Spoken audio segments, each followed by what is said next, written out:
All right, welcome to Season 2 of the National Pickleball League. This is the afternoon session of Day 1.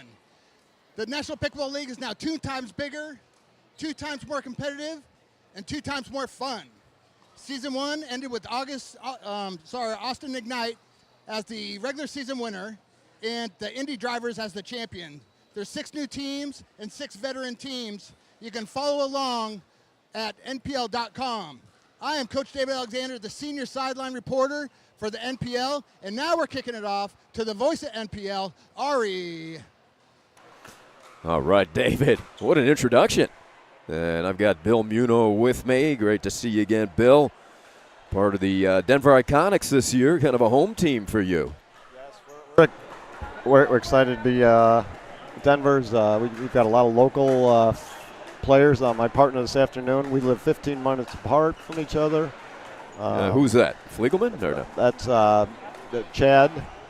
Okay. And Fliegelman is in Boulder. We had a team practice up there with 10 people that were able to show up because of the local vicinity of a lot of our players. So it really helped us get a little chemistry early because we didn't all know each other. And so it's fun to get that chemistry going early, and it helped us this morning, I think. Well, you've got a quarterback on your team. You don't have to worry about the quarterback position. No, I played with Danny Werfel this morning, and that was very interesting. I bumped into him, and I was like, I didn't know quarterbacks were that strong. Oh, yeah. The ones that win Heismans and play in the NFL, yeah. Yeah, he's still in great shape and so athletic. Was hitting left-handed overheads. And there was a drop shot that I looked at, and he went all the way across the court and got it. And so Here, I'll help you out, Bill. That's the kind of partner you love to have. That's right. Denver Iconics, of course, owners Chris Montgomery, Mario Bashi. Princeton Bruisers, the new team here, one of the 6 new teams. Owners are Jeff Brody, Lisa Brody, Brad Weimer, David Slobotkin. Also, Vinay Bahugana is part of that ownership group. The talented left-hander, kind of player-owner. But to start off between these 2 teams, I should ask you, how'd you guys do this morning? I meant to get all that information, but Denver, we pulled out a tight one against Indy this morning, so it was fun to get to beat the former champs this morning. Always fun to beat Witskin, right? That's right. That's right. He didn't have his number 1 partner wasn't able to play this morning, so that handicapped him a little bit, but we were able to take advantage of it, so we'll take it. There's the remainder of the ownership group. I apologize if I missed anybody, but you can see it up on your screen. So what was the score of that match, Bill? Did you get the final tally? Yeah, it was 7-5, so it was pretty close. A good one. Yeah, and I'll be playing Vinay this afternoon, like you said, a talented lefty, and he's playing with another left-hander, so there's an unusual matchup, 2 lefties playing together. So that should be a challenge. And in this one, the Iconics are sending out Molly Carter along with Janie McKenna.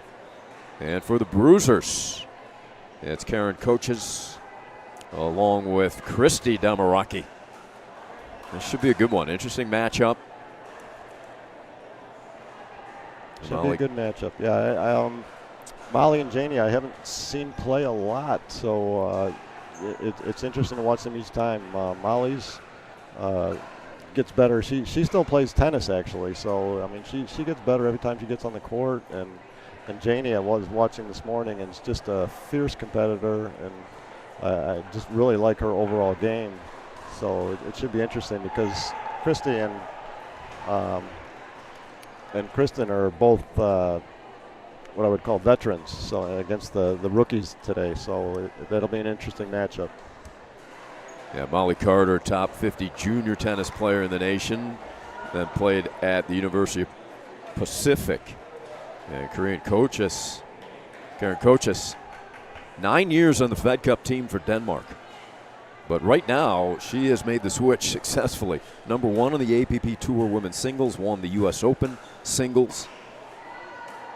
On the doubles court now with Damaraki.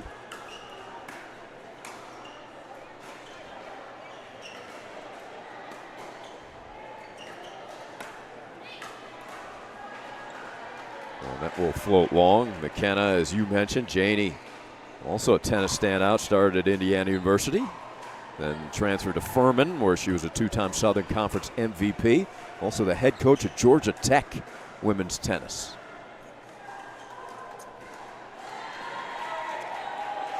So she's going to do some coaching out there, I take it. Yeah, she's a coach on the court, so it's nice to have that option.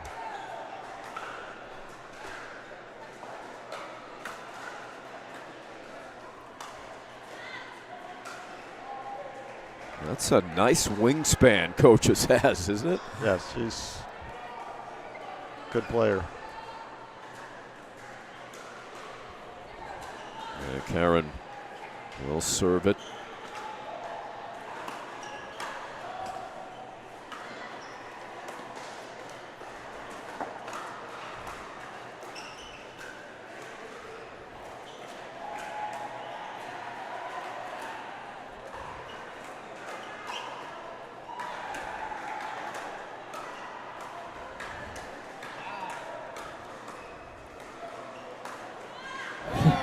You were thinking, what is it going to take to end this point, you know? That's the kind of match we're going to have. That's a great point, and I hope it keeps going. It's some good players out there. Well, there's no lag from this morning's competition. These competitors are ready to roll. Must have been a good lunch. Yeah, the Pickle Haus is taking care of us.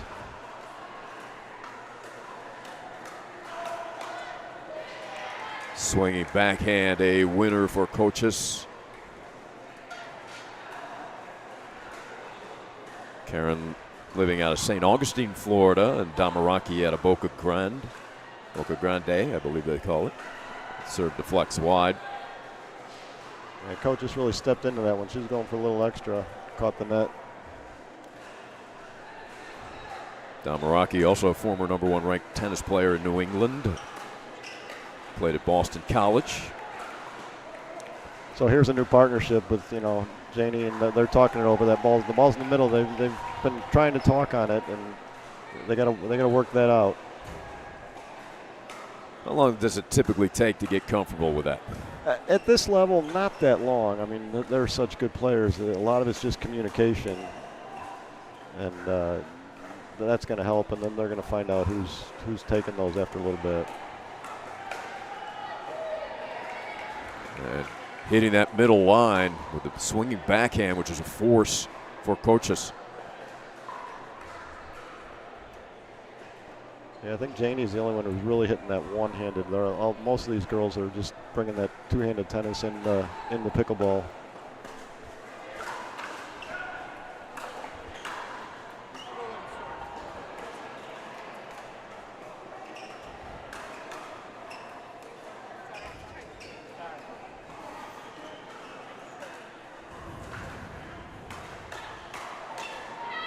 Ooh, good close. What a battle we have here early on. This is high level. A two-hander, kind of a natural stroke for the females in tennis, Bill. Is that why it seems like an easy transition for them? Right, yeah. They get that left hand that can roll it over, and whether they're dinking or hitting it with a little more topspin on it. And with these new paddles, you're getting more spin, more topspin, more power. I was afraid Coaches might have ruled an ankle there. She kind of tightened the shoe. Looks to be okay.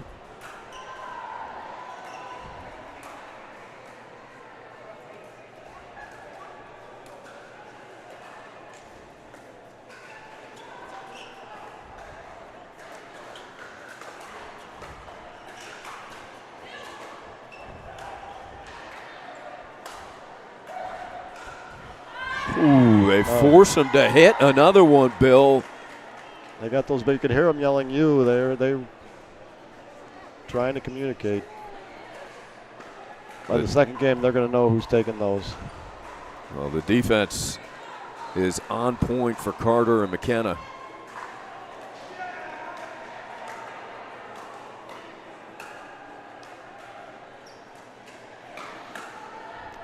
Love the way Molly Carter stepped into that ball. That's the difference. They've been on their heels a little bit. She got a little more offensive there before Princeton stepped in. Sometimes the first one to step on the offensive gas can win the point. Just missing that baseline. Second server. Looking to tie here is Denver.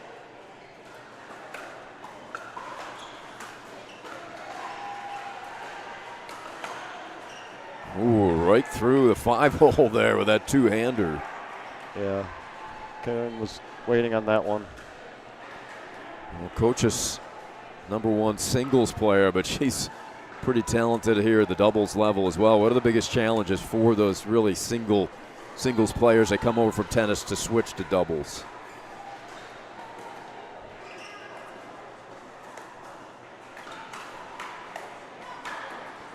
Carter puts that away.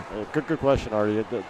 The transition from singles to doubles is all about basically shortening up your strokes and being able to have more of an all-round game where you can play soft, you can play hard. You know, singles you can play with the ground strokes and hit the ball hard, but in doubles you have to be able to hit the ball soft. You have to be able to dink.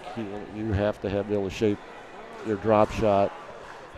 You have to be more dimensional versus a singles player.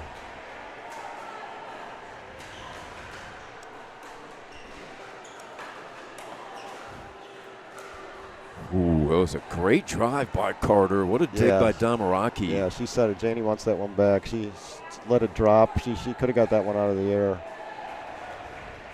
Another off-speed serve. We've seen quite a few throughout the day.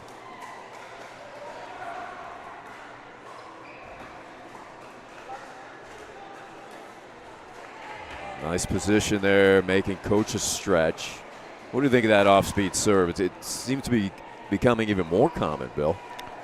The high floater. Right. It's just like a pitcher. You want to mix it up, give them a different look. If you give them the same fastball every time, you know they get used to it. Give them the changeup. Yeah, Janie's getting a little more offensive, leaning in a little more, getting that ball out of the air. That's the difference right now, is they're being a little more offensive. And Denver has the lead. And goodbye. Set up by the attack by Damaraki, the long arm of Coaches. Yeah, she likes to hit that angle, and it's not coming back.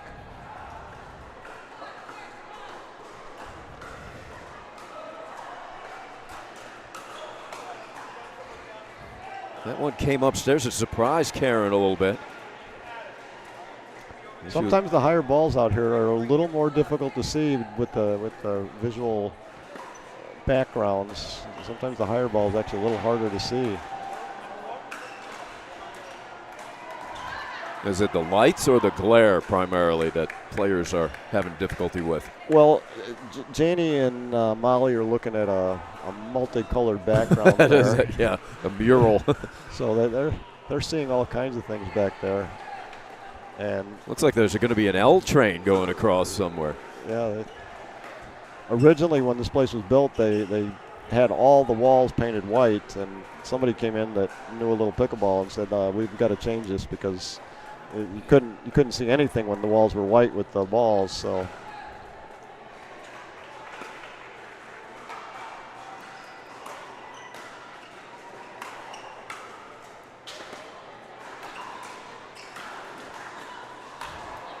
Oh, just missing. So this time it's Princeton making Denver hit an extra ball with their defense. I saw it out. We have one person who thought it was in. Yeah, I thought it was out. I thought it was a pretty good call there by Christie. Yeah, it's hard to see when it's that hard. Probably hit it a little closer to the line than she needed to or wanted to. And that one looks like it dropped right on the line. Carter kind of looks at her. Yeah. Yeah, we'll call that in on our side. Right. Yeah, I actually liked the way Molly moved over there, but she hit a nice shot behind her.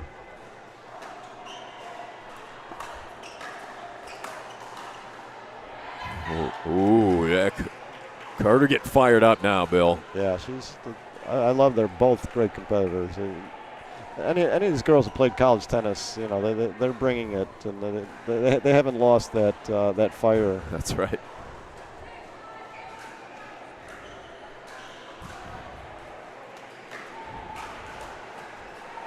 What defense turned into offense, McKenna. It looked like it just hit her body. Somehow she got the paddle on it, hit it for a winner. Yeah, she got that one-hander. She's one of the few top ladies that don't hit the two-hander now.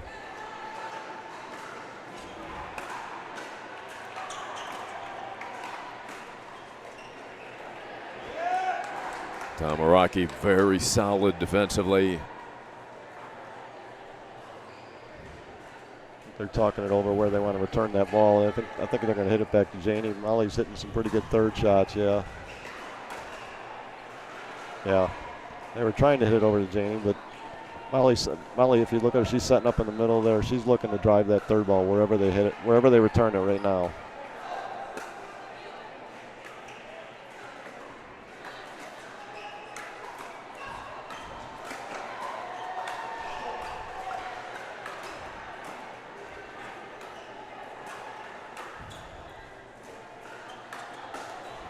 Wow. The Bruisers. Great defense. Jose Derisi loves it. Coach has a big smile.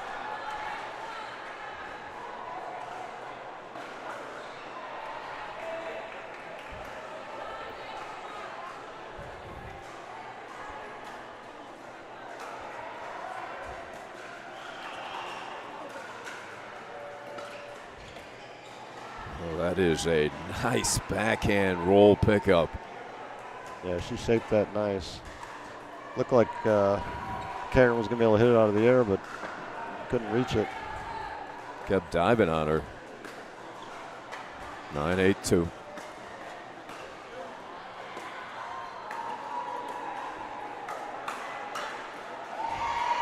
Carter fired up, gets the ball back. And they have the serve back. It should be 8-9-1. Looking to tie it.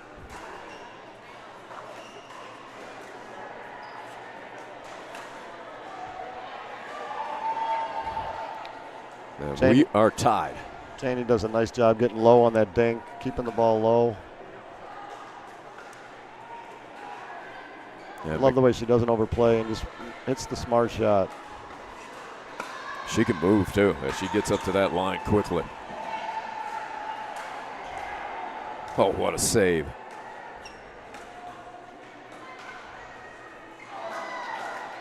Yeah, one more ball sometimes is a great strategy, and that's Janie's strategy. One more ball. We're at 9-9-2. A fierce first game. Very competitive. Both teams going at each other. You got to love this action. Yeah, veteran timeout with the shoe tying at 9-9, that crucial point. Carter knows all about these tactics.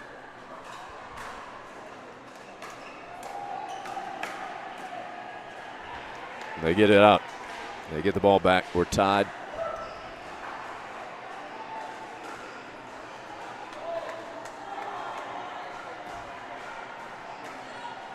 Ooh, just missing.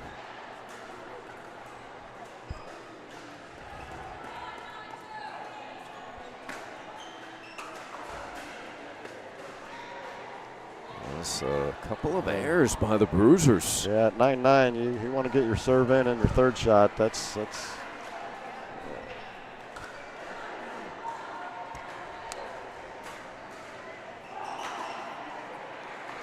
Okay, who's going to make a third shot here?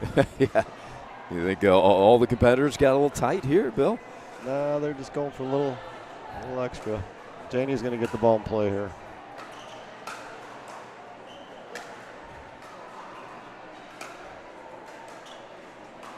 You called it.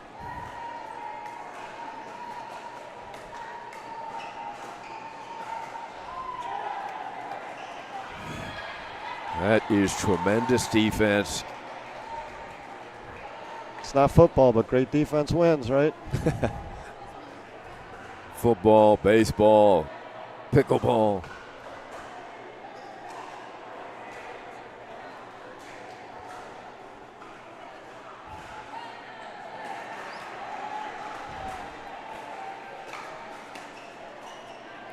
Big drive down at the knees, and that wraps it up. What a victory for Carter and McKenna. An outstanding first game by both teams. We've got more to come in the second, coming up here from the NPL.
Coaches to serve. The Bruisers look to be comfortable in that game. First game, they're up 9-6, Bill. And I want to tell you, the competitiveness of Molly Carter, Janie McKenna, that kind of took over down the stretch. Yeah, Molly stepped it up. But now you have that situation where the visuals, Molly and Janie have nothing behind them, so sometimes it's hard to pick up that ball on this side. So we'll see if that makes a difference. Have you noticed that this morning? Is it tougher on one side for some of these teams? Look at that point. Yeah, we didn't see a market advantage. We'll see.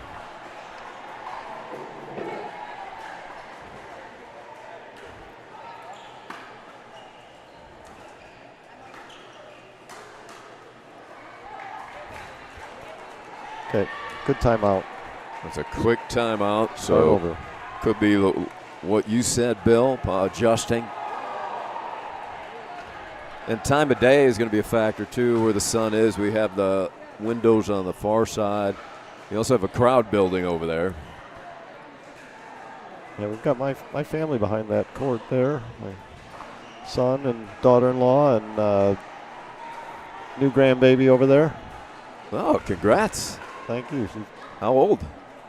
Kennedy Lynn is 2 months old. So all right. She's had her first pickleball tournament. Yeah. She got a paddle in her hand yet? Yeah. Well, she is. Her mother is a Newman, so that's right. She may have one pretty quick. So that's your daughter-in-law who came on the air. Yes. She announced with you last year. Yeah. And now a 2-month-old. Huh? Amazing.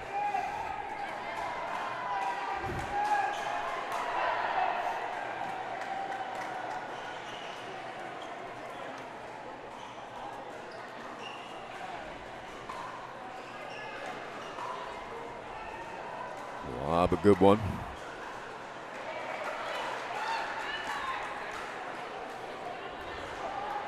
So a quick start for the Bruisers here.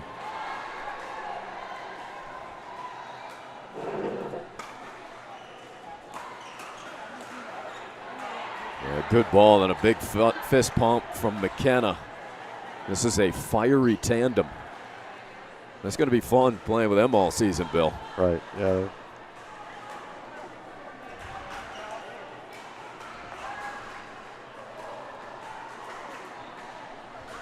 I haven't seen Janie play a lot, but she usually is going to drop that third ball. They are definitely returning it more to her now.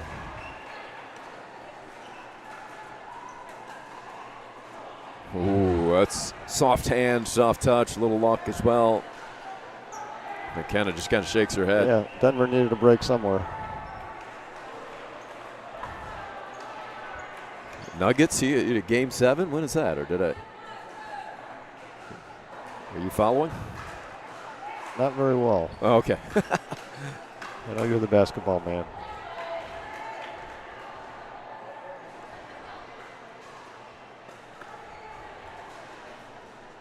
So we're got Molly and I'm stacking. Interesting.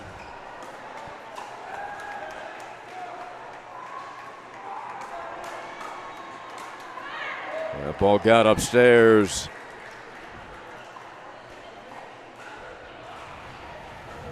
They're just trying something different. I really liked Molly on the left there when she was driving the third ball. Yeah.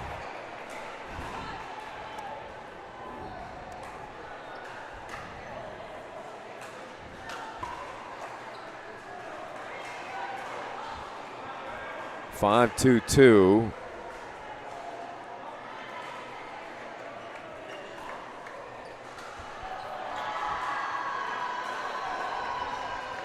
Yeah, so they're actually on the wrong side now, but nobody's caught it. So that serve was deep. Yep, ref did. He said switch places. Yeah, they were on the wrong side, but the new rule says if all four players and the ref don't notice the point and you play the point, it stands. So. Oh, fair enough. Yeah. The only one that caught it was an announcer.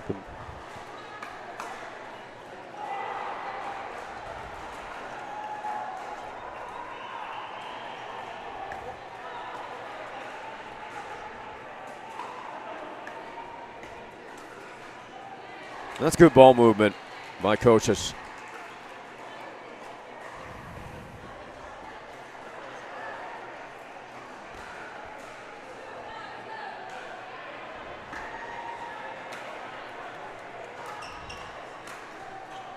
Bruisers hoping to force a game 3.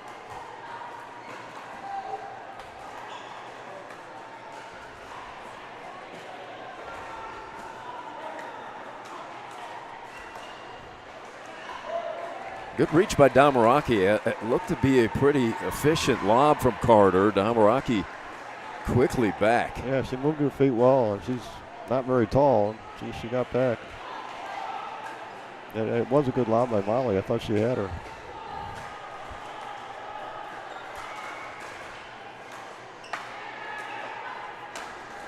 Carter 1-2 punch. Yeah, I love the way she followed her shot up.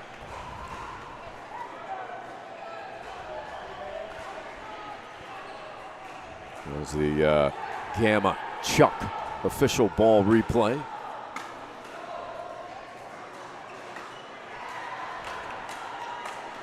Oh, that's too good. Molly Carter applauds her paddle. Yeah, they need Molly on the left side there, being more aggressive. Yeah, you called it. That's where they had their run, too, at the end of game 1.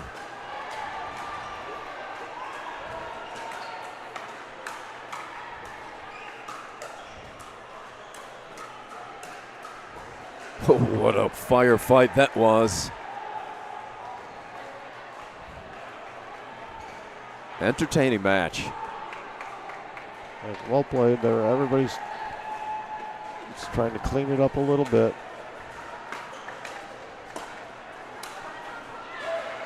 Meraki earns the side out. Yeah, Molly, once her partner goes up there and she's driven her third ball, that fifth one's got to be soft. Otherwise, Janie was going to get killed.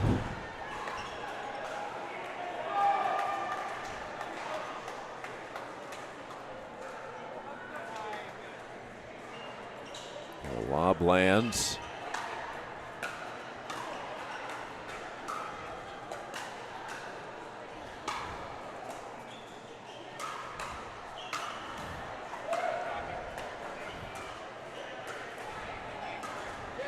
What a point. Continuing to force the Iconics to pound away. Great defense. And Denver, they're shaking their head right now. They hit it to all four corners of that court, Bill. Yeah, they were good overheads there.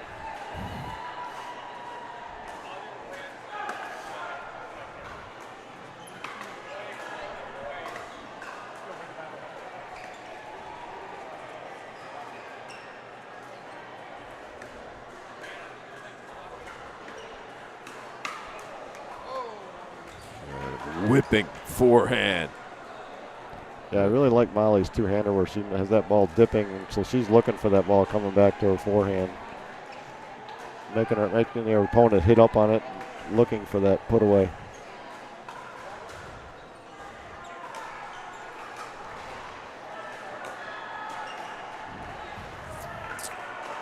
What was McKenna trying to do? Drop that one? Yeah, she turns and says, "My bad." Yeah, her return was just a little short. I don't think she got up quite as far as she wanted to. And so was just trying to get it back in play and just didn't put enough on it. Yeah, Kristen hit a really nice serve there. So she's really stepping into that serve now. That is just beautiful by Carter, because it was a solid backhand by Coaches. And Carter, everything moving forward there, Muno.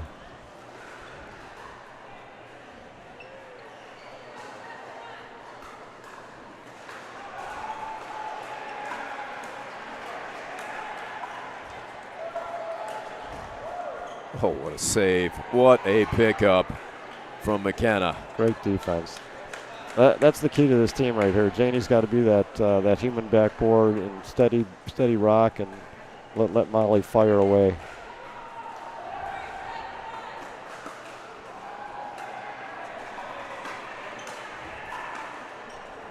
Yeah, there she went soft. Now she can get in. That is good. What a get. And into the corner for the winner. Damaraki set up by that lob. Very nice lob. Janie still got some wheels, though. She got back there. Yeah.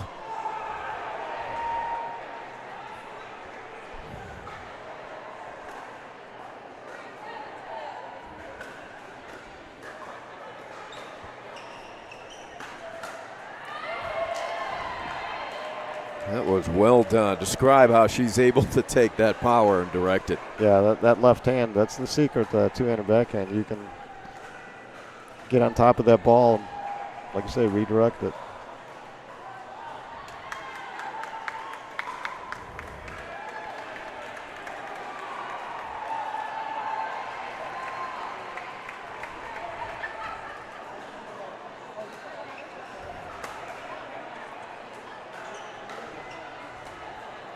That was deep. Yeah, she knew it. She wanted to keep back there, but pushed it a little too far.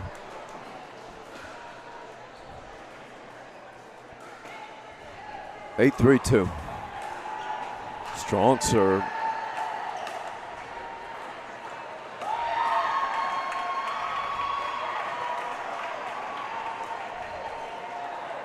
Oh, snaked over from McKenna. She got down low and got it over, barely.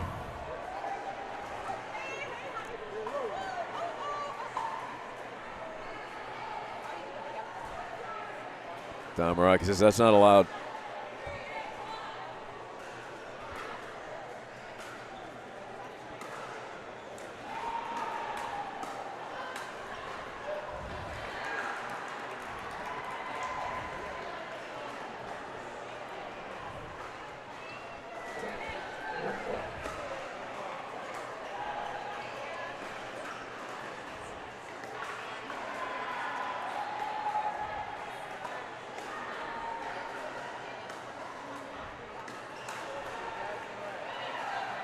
They get the side out.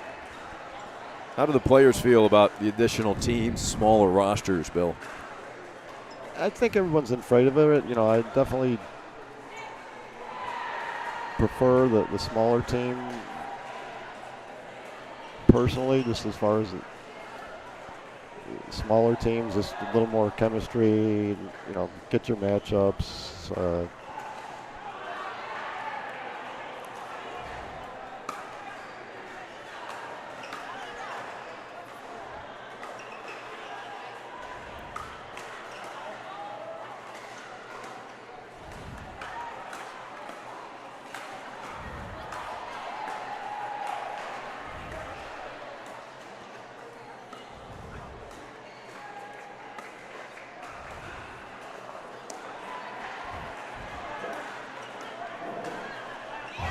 Uncanny ability.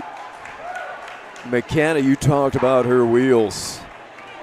She is one of the best movers out here in the league, I think. Right, really moved well, both backwards and forward in that point to get it reset. And then when they dropped it on her, she was able to get in there.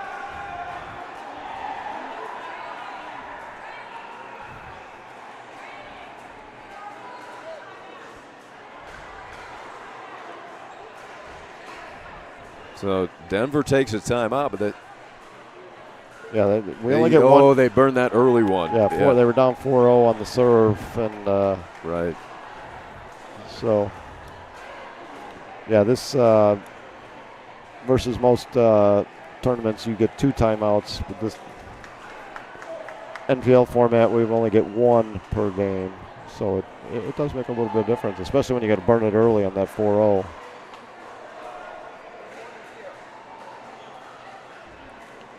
Oh, okay, so it was Princeton that called the timeout. So they both used their timeouts now. They both needed a timeout, yeah. So we're in agreement. We'll charge that one to Princeton. Yeah, Princeton was not in a hurry to get back on the court when they said, "Oh, Denver's already used their timeout." Yeah, and it's a good time. I'm surprised they took it because it's a good timeout for Janie and them. But sometimes on a big point like that with that momentum, it can switch because True. Such a great point, but it gives Janie a chance to get her breath back and get a little hydration.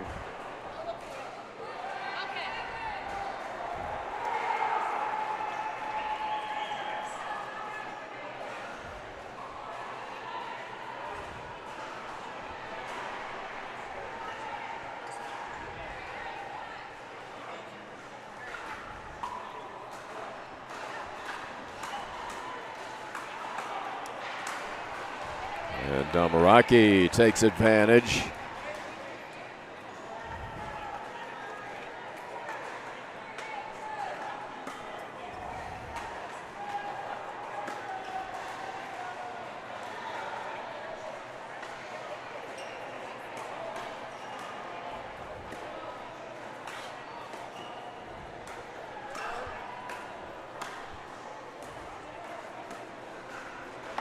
Ooh. Yeah, I think we hit an out ball there that kept Princeton in the point.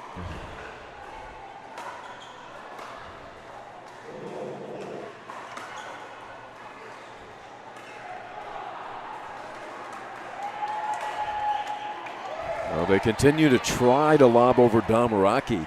It's tempting against the smaller players, Bill, but she's able to cover it. She's quick going back. Yeah, she moved well. Great timing. Gave it the Jimmy Connor sky hook. That's right. Yeah, what a dropper that was, undercut. She's got McKenna on a string right now. Even McKenna's breathing heavily.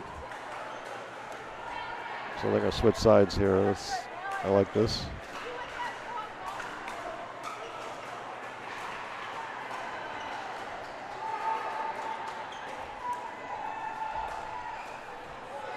Crafty lob, and we are going 3, 11-3.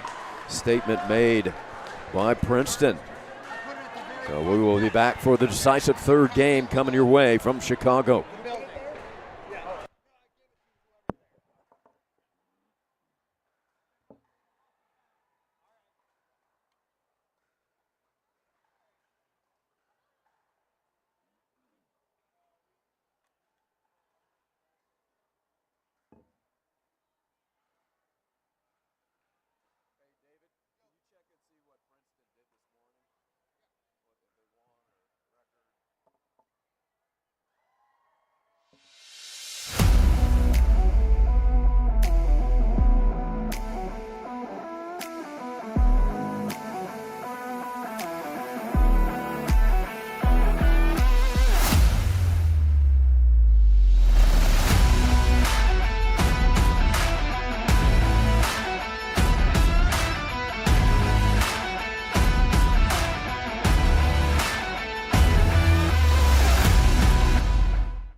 All right, decisive game 3 here on Championship Court.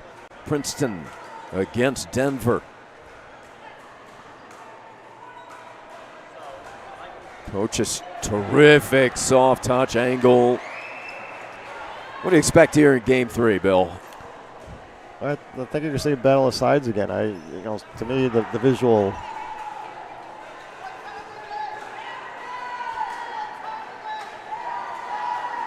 You think the visual's better for Denver now looking this way? Yeah, so yeah. I'd love to see Denver get a good start here, on the good side, what I'm calling the good side. And yeah, because they will switch at 6. So right now it's a couple of quick ones for the Bruisers. Princeton started fast last game, 4-0.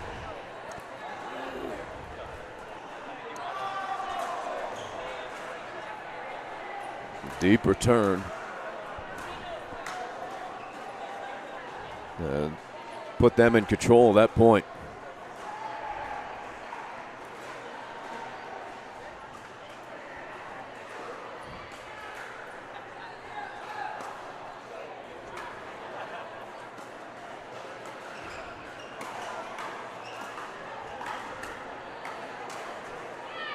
Terrific. The defense by Coach has set up the opportunity. Damaraki pouncing at that ball in the middle. Yeah, see a nice shot. And again, that's that new player. They kind of, I think Janie thought Molly was going to get it, and vice versa.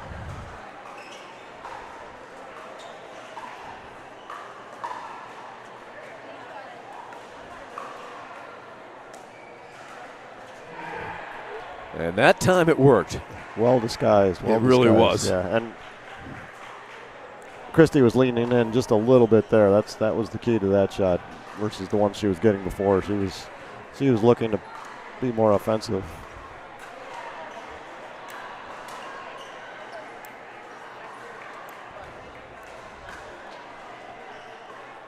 Other than the side, Bill, strategically for Denver, what would your advice be? Well, Denver was having the success with Molly driving the ball, and right now they're not getting any points off of that. So I like the way Janie just slowed that up, let them get into the net.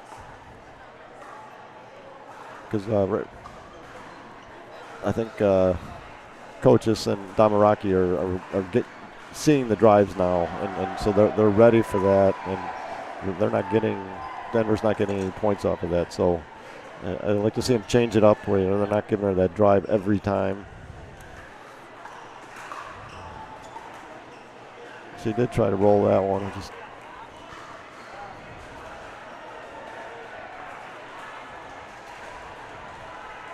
So the Bruisers have it back, up 3-1 in the third.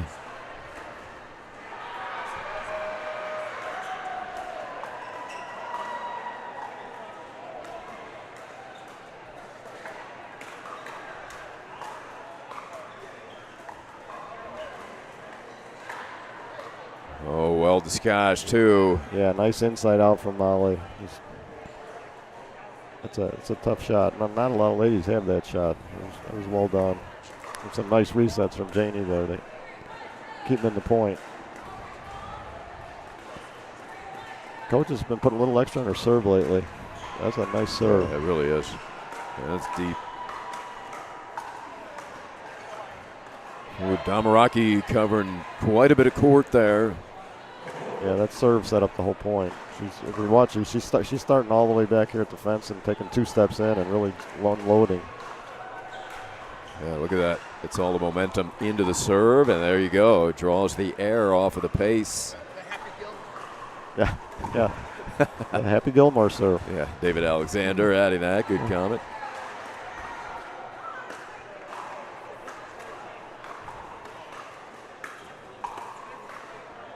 Good spot hit by McKenna. Yeah, I like that. Janie doesn't hit the ball. She hits her spots. And that's the key for you guys when you're at the net and you got your opponent back. It doesn't have to be hard. Hit their feet. There's the shape that.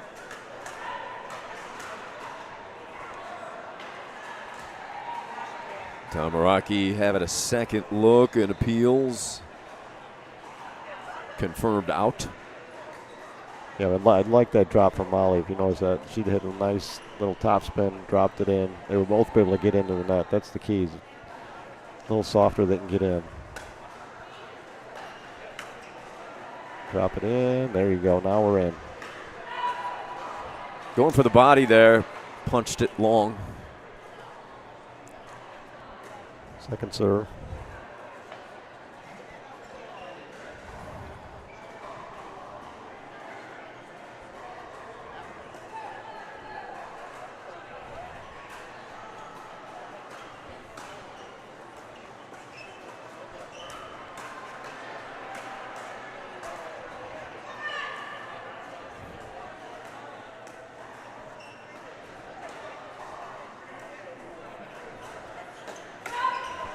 What a read by Coaches.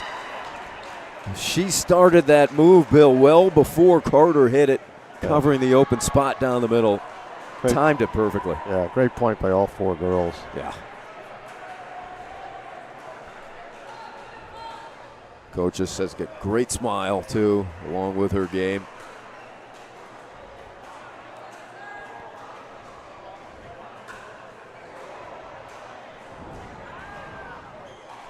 So race to 6 before we switch sides.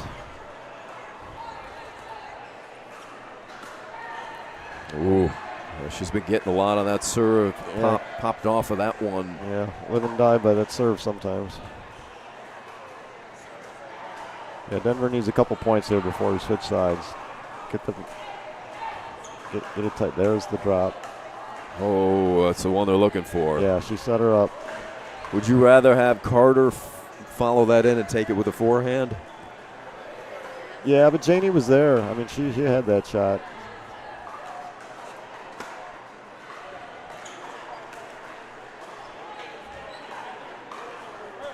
I actually like Janie taking the third. Well, we got a timeout before the changeover as the Bruisers have been stuck on 5 for a while now. Yeah, sometimes it's a good timeout. You know, they missed a shot there they shouldn't have missed, and you got to stop it before it happens. As I started to say, I like Janie taking the third a little bit, so Molly can be who is a little more offensive, can get in there and create a little more havoc if there is a pop-up, because Janie has some really nice drops. And she's going to drop it in soft and make them hit it up. What do you think Derisi's saying over here in the Bruiser huddle?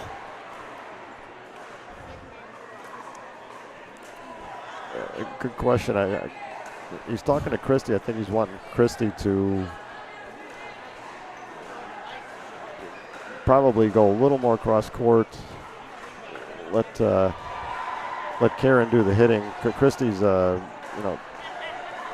Karen's the more Coach's more offensive player, if you want to call it that, and let Christy be the the setup person, especially since she's on the right side now.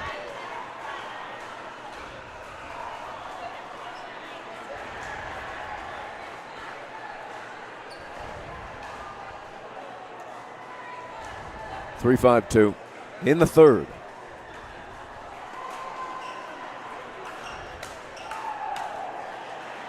Ooh, that's a look Damaraki wanted. Yeah, that's her forehand. So Christy's got to slide over. There you go.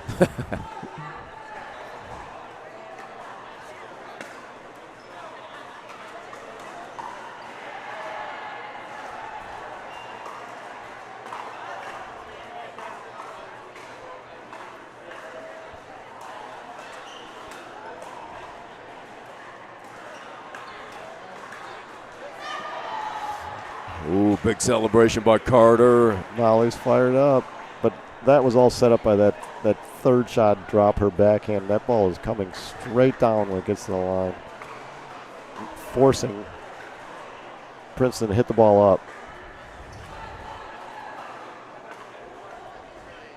Who can get to 6 first?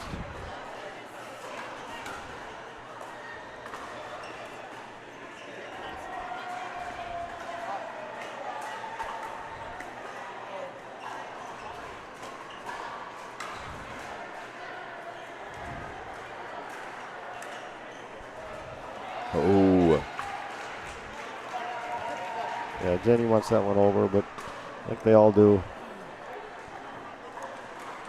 Molly had a chance to put it away, but Princeton had some nice defense there. We're tied at 5.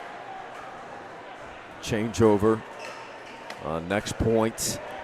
And there it is. So, but not bad for the Iconics. They were down 5-2. We'll change ends. And what Muno thinks is the easier side, it'll be Princeton playing at that end. Are you going into this side is better? You would say, yeah. Yeah, overall, yeah. But Coach Fliegelman is out there talking to the girls for Denver, so he's trying to build them back up. They felt like they lost a little momentum when they had the 5 there, and they had chances to put that ball away. That race to 6 is huge in the third game, just because you want that momentum when you switch sides, that you've got the lead, you've got the ball. So paramount for them to refocus, get the serve back. Where Princeton is, I think it's going to get a little more offensive. If Coach has really stepped over there nice on that last point, using her length. So Fliegelman's job is done for the time being. Damaraki serving up 1. First serve. Nice spinning serve, but a good dig. It did set up the point for Princeton. Yeah, Janie did a nice job to get it back.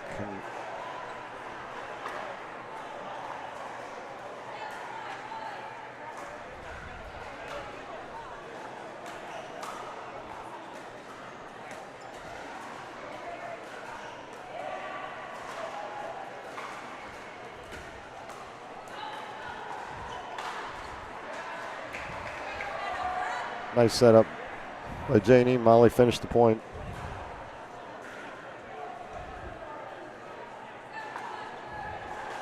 We'll see Coach is stepping into it again and missed it again. Missed it again. That may have been an ace. An inch off the line with that heat, but again, it's that risk factor.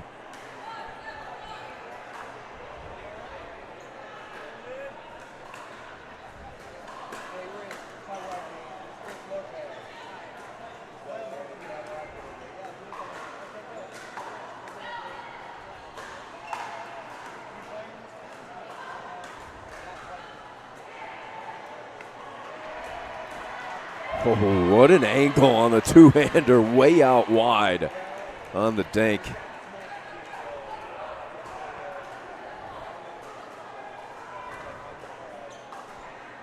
Ooh, that point, that is. That celebration is over. Yeah, McKenna just turned over here and did an exhale. That's it. Did not hear the call right away, so it seems like it's late, but. Yeah, if they see it, it's. Sometimes it's a continuation. She reached. She might have put her foot down after she hit the ball.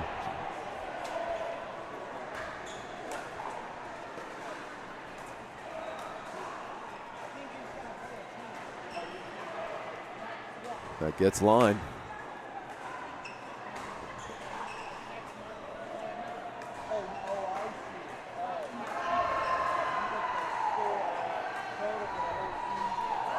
Oh, what a touch.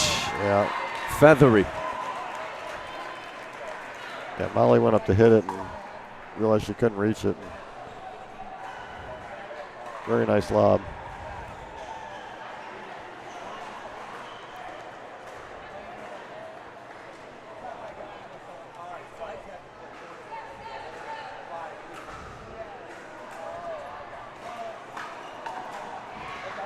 That deflected deep. McKenna and Carter both thought it was in, Bill. Oh, I mean, Christie's giving the ball back. I think they're gonna say it was in.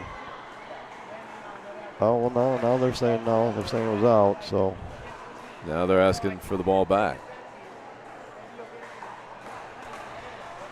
They don't want to give the ball back. No. Once they got it. Well, there's a lot of Princeton players over there. I don't know if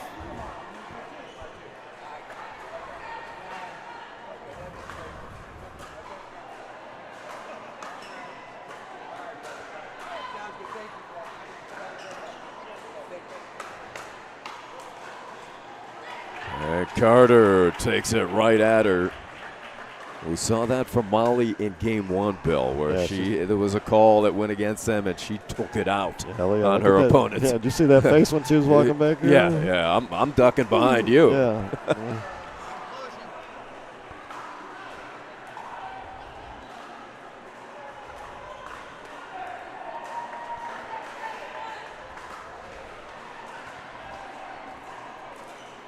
Nice drop.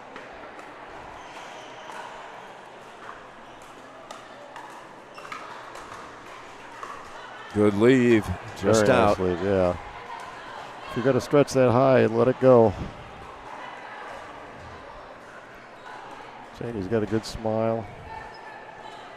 We're at crunch time, 7-all in the third.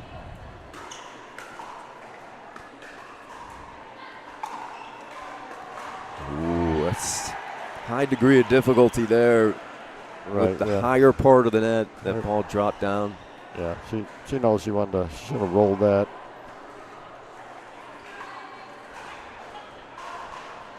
The official trying to keep the pace.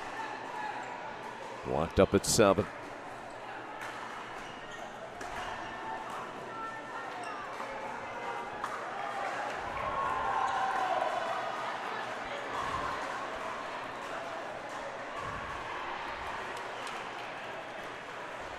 Yeah, the key to Molly's third when she's dropping those wells, that left hand on there for the backhand that really follows through. Those ones she didn't quite have the same follow through.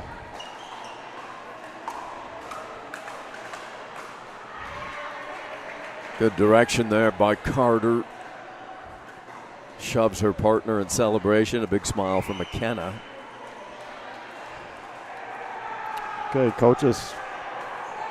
See if she's going to step into it again. Yep. Here it comes.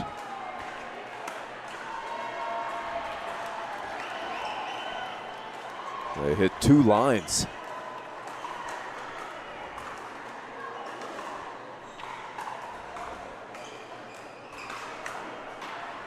Hey, Carter. She's making Janie laugh. That's good when players are communicating. Get each other fired up. Who will break through here in the third?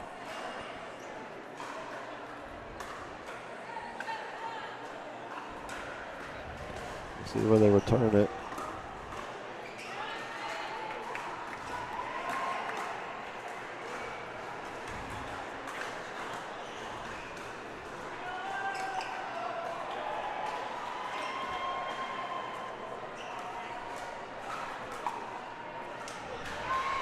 Well, they stuck with it, Bill. Kept pounding away. Yeah, that was a nice drop. Set it all up where they get to the net. That's the key right now is who can hit those drops under the pressure situation, get to the net.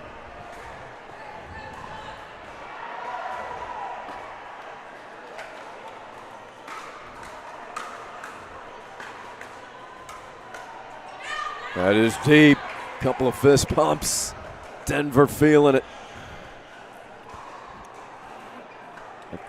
I believe both teams have used their timeouts in the third game. I think that Christie's asking her right now.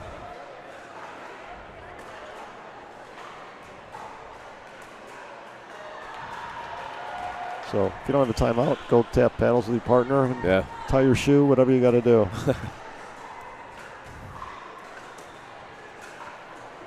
Maybe that little delay Yeah. throws the opposition off. Stop that momentum any way you can.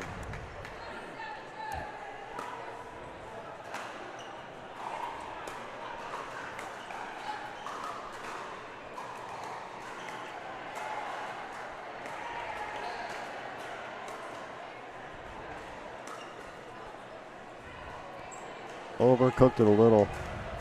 Yeah, if you're going to lob over coaches, it's got to be perfect. Yeah.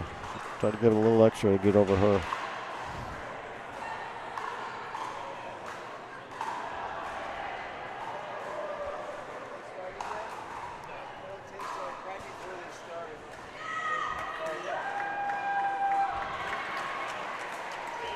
Tamaraki attacking Brings her side within one. Yeah, coaches did a nice job getting in there. Damaraki covered for her.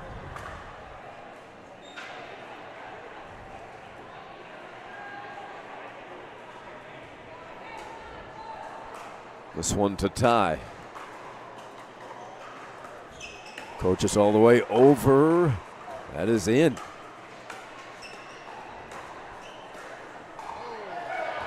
We're tied at 9.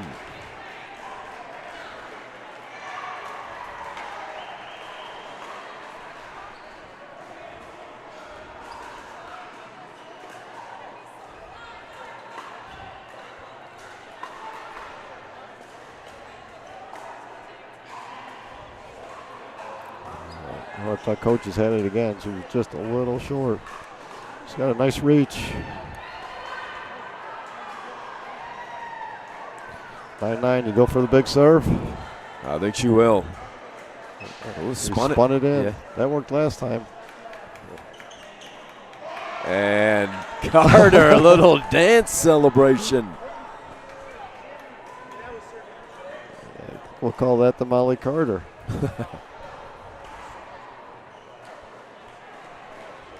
And the Iconics can take the lead. Yeah, I like this. They're stacking here. Going to put Molly on the left.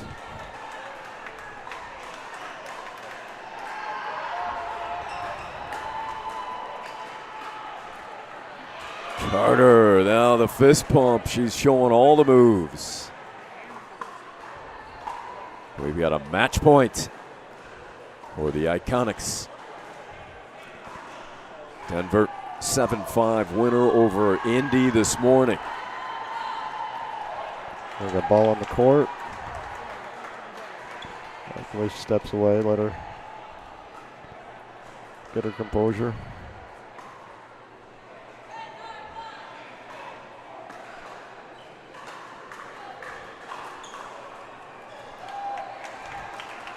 Have to come on the second. Yeah.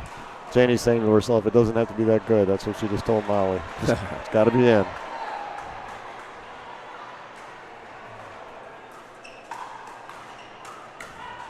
It goes right at the body with the winning shot. Delivered off of the paddle by Janie McKenna. She and Molly Carter wrap it up in 3. 11-9. What a great shot that is. David Alexander will have the victors in a second as they take down Coaches and Damaraki in a superb match. Every point a battle. And David will have that coming your way now.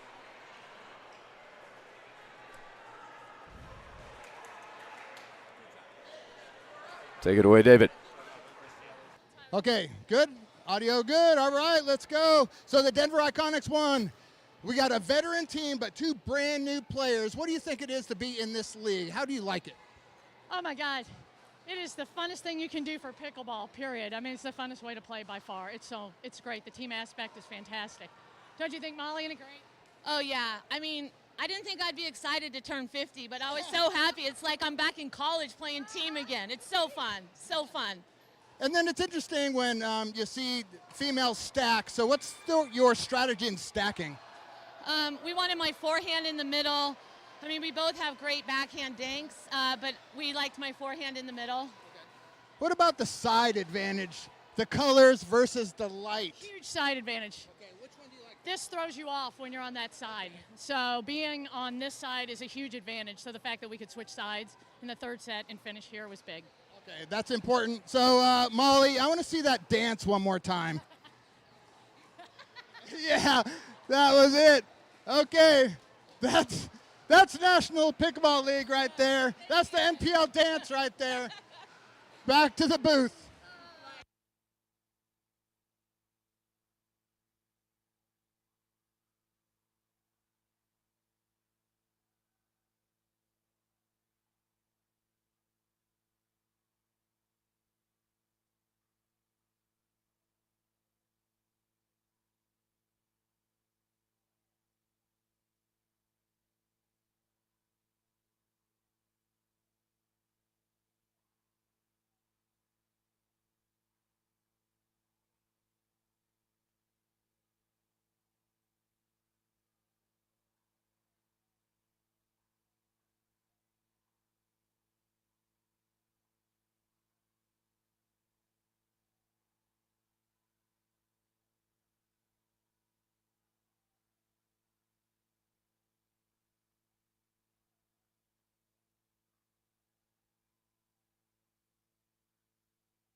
Coachella. What did they do this weekend? And Seattle won 9-3.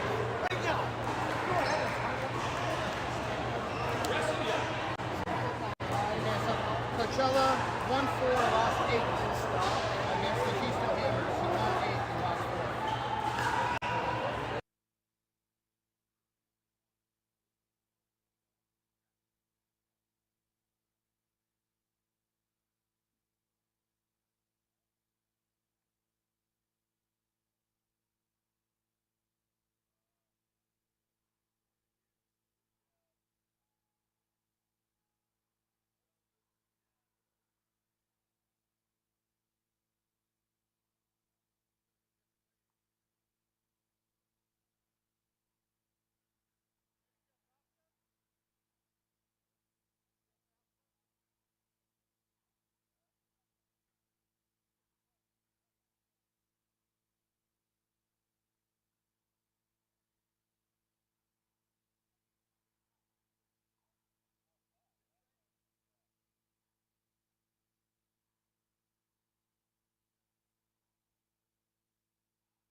And first point won by Seattle. It is Seattle United Pickleball.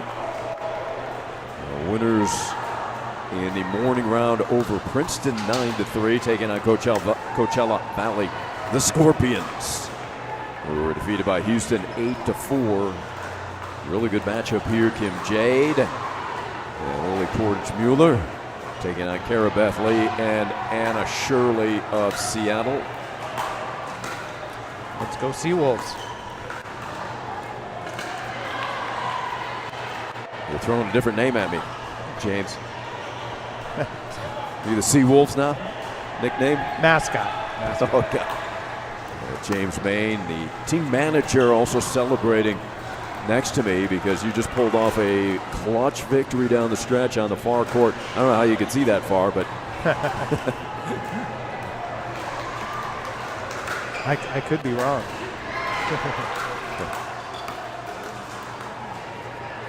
And what an attack there by Lee. So Cara Beth playing with Anna Shirley. Anna Shirley, fiery former tennis star at UNLV. She's got a lot of spirit, that's for sure. Oh yeah, spirit, energy. Lifts the team up. Fun to have on your team, huh? Yeah, oh yeah. And that pegs the back of Jade. Cara Beth, born in Fort Wayne, Indiana, but a Seattle resident. Was an orthopedic surgeon. Played tennis at Indiana University.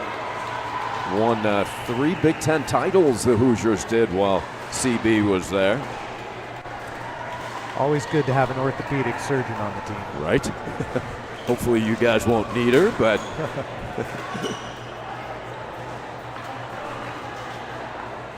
that was deep. Coachella Kim Jade, owner, player, general manager, owner, CEO of the Scorpions, Rob Zwemmer.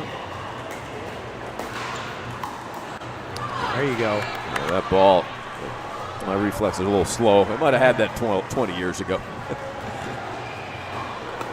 Also owner Ruth Ann Papa, Dan Zucker, team manager and assistant coach Ryan Willis, director of player development Andy Bonichowski. They've got a whole crew. You're just at owner Stephen Keller, and team manager next to me, James Main. They have just the two of us. They got a whole war room. That's right over there.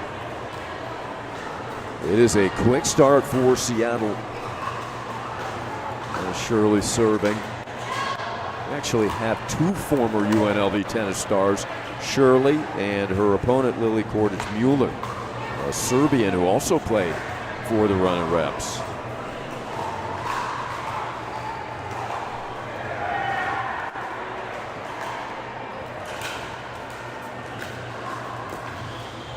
And what a dropper that was. Beautiful shot by Lee. Right in there. So a quick 6 points.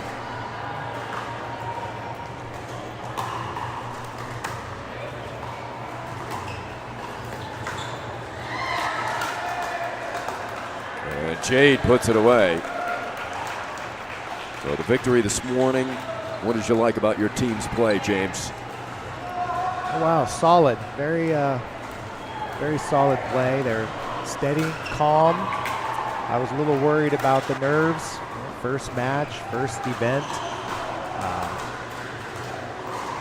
We got a lot of cool cucumbers on the team, so you're saying they were calmer than you were watching?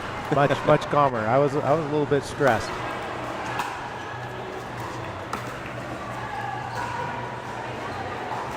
Some tight matches too. Our matches went the longest. We held everything up this afternoon. Sorry, guys. Yeah. So we could all blame eating lunch late on you guys now.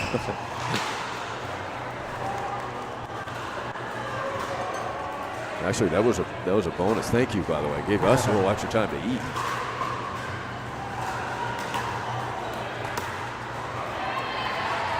That floater just deep. Yep.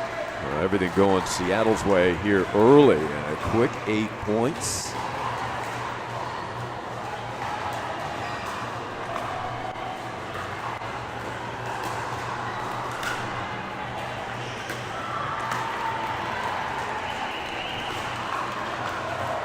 think that ball was in. It landed. You should see Shirley say. Lee was trying to get out of the way of it. It hit dead in the corner.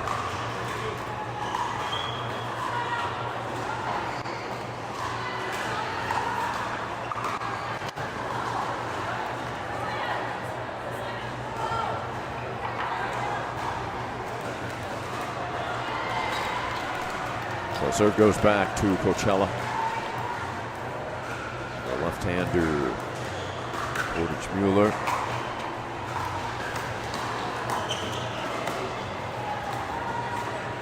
Shirley, it's a good placement of that ball because it's right when Jade started her transition forward.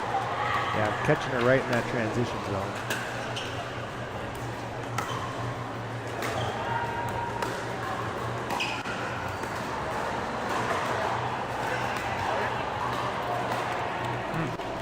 Kim moved forward well, just did not execute, so Seattle gets it back. Kim Jade, part of that national championship volleyball team back in 1985 for the UCLA Bruins.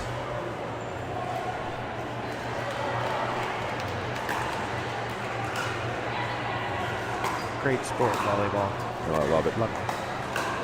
Kim played on that team and then went on to coach at UCLA from 1991 to 2010. Also coached volleyball at Colorado University. And both of her children played volleyball at UCLA.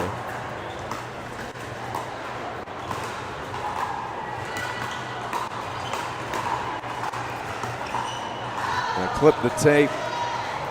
Unfortunate for Kim. I was a Trojan myself, so. Did you guys have a strong volleyball program too? Not as much. What do you think about going to the Big Ten? That's crazy, huh? Oh, that's a change-up. Teams are gonna have to fly all the way to Maryland and Rutgers. Right. Does the Pac-10 even exist anymore? I think that's a no.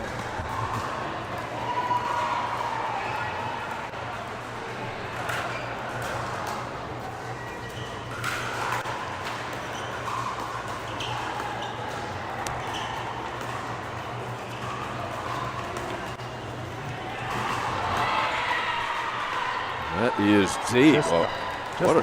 What a scramble by CB, though. She got there, turned around, got herself in position. Quick feet.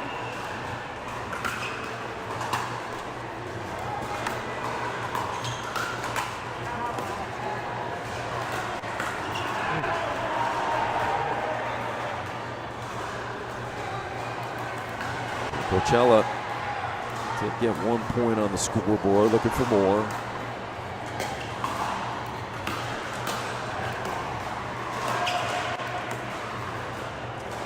So as team manager, what is your primary position, James? Well, right now it's a little bit of everything. I can imagine. Putting the team together, putting the lineups together, coaching the team, social media manager, outfitter. I guess I should ask, what don't you do, huh? Pay the bills. That's what I don't do. That's a good thing.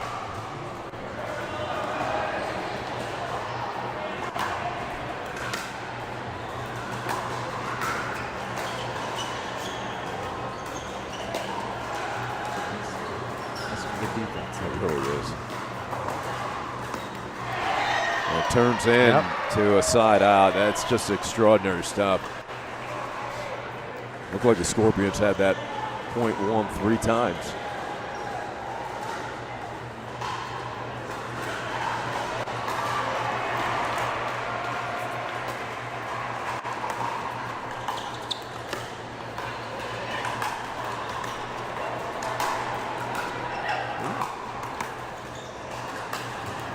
Scorpions aren't done yet.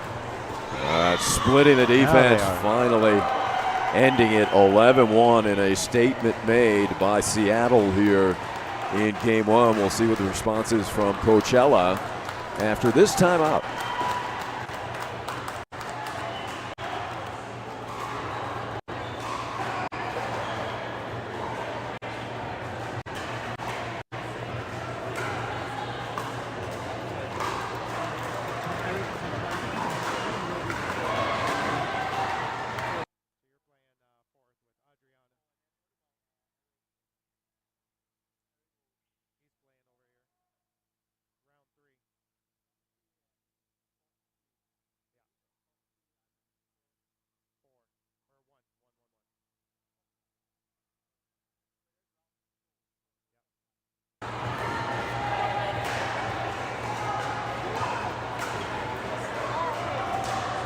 So inside the booth here, Ari Shannock along with James Main and one of the new teams of Seattle United Pickleball.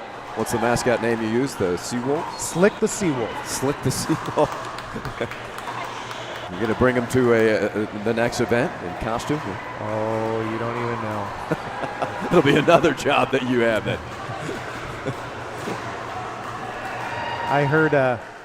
I heard there was a Seawolf running around last night, but I missed it. I don't know. I went to the bathroom and I came back out and everybody said there was a Seawolf running around. Huh, must have escaped. Went into the Lincoln Park Zoo here in Chicago.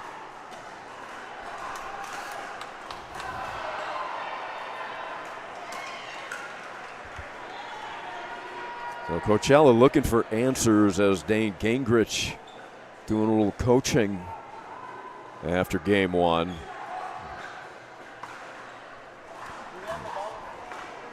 Oh no, my girls are going to shut that down. They know Gingrich and his secrets. So this team you put together, Seattle United, and you look at the men so strong up top with Andren and Furman. Besides that, including that, what else do you like about this group? I like the depth. I like that my pod 2 and my pod 3 players, I could just interchange them, I feel, and that's great for strategy. Depending on who we're playing, I can mix and match some players, and yeah, I feel really good about that. And you guys feel like you might be the strongest up top in the league for the men's side? I don't see my pod 1 losing too much. I'm going to knock on wood on that one. But. Yeah.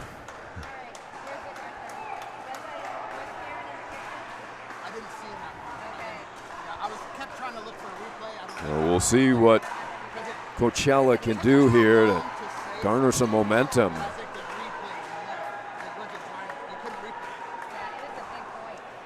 We have yet to see evidence that the Scorpions are going to make a run here. And this is pickleball, so you never know. Can turn on one on a point. dime. Yeah.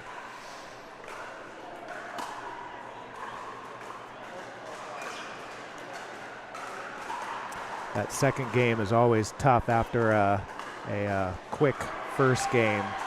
It's like, can you continue to build on that momentum, or does the other team come out and see you slacking off a little bit?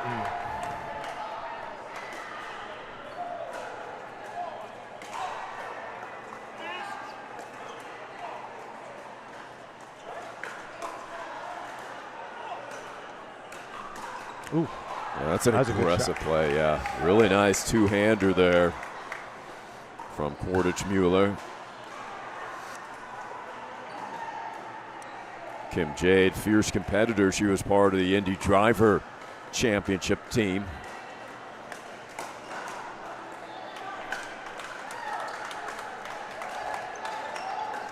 Ooh. And here they come. And there's some positive energy from the Scorpions.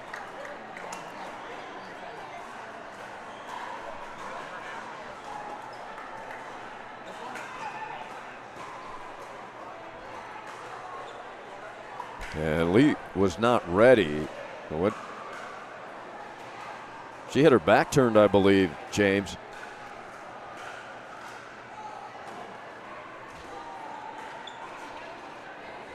Cordich Mueller thought she had hit an ace.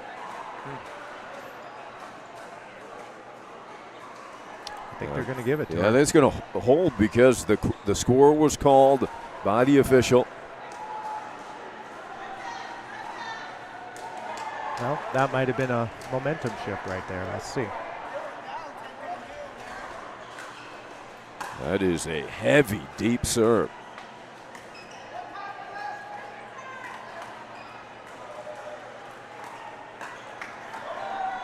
Shirley keeping Jade off balance.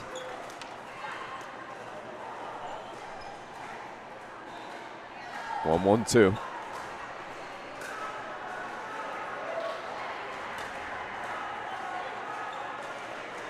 All right.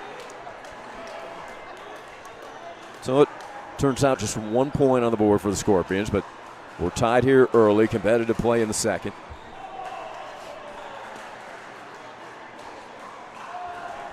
Still feel like these ladies are feeling each other out. Scorpions are going to come alive here. Can never count the Scorpions out, right? Yeah. Those things are hard to kill. That's for sure.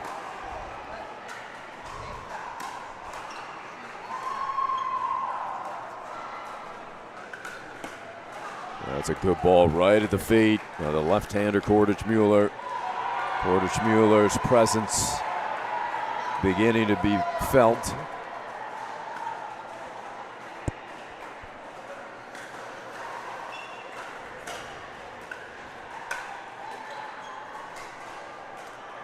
Wow, good gets.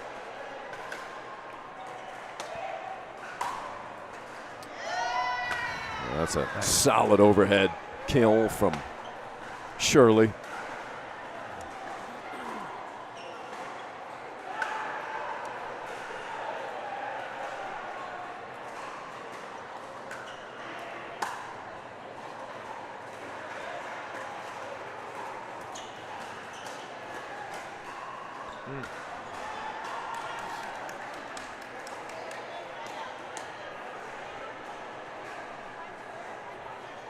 Checking the score. 2-1-2. First lead of the match for the Scorpions. That just lands deep.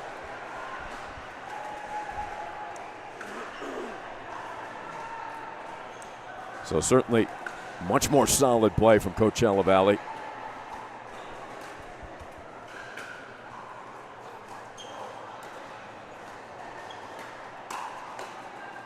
Very nice. Right down the middle. And here comes Hannah Shirley and the fire. One of the strengths of her game, that transition play. Uh-oh.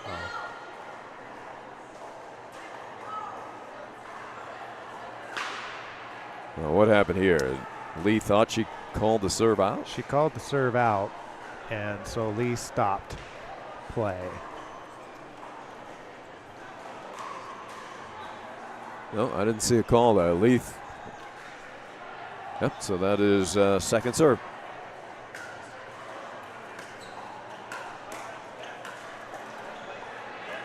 Jade attacking.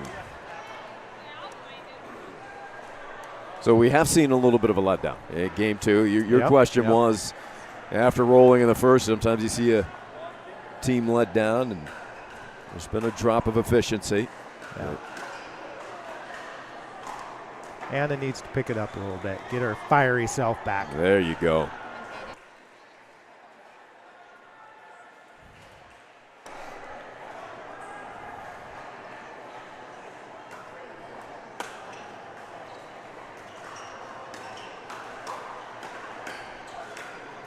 Hey, Kim Jade just did the Scorpion right there, the nickname of her team.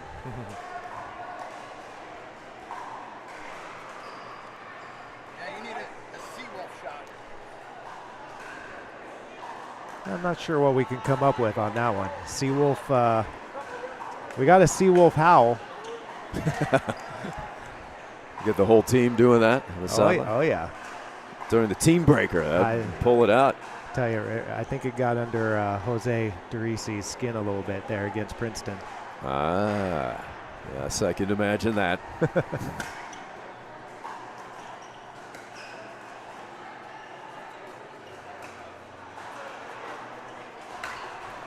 Well, that ball's not going to work against Kim Jade with her height volleyball experience.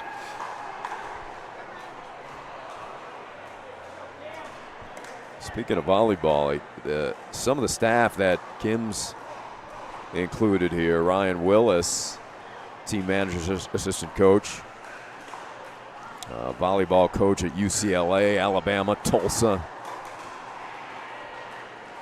She brought the whole volleyball crew over. Andy Banichowski, All-American and national champion player at UCLA and the winningest volleyball coach He was also part of every aspect of the U.S. Olympic volleyball program, coaching. Wow, impressive.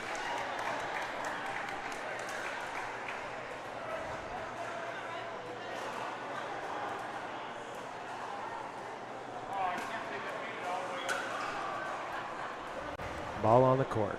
Replay. So 2-5-2. So the Scorpions they're a tough team grinding away.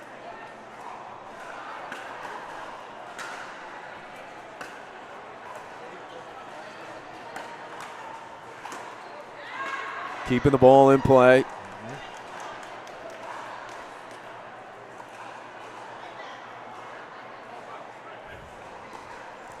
Yeah, that's the worry when you have that first game so easily. You kind of get a little too confident there in the second one. And great shape by Jade on that first ball. That is in. Just short. This is a great example of Kim Jade just being a fierce competitor.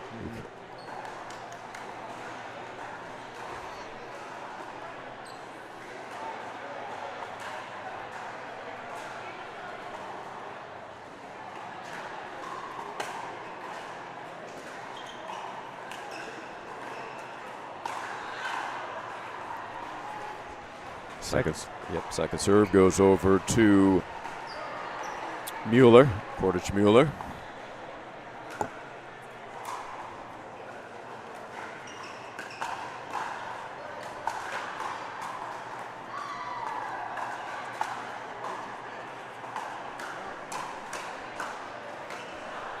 That flies deep.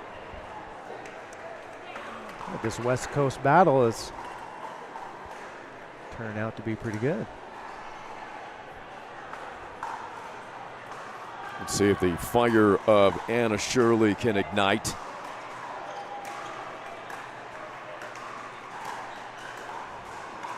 Oh, crafty play, good touch.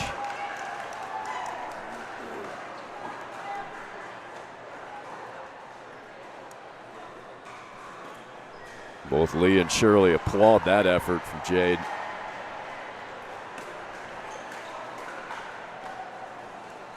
Ooh, championship shot. Bounced, I think, 3 times. Smart play. In the kitchen. Almost 3 times.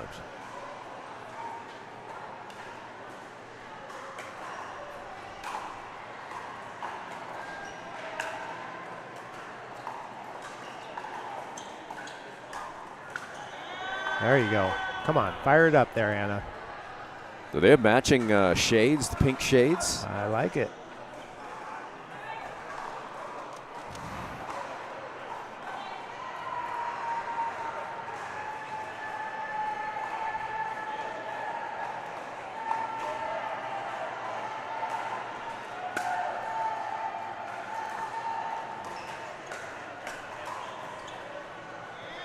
All right.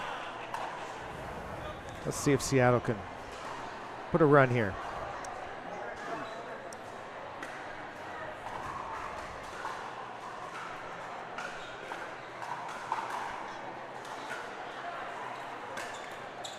These two are new playing together, so we're still feeling things out, still figuring it out.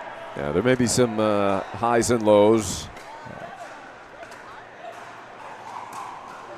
Oh, clean winner. Stefan Andren loved that shot.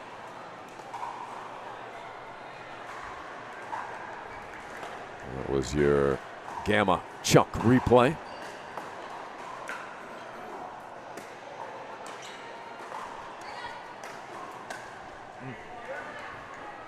Lob over Jade, not a high percentage play.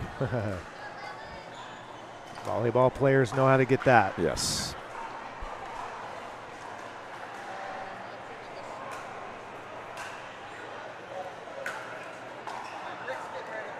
Ooh, the break's going Scorpions' way at the moment as well.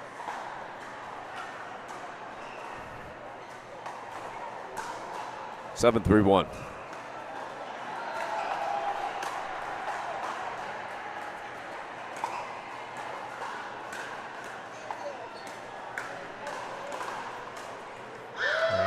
Burning it by Jade. There we go. Cara Beth Lee. They continue to pound away at Kim Jade.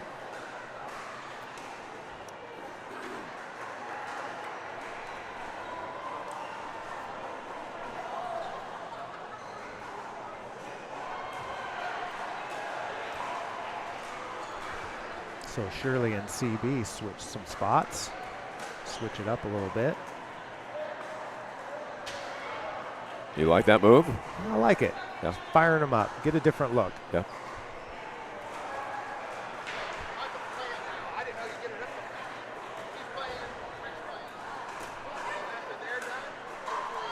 That was a top spin lob. Very effective off the paddle of Lee.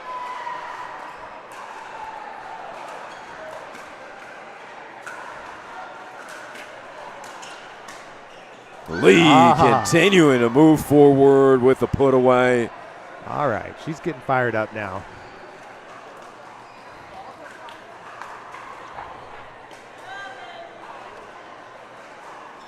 So timeout, Coachella Valley, as Seattle has picked it up in game 2. Here comes the run. Right back in it, 3 unanswered. Trying to win this match in 2.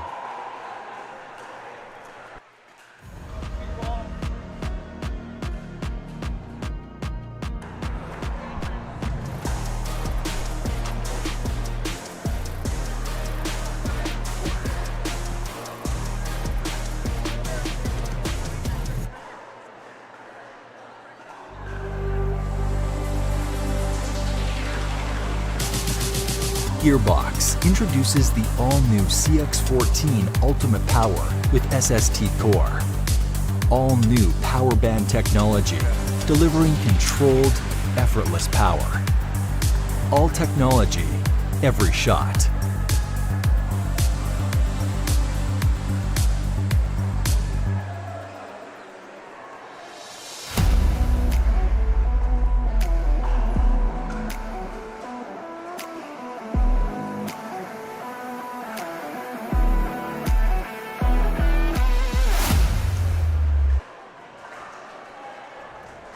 So 5-7-1. And a winner from Shirley. Seattle continues their comeback. Within 1 now.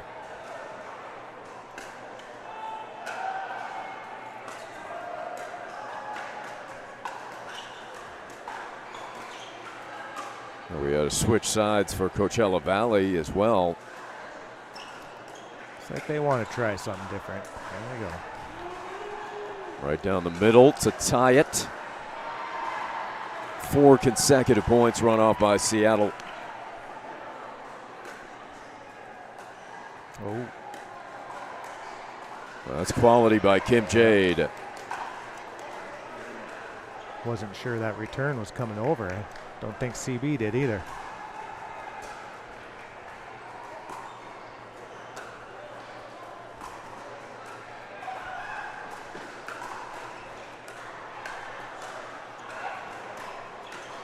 Nice. Oh, terrific hustle, scrambling, enables them to secure the point.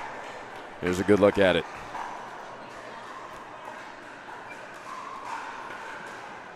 Gets back and gets the win. Gets the point.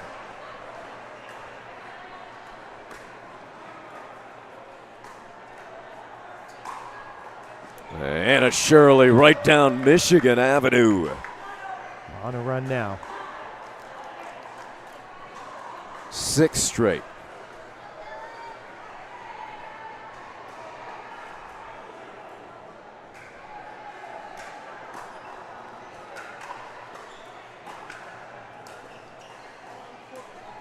Ooh. So Anna asking herself why.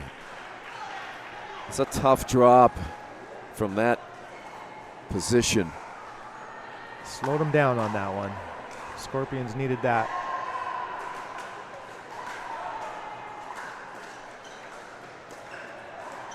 Oh. What a shot by Lee there. Put it behind Jade as she marched forward. She almost got that one back, though. Yeah. That was close. You're right. Great effort by Kim.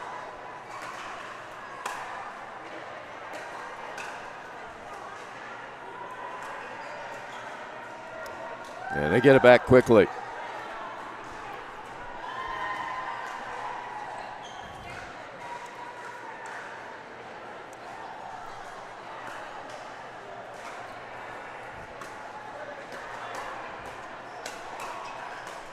Oh, Lee jumping out of her shoes at that one, James. She was salivating on that one.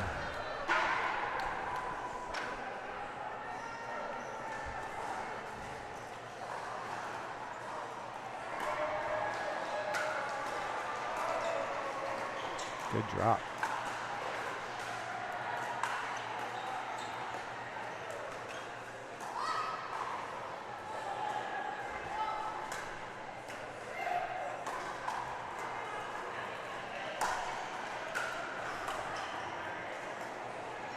Oh, they're not going to let that one go twice. Came up short, and point. we have a match point.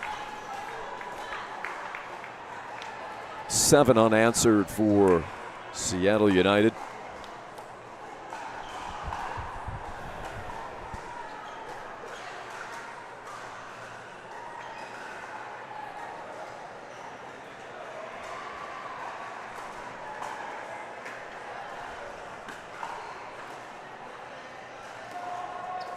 Come on, ladies.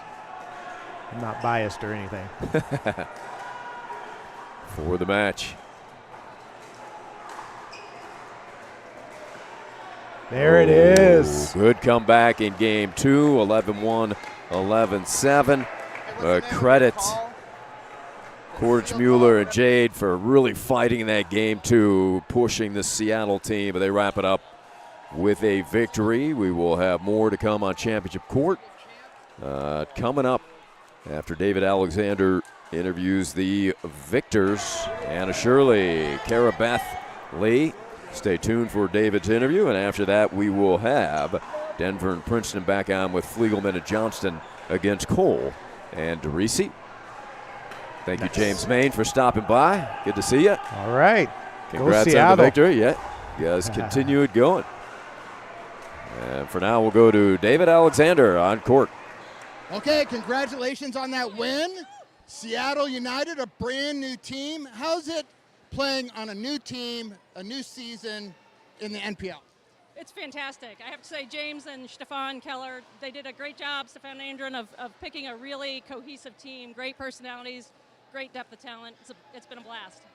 And you're just a real steady player. How is it playing with Anna over here? Like a dream. Okay. I've played against her several times, and it's so nice to be on the same side of the court with her finally. It's always nice to play with a strong competitor as your partner, for sure. So whenever I interview Anna Shirley, I just basically hand over the mic and just let her go. So we're going to do that. I am just so happy to have Cara Beth on my side. I've never played with her before. We clicked right from the beginning, and we just battled. We were down 7-2, I think, and we came back and won. That was really tough. We just stuck to our game plan, and I just love her. You guys ran off like 9 points in a row or something crazy like that. How do you regroup after being down by 5 points to just running off a streak of points like that? Well, we both felt like we did have a plan for the match, and then we both felt like we were okay. It was just like inches of mistakes, and they picked it up a little bit. So we just stuck to the plan. I think it's not losing focus despite the score. I think it was Cara Beth where we were down 7-2. We're down 7-2, and she says, "I feel good. I feel good." And I'm like, "Well, I'm glad you do. I guess I should too. Okay, I feel good too. We're gonna do it." And that brought me up because she was motivating me. I feel good. That always helps to have a great motivating player. Great job to Seattle United. You had James Main on the commentary, so we'll see how that goes on the playback. Great job, ladies. Back to the booth.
we're live with one of the National Pickleball League owners, Michael Chen, who's also a player, by the way.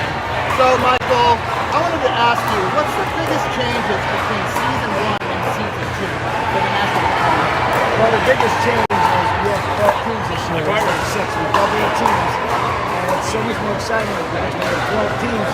Now we have about 200 players this year. And on top of that, we're in new facilities. Last year we were in one chicken coop and one big all excellent. This year we're in all different facilities. We're in the first one here in Chicago. Make sure the audio on this phone is on the phone, okay? So Go into the audio mixer and make sure that if you see my microphone, turn it off. Find this camera and make sure that the full audio comes through. It seemed like the play just exploded from last year. All the people that maybe just buy all the new tech toys that come out play last season, and all the people that watched to see what happened, jumped in on this season. How do you think that inspired the first season to inspire the second season for the championship to come in and play? Find the assets under the mixer to make sure the audio is live.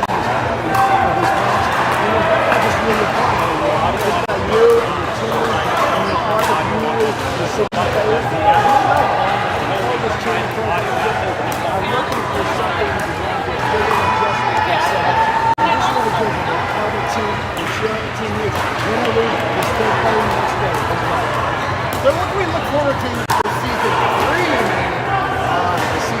I think we'll continue to expand.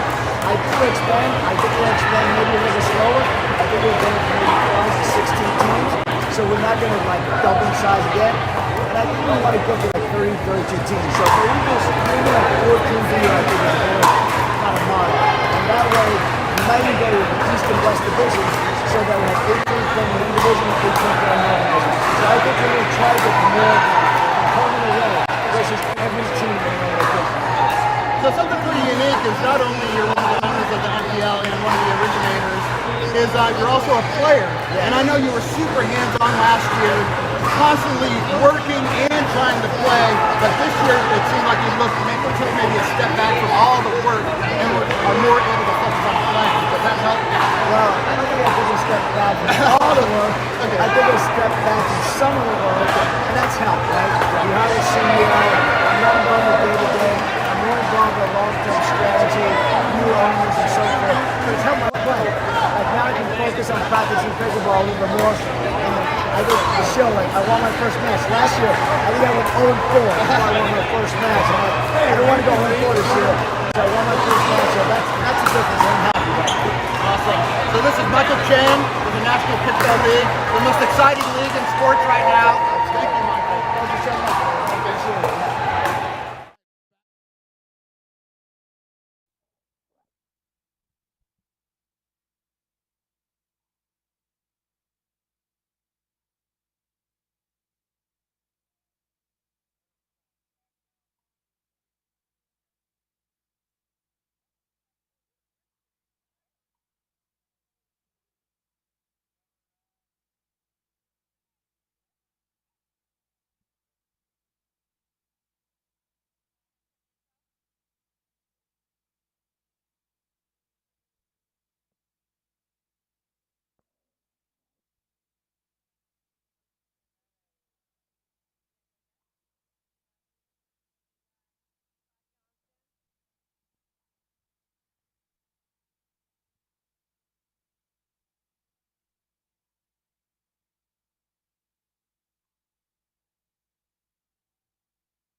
And Derisi, doesn't take him long to turn up the heat.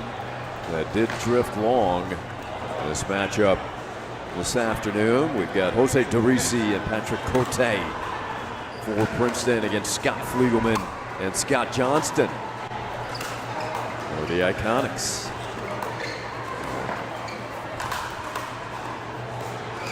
That is in.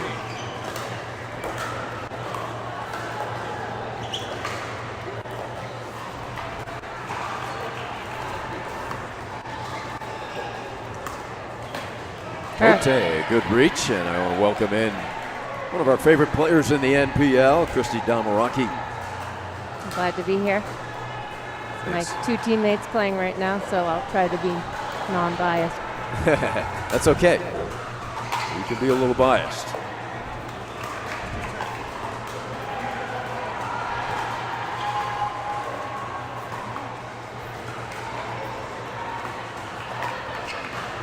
Fliegelman ducking out of the way, but it landed in anyway. So for Princeton, you were on the, it was a tough match you played earlier against Carter and McKenna. How would you summarize that match? You know, that was a tough battle. They played amazingly well. I think Janie dinking, her dinking game was spectacular, and Molly just kind of took her dinking and crushed it. So, I mean, we battled them, we had them. There was a tough call on the pretty vital point, I feel like, where they called the kitchen, and it was a little late call. I don't know if that's replayable, but that was a tough one. And, it was a late call. That's the way we felt over here. Yeah. And, you know, that's just kind of the game, but I felt like I played really well. So as long as I play well, it stinks to lose, but didn't feel as bad because I felt like I gave it everything I could. Bruisers trailing Denver right now 3-1. Roughed up by Seattle a bit this morning, although that was very competitive. Long morning of action. It was, and we knew they were going to be good. We strategized our lineups, and you know, they're a strong team. They're a very deep team. Oh, I think we're deep as well, but they were deeper. So the way Jose and Patrick play well together is Patrick is the setter-upper, and Jose is the closer. Fliegelman, good reach there. Cote really moving the ball around effectively. Johnston and Fliegelman, that's a couple of very good movers for Denver. I tell Scott Fliegelman all the time I want to see his birth certificate. Right. Yeah. Because he can Ernie like anyone I know. He's an amazing athlete. He really is. Well, he is a triathlon athlete, so. But you're right. I mean, I see him with a knee brace on, so maybe he is human and not made out of iron. Yeah, I don't know. I was in Mexico with him last week, and he played amazing. Actually, both Scott Johnson and Scott Fliegelman. There's a big from Derisi. He will get in the opponent's face, bringing energy, bringing excitement. Great entertainer. So good, so good. To see he's so good. Just to ask him. Fun to watch, though.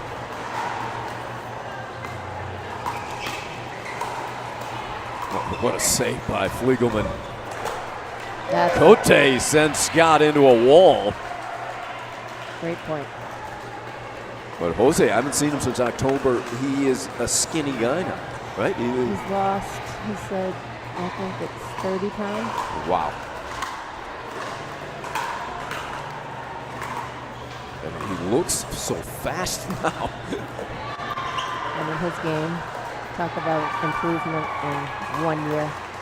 Remarkable. Second serve, Jose out of Rochester, New York, Argentina, originally from Argentina, Argentinian. Background in tennis and paddle tennis. Going right at Johnston.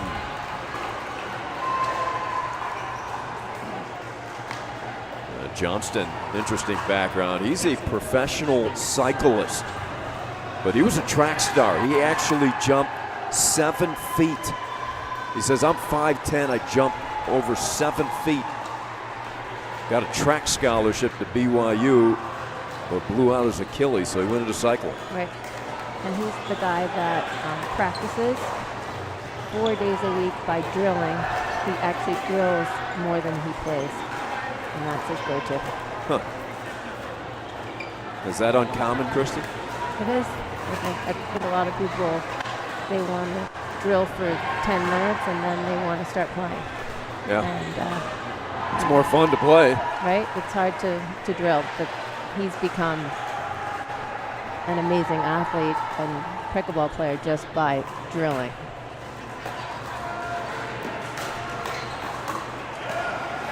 Great ball right at the feet of Johnson as he began his transition. Cote, out of Montreal, badminton and tennis background. Played tennis at Graceland University, then coached at Cornell College in Iowa. A good read there by Cote, ducking out of the way. I feel like Scott Johnson is backing up on the ball a little bit. He needs to get a little tighter and expect that. The powder.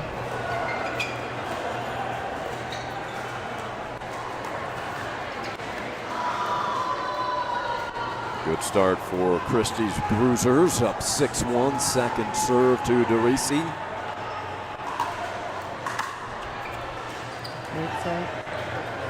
That ball really stayed low with pace.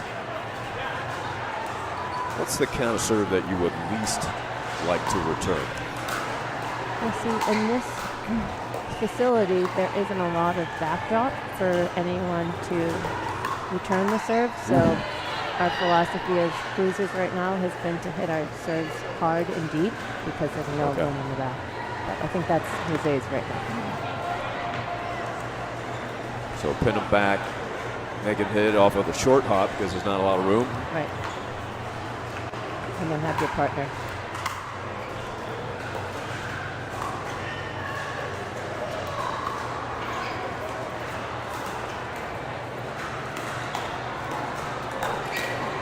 Cote pounding away with Derisi. What a start this is for Princeton. I'm surprised that the Scots haven't called the timeout. It'd be a perfect time to do that. Yeah, I would agree. Down 8-1. It is all Bruisers.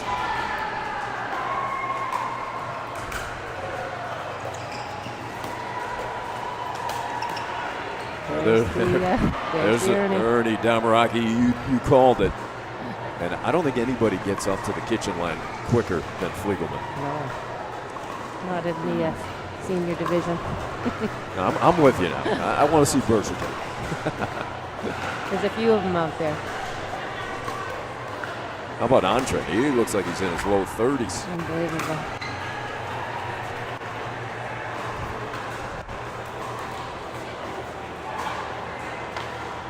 The issue for Denver now is get some points on the board.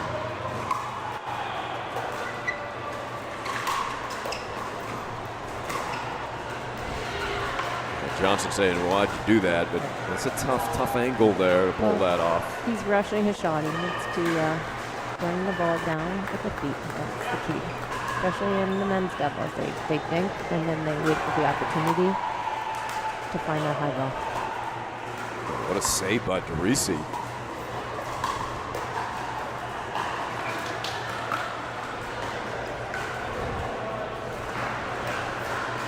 So what Jose likes to do is he likes to hit the ball super hard and then say to his partner, get in and put the ball away.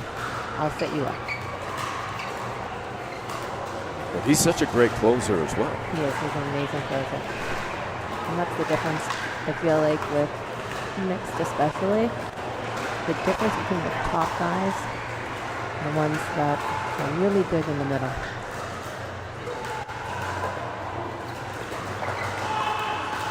How much have you played as his partner in doubles? I haven't. In an hour. Yeah, you're going to see how it goes. I know it's going to be good. We've practiced together. He just takes over. Well, that's it. A quick game one. Derisi and Cote, quite a statement. We'll see. We know we'll get a response from Fliegelman and Johnston. They're coming up your way in a moment.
Okay, game two. Princeton serve to begin. After putting a bruising on the Iconics, the Bruisers did, 11-1.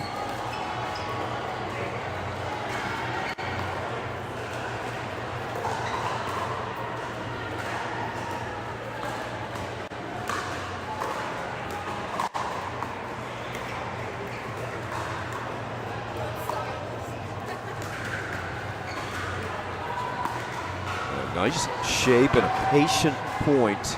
I was going to ask you what changes do you think Denver is going to integrate here? Is that it? Is it to slow it down?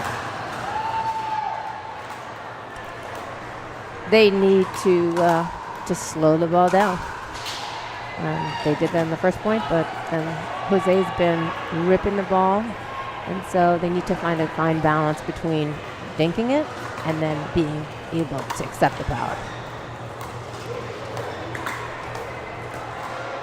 Cote, he's got great hands up there, doesn't he? He has amazing hands. And they're a great match in that he's setting up Jose and Jose's closing.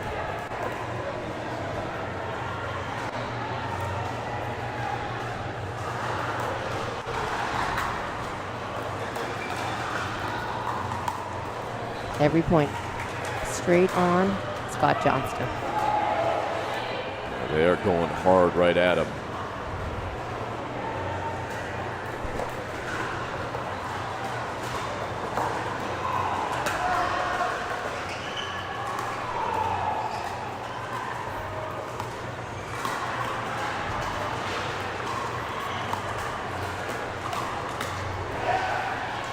Cote survives that speed up by Fliegelman, made him hit another one.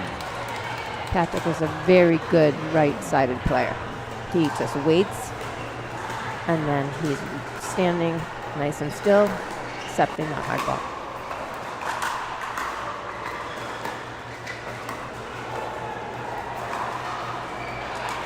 Nice redirect. Cote and Derisi continue their dominance. Having outscored Denver now 14-1.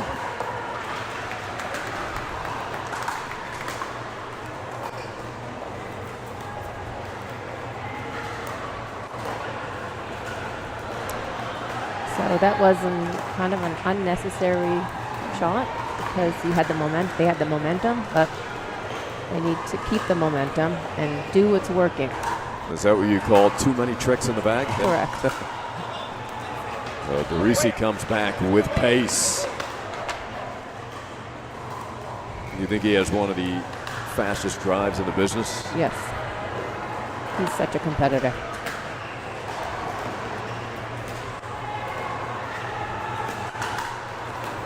And he's not backing up. Everything is forward. When you see players and they're 2 feet behind the line, it's just never a good thing. Get right on the line and be ready for a pounding. That's the difference between the better players and the medium level players. Do you have to have a specific skill in order to pull that off, Christy, or is that something that everybody needs to get accustomed to? I didn't have it last year, and then I started practicing it. And I had Greg Bennett, who is a Portsmouth, New Hampshire guy, one of my friends, and I said, just pound the ball at me nice and hard, and I started to, instead of move back from just being a tennis player, I started to just move forward. That's the difference. Moving forward when you know it's going to be a high ball. So anyone watching that needs a little help on a hard ball driven at them, don't back up. Move in. Just move towards it. Move towards it. Exactly. Everybody hits horrible shots. If your partner does or you do, guess what? Next shot's going to be hard at the body, most likely.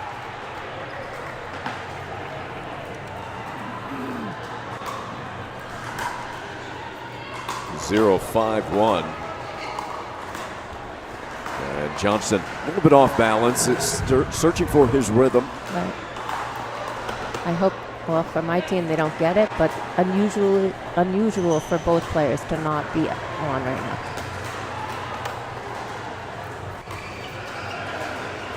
Johnson searching for answers right now.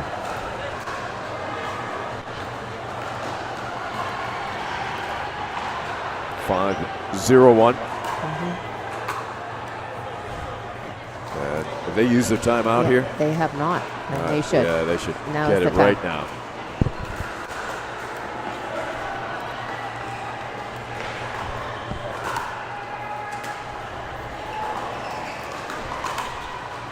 Ooh, DeRisi, pretty good look there. I think he'd like that one back. Yeah.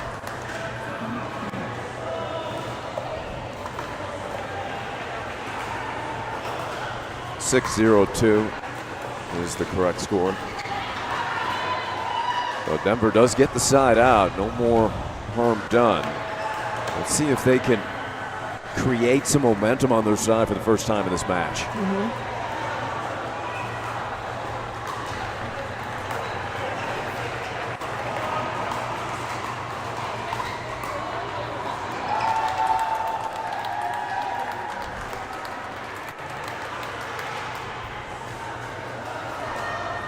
Second serve, and you called it, Chris. They continue to just pound it right at Johnston. Yeah. You know, sometimes this is when you might just consider doing something different. Hey, you're down 6-0. Maybe switch sides. Maybe, you know, you got to change it up. It's not working. Change it. You don't have to do it right away, but it's 6-0 and you're getting smoked right now, or what is it, 4-1? 1-6. 1-6. The score is off, but yeah. So now's the time. They do score their first point, but that will be it for this service game.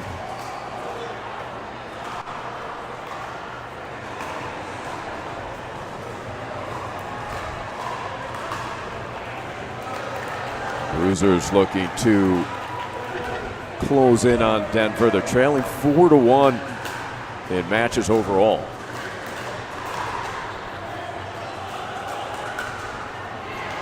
This Denver team, big victory this morning over the champion Indy Drivers, 7-5. My old team. That's right. What a team you had. Yeah, we had a great team. And equally as nice off the court as on the court, which is more important. And you had Phil Cohen as your He owner. was a great owner. Paula. Great guy. his Paula wife. as well, his wife, yes. Rick, you know, he helped with our team, and I think he was behind how we were so strong. He knew all the players, so he was a heavy hand in the drafting of us. Yeah, great judge of talent, Witzkin, along with all his other ability. Can't not mention Matt Troyer, the manager and captain. He was awesome.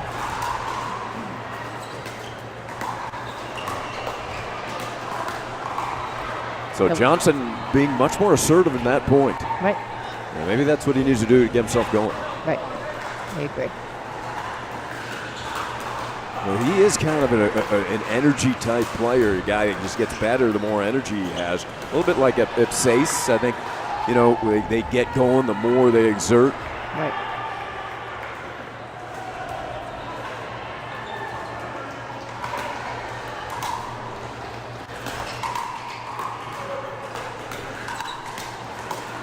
Oh, that's remarkable stuff by Jose. Did we get it so good? So you notice in the middle, they're a little vulnerable on the Iconics right now in the middle, and that's where Jose and Patrick are focusing. Their balls are all low in the middle, and it's really throwing them off.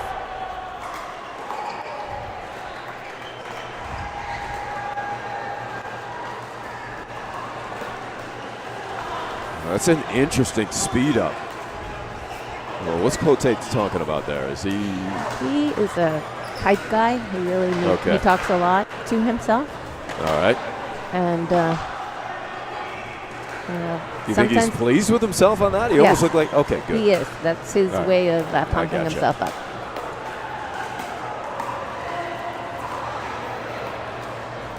It's great thinking. Yeah, Scott is just Scott Johnson's struggling a little bit. Yeah, Scott's going to need to go for a bike ride after this one.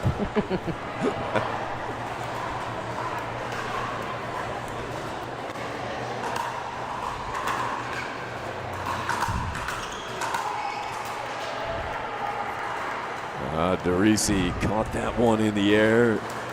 So let's see if the Scots stay on these sides now. So Scott Fliegelman was left side, now he's right side. So let's see if that was the change.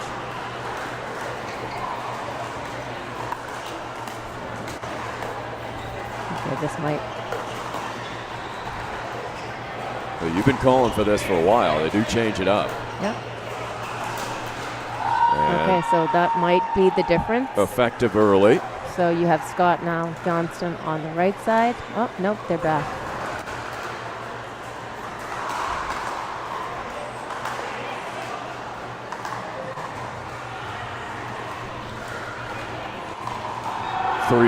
First serve, though.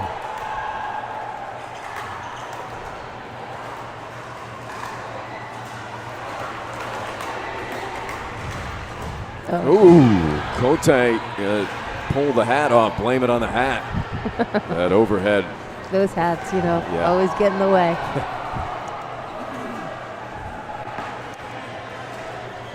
Maybe that's the break the Iconics need to make a run here.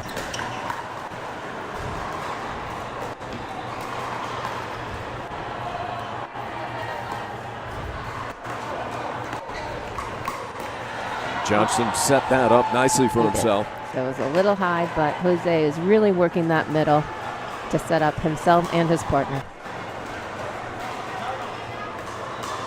That was a smart timeout called by the Bruisers.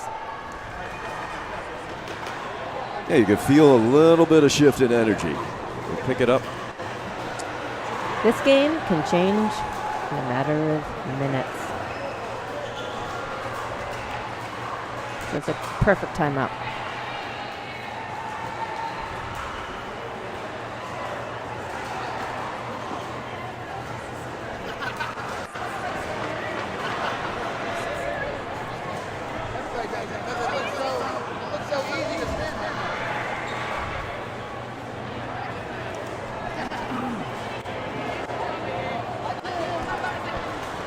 So Derisi and Cote, they go to opposite corners during this timeout, and now they come together with a fist pump.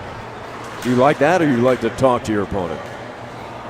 Or your teammate, I should say. Yeah, I like it as long as it's encouraging. And I'm sure my partners feel the same. Otherwise, just stay away. Is that I think I'm harder on myself.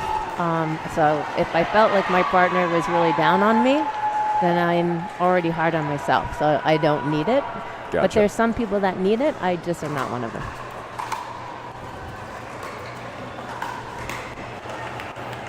Yep. They're going back to the old strategy, if you notice, which is keeping Scott Johnson back and then working him hard. So they get the timeout, side out, looping serve. Fliegelman on the right side here.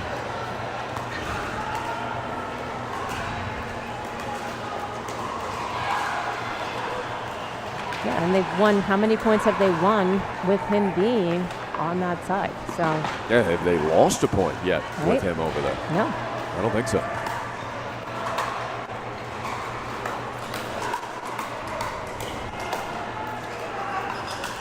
Oh, made him hit an extra ball. Great defense by the Iconics.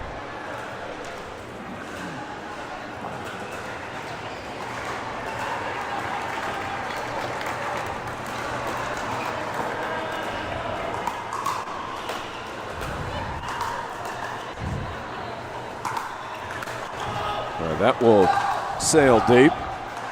They worked hard for that point. Did we get a way out call from Jose?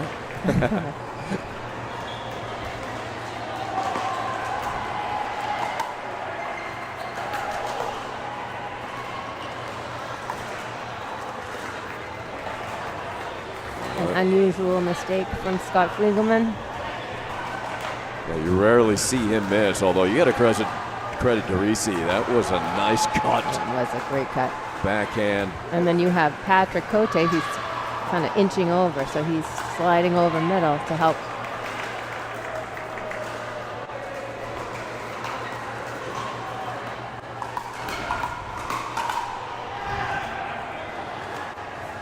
Derisi made the call for him.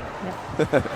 And Scott Fliegelman he's able to defend that hard ball straight at him with Jose in front of him. So I hope they see the difference here. Derisi going for a little bit too much on that one, so a quick side out, no harm done. Iconic still in this one.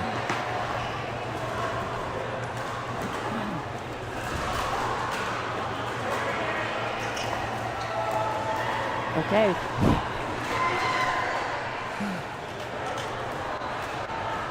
Drop right at the feet.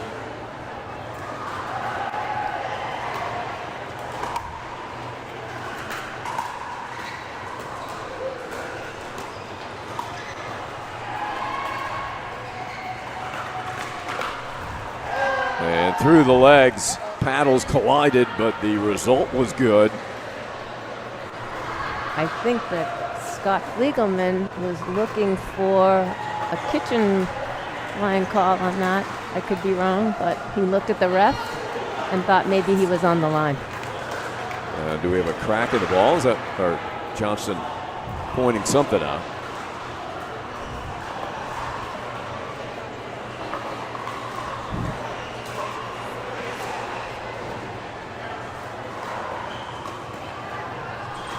Eight, 5-1.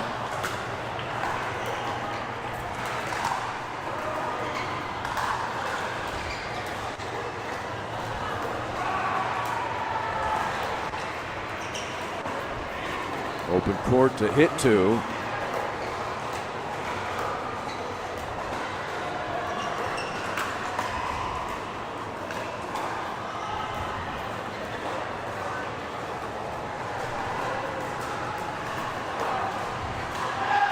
That landed.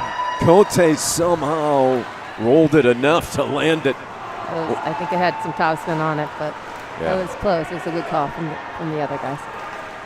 What a point.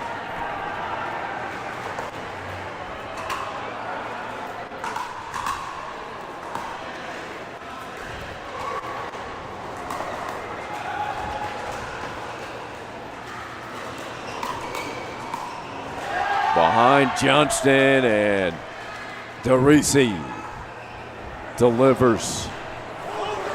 This is so good. Yeah, we had a couple so goods there. Good.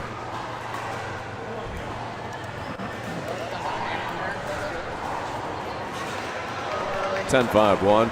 Match point.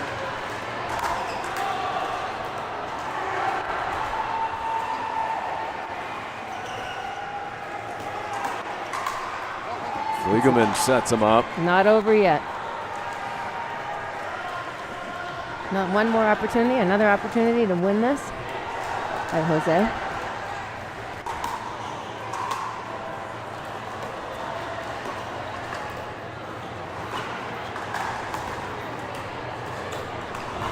And there it is. Cote able to finish it with the reach in. 11-1, 11-5. Good battle in the second. Big victory for Princeton, trying to stay alive in this match. DeRisi, big fist pump. David Alexander will be out there to talk to these two characters. And then we will have, after the interview, we've got Coachella and Seattle, Gingrich and Svensson against Andren and Furman. That should be a good one. That's going to be a great match. Yeah, first we'll have David Alexander. We'll send it to him courtside right now. Okay, here we are. We got Princeton Bruisers, a brand new team to the NPL. How do you create a strategy against such a tough team like the Scots? I like our soft game, making it to the kitchen, and we trusted our hands. Patrick is such a consistent and good player, very dangerous when you're attacking with a long ball, which are most of them, by the way. So Patrick played great, and I just put myself into the middle and tried to hit some ball. Have you ever played with Jose before? Actually, no. Just played against him a couple of times. Yeah. So we're definitely going into this raw, trying to establish a strategy. Of course, at the beginning of the season, that's always the biggest challenge, just to combine our efforts and do well with that. Something unique I see about your game is your two-handed backhand. You actually put two fingers up. What does that do for the audience? What does that do for you? I think it's just the way that I do it, but I don't think it really means anything. I just hold the pad like this. As long as I have a good contact point, I think I'm good with that. The fingers or whatever. It's just the stability. Nothing else really. To me, I think this is pickleball and not tennis, so whatever works, works. Yes. So we got to talk about, Jose, your svelte figure. You came in shape this season. What the heck? Well, I wanted to be ready for the second season, and I wanted to be ready for the interviews. I couldn't let the only fit guy here do an interview, so I decided to get fit as well. So yeah, last year was kind of a rough year in terms of many things, and this year I'm back, and we are taking the whole season. So Princeton Bruisers is your name. We want to win it all. Princeton Bruisers, a brand new team. I had to lose 15 pounds. How about you? I think I'm trying to stay like this, but yeah, just keep going, have fun. MPL is so good, so fun. The great energy here, it is so fun. I really don't know how much I lost because I don't weigh myself, I don't think it matters. It's how we feel with your weight. How about one so good by both of you at the same time? Ready? 1, 2, 3. There we go, MPL. Back to the booth.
We are underway here. Men's Pod 1 dubs. What a matchup this is. Johan Svensson, Dane Gingrich for Coachella. Stefan Andren, David Furman for Seattle.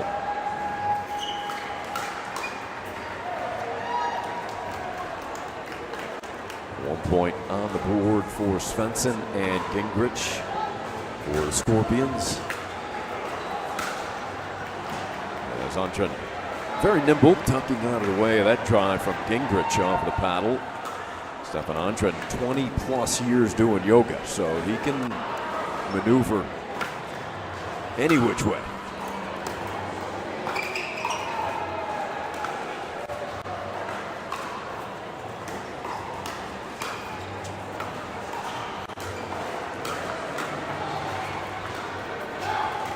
And that pushed out wide. Good battle by Johan. Svensson, director of rackets at a Memphis Country Club. Svensson out of Sweden.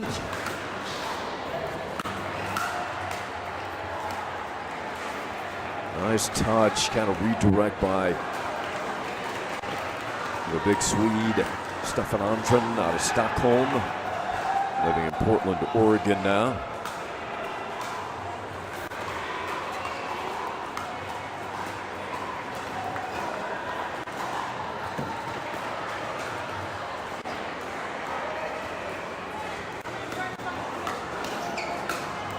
Dave Furman swats that for a winner.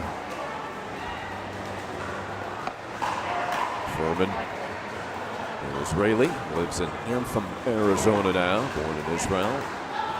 Co-founder of the Senior Pro Tour pickleball tournaments. Drives that deep.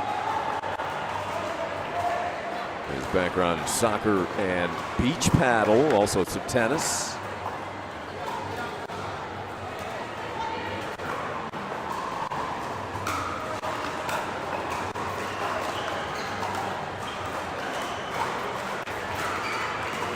Swanson turns up the heat, gets some help from the net.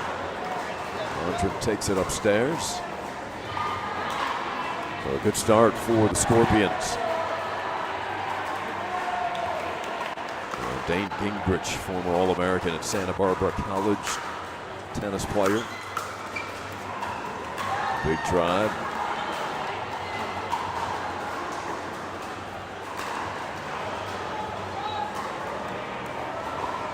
Four to 1 Coachella.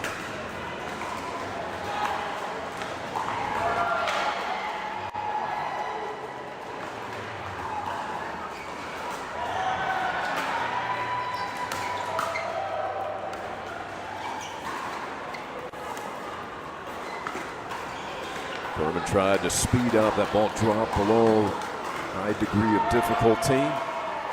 Coachella continues to cruise here in the first. We're defeated by Houston this morning, 8-4. Seattle trying to pick up 2 victories in their opening tournament in the NPL.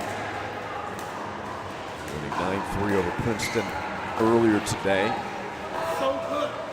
And Gingrich taking a page out of DeRisi's book with a so good over at Svensson. As his team up 6-1, quick start. Seattle will burn their time out right now and try to regroup.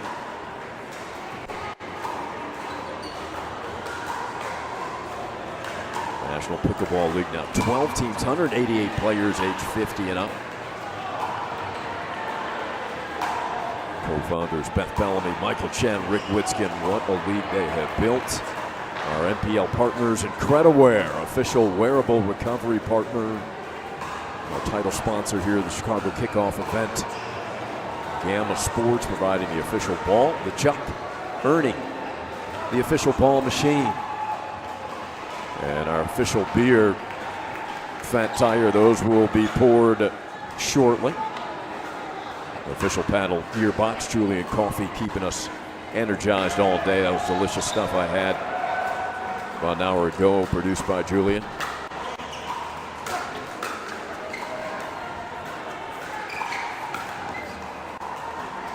So out of the timeout,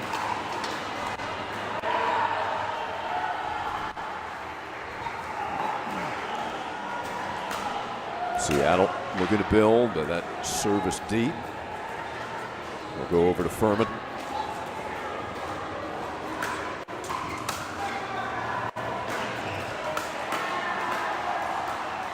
David Alexander will have an interview coming your way momentarily.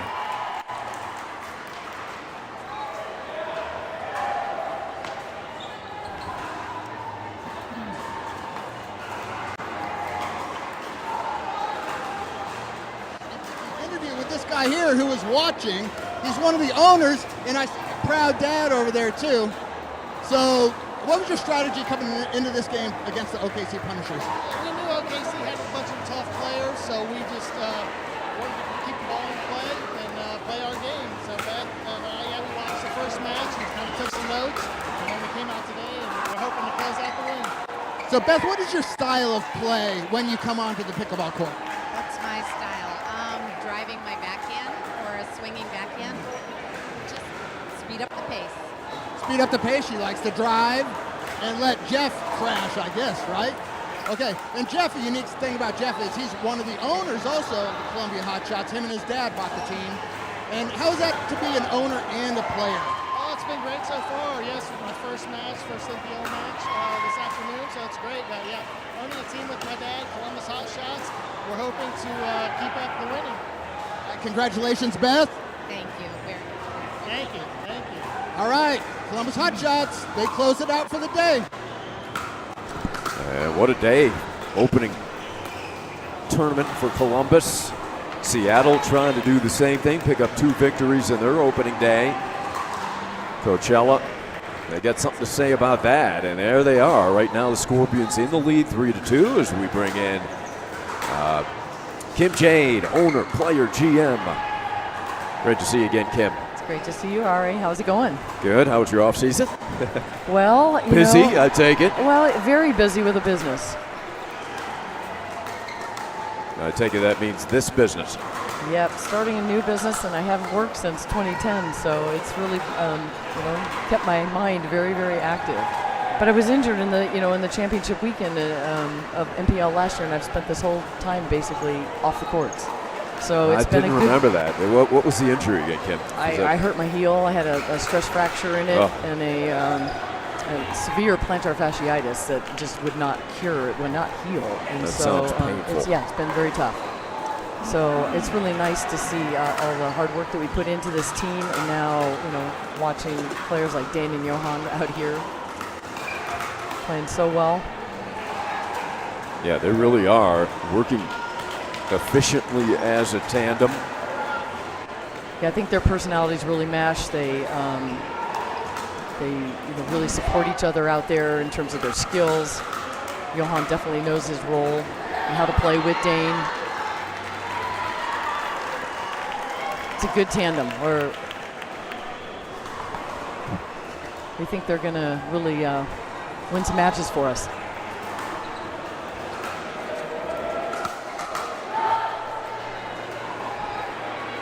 And that one floats long. So as a player, owner, and GM, Kim, right? So you're essentially working around the clock, it sounds like.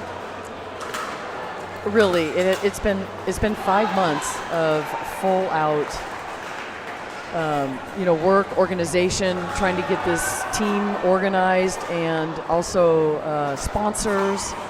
Ryan Wills, from my volleyball background, we coached together at UCLA, and he was a head coach out at Tulsa with volleyball.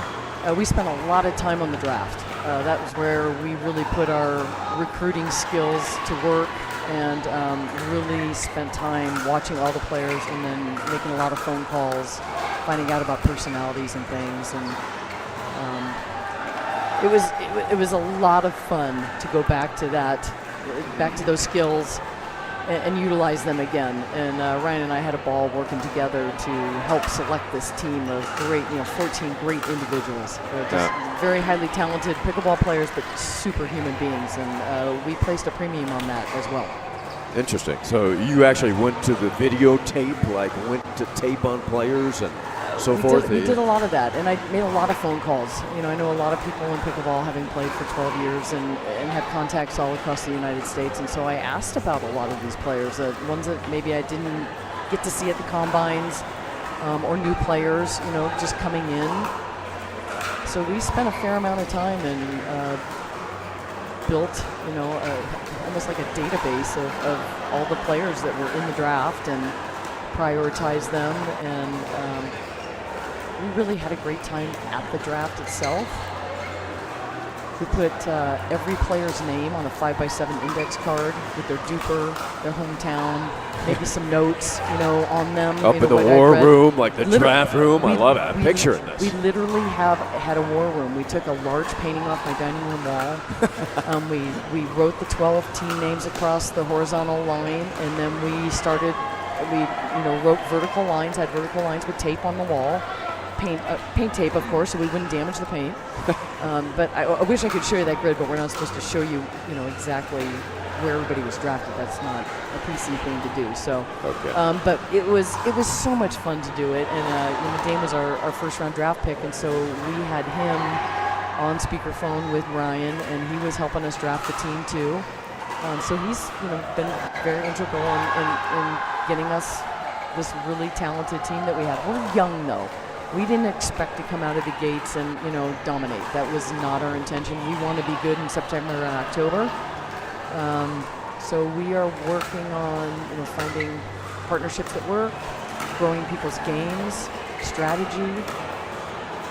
So these players are all going to grow throughout this season, which is something that we really wanted.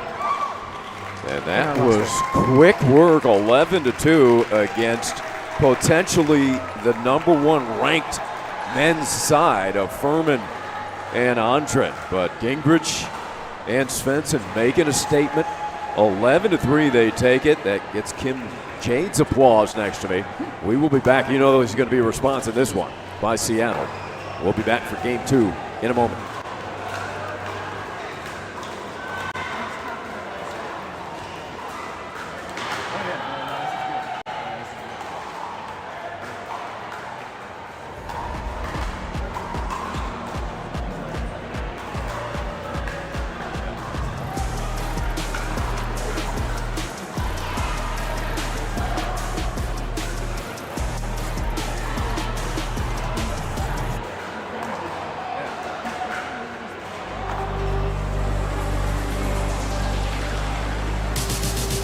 Gearbox introduces the all-new CX14 Ultimate Power with SST Core.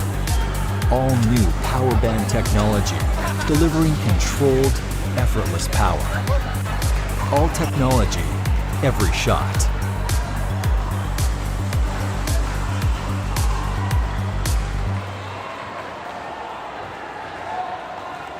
Okay, we are back. Welcome back. We're in Chicago, opening weekend. Coachella Valley, the Scorpions, and Seattle United Pickleball. And some thought, you know, Andren and Furman, how are you going to beat these guys? Well, Gingrich and Svensson just showed us how. Now, can they continue this through an entire match, Kim? And I know you're proud of your team at the moment. And are literally team tall. They are huge. At the net, they drive the ball hard. They're long. They can make moves like that. So you have to pick it apart. It's much harder. I think what, you know, Dane and Johan are going to be trying to do is really get the ball on the ground. Johan's super patient with that, and then they're going to literally look for Dane to try and come in and swoop and try and make some big play.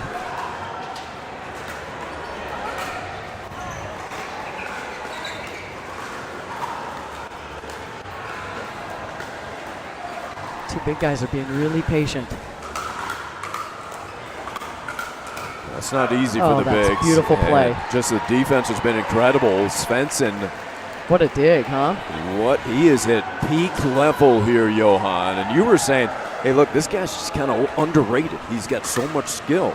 Yeah, he doesn't have one of those super popular big names in terms of, but the guy's been around pickleball forever. He's a stalwart. He plays the game competitively, but intelligently. He tries to construct points, and he knows his role playing with Dane. I mean, he knows what he's supposed to do. He's not the alpha in this situation. He is going to be the setup guy, and he knows that. And he's going to play great defense. He's going to battle. Oh, ready to send it over to David Alexander. David? Yeah, we're live. We're on court 7. Houston Hammers, who just clinched it for their team in the afternoon match. You guys won the morning match, and now you just won the afternoon match. How did that match play out there? Well, it was a lot of long rallies, a lot of slow game. There were some speed ups, and this girl was a beast at the match. She was getting low, putting balls away. We got behind early, but we really dug in, and we settled down, and we talked to each other, and we just went to our spots. How's it important, I feel, he said, to get low? I feel getting low is super important in this game. How do you feel about that? It's nice being short also, that helps a little bit, but definitely it helps me with the scorpion shot. Makes it a lot easier for me to get a handle on with the overhead and move a lot faster. How are you? What did she play last? What did you play last? Volleyball, yeah, basketball, softball, racquetball. Just keep on going if I want. I always like how that volleyball transfers into the bump, transfers into a great dink. Yeah, what about you? Do you have a sports background? Can't get that low. Yes, I played college tennis, played a little bit on the tour, and didn't want to play football originally, but I'm a convert just like you. Me too, me too. Congratulations, Houston Hammers. They clinched it for the afternoon round and the morning round. Great job, guys. Okay, Hammers win it again. That's a team you saw this morning. What was your impression of that Houston team? Houston is solid all the way down. They played really, really well. I felt like there's some cohesiveness already there. They have a bunch of players from Texas, and they play together, and they seem to know each other pretty well. We all seem to be kind of dancing around each other and trying to figure out our partnerships and our communication and who takes what ball. And it seemed to me that they were a little bit more on the same page, and that's an advantage. And I think every team tried to do that, where they tried to get some people from their local areas that had partnered a bit. We've done that with 3 of our guys that all play at Bobby Riggs together, with Keith Jane, Pete Aldrich, and John Reedy. Yeah, then you can practice together. That ball off of the hip of Andren. Right now, Seattle's just searching for answers. Kind of the puzzled look they have on their face. It has been all Gingrich and Svensson. Well, pickleball is such a momentum game. It's very much like my previous sport in volleyball. It's such a momentum game, and you have to do something as a team when you're down 0-5. You have to change something. You have to shake it, break it. Well, they tried the timeout.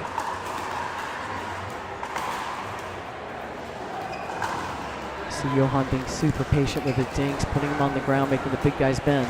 It's so accurate. That allows Gingrich to roam. They tried to speed that up. Gingrich says, my bad. I'm here with Kim Jade. You're taking a look. Kim Kessner appears in the screen. Where is she? She's on my left. Okay. I'm like, there she is. Hey there, Kim Kessner. How was Mexico? Kessner is here. Kim Jade to my right. I am set.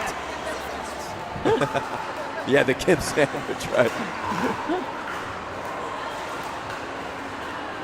Yeah, they're really struggling with that low ball. Looks like Dave was saying he's having a little trouble seeing. So that's the secret. Make these 6'6", what are you, 6'6", Furman coming about 6'4". They're big guys, that's for sure. So athletic, though. Yeah, this is going to be the all basketball team. Gingrich tried to go behind the back with that shot. Yeah, Gingrich could be on that all basketball team, too. Oh, yeah. He was a heck of a basketball player. Yeah, he looks like a hooper. That doesn't he? He's also a pretty good golfer at one point.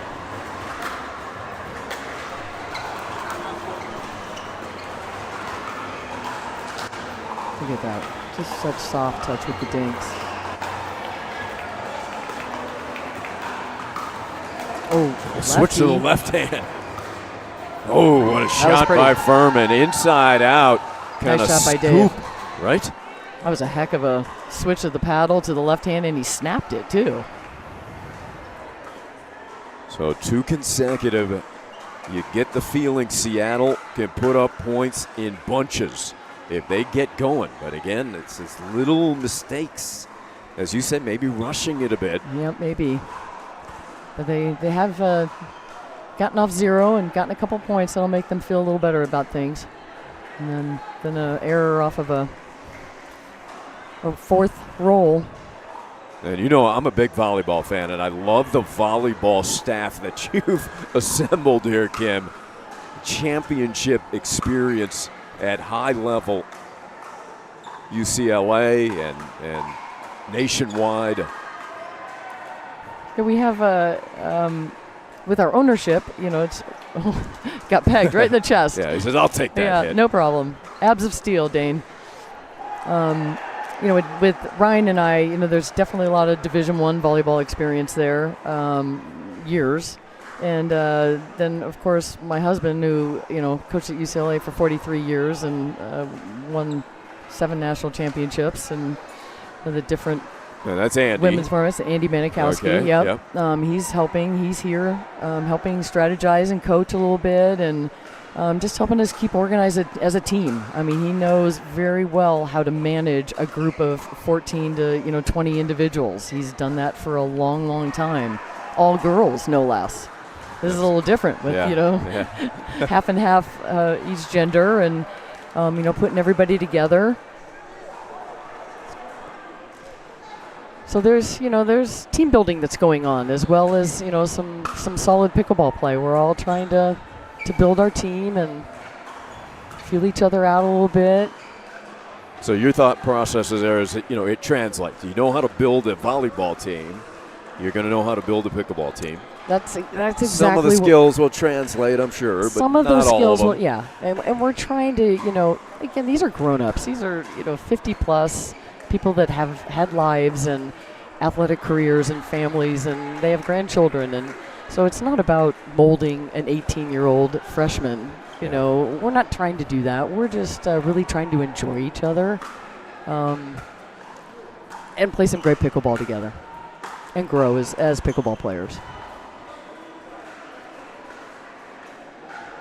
There's not a bunch of sports out there where at 50 and over we can play at this high level and That's enjoy a good each point. other and play professionally on teams with our names in the backs of our uniforms. It's really a treat. It's a second coming of a bunch of athletic careers, which is pretty neat. Yeah, it's a pleasure to be around, even though that I'm not at that level where I can be on the court, but it is great to be around it and a part of it. It's hard to imagine some of these athletes are between 50 and 65 years old. Absolutely. Some of the things that they do with their bodies and the speed and the hand-eye coordination and the hand speed. Oh, look at the guys on this court. I mean, you look at the athletic ability and the physicality. Yep. It's impressive. Yeah, you would say, okay, maybe some 40-year-olds out there, Exactly. maybe. Yep. All in pretty darn good shape. Let's look at Johann's numbers. Duper rating has gone up for Svensson. Again, just a very under-recognized, under-appreciated player, I think, in my opinion. And he's such a good player and a nice guy and a great partner. I love the way he competes. Oh, that ATP attempt got P. Not much room to pull it off. That you get it with his arm length. He almost hit the gearbox sign. Andra did.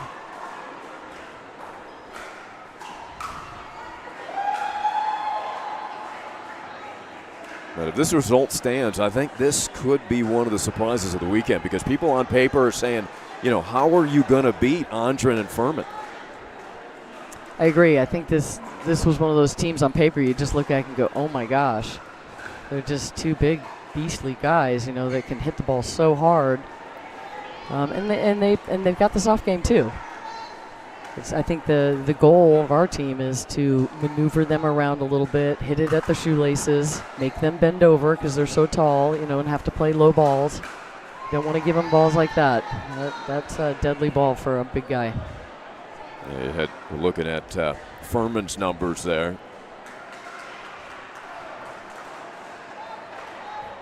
But if you're Coachella, you do not want to give them any breathing room. Exactly. Don't want the momentum to swing to their side. No, Johann decides to pull the trigger. He's not really known for doing that, but when he does it, it's so sneaky. Yeah, it caught Seattle completely by surprise. He has been perfection with his precise dinks, and there he pulls the trigger, burns one by him, and that serve goes wide. And again, it's Seattle feeling that pressure, trying to do too much. Yeah. Dave Furman has one of the biggest serves in the game, too. He really cranks it. Good lead there by Furman. Uncommon back-to-back errors there by Dane. He is such a machine. Such a low unforced error ratio. And going right at the body, caught Andren moving, and Gingrich takes advantage. Beautiful backhand flick there. Stefan says good shot. And we've got a match point. So it'd be a huge win for Coachella and put the Scorpions up 4-2 on the overall scoring. Ooh, Dane was looking to take that in the air. That's awesome. Great victory. We needed that, guys. 11-3, 11-4. That is a statement win. Svensson and Gingrich, big hug. And I'll be anxious to listen to the interview with David Alexander after this, just to hear their thoughts on whooping this Seattle tandem.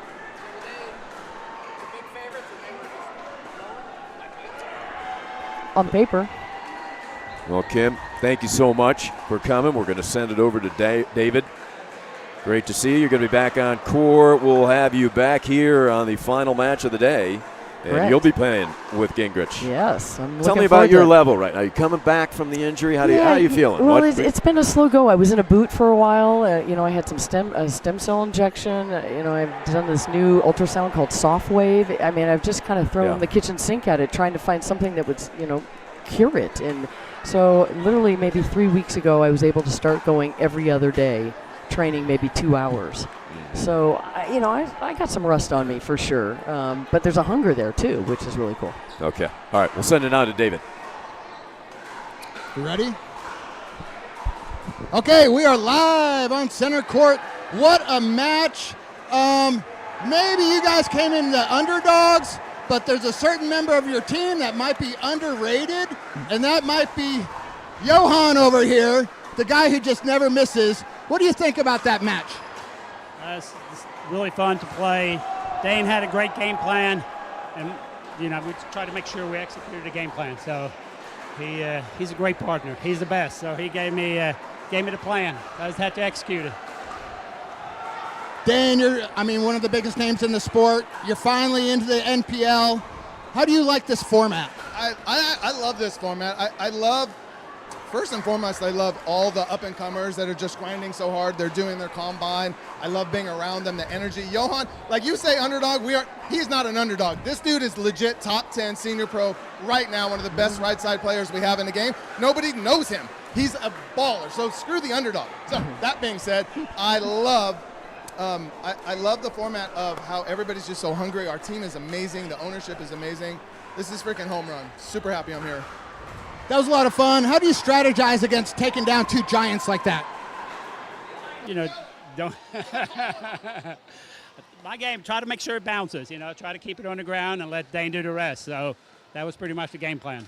That's the perfect right side player. Make sure that ball bounces, get your partner in the game, and then you can just rip from both sides, which makes you pretty unique. How'd you develop that style? There's a lot. Well, first a little bit comes from tennis. It's a two-handed. I'm ambidextrous, so that helps. But it's hours and hours of drilling, one-on-one with a guy at home that has as powerful of hands as any young pro in the game, just hitting me in the chest. So it's just rep after rep after rep. That's it. If you want to get good at this game, do some reps, do some drills. That's coming from Dan Gingrich, so it means something. All right, welcome to the NPL. Welcome to season 2. Great job, guys. Back to the booth.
Gearbox introduces the all-new CX14 Ultimate Power with SST Core. All-new power band technology, delivering controlled, effortless power. All technology, every shot.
All right, underway here back at the NPL Chicago opening weekend.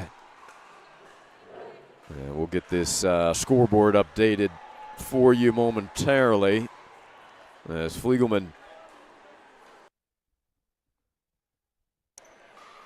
looks like a ball stuck in the fence here that Scott needs to dig out. He's playing with Molly Carter, and they're going up against Karen Coaches and Patrick Cote of Princeton. Want to welcome in Vic Talius. Did I get that right? Was it? Italian. Can't even read my own writing, Vic. It's getting late in the day. Hey, Ari, how are you? Good. Thank you for joining us, Vic. Part of the Bruiser team. Yeah.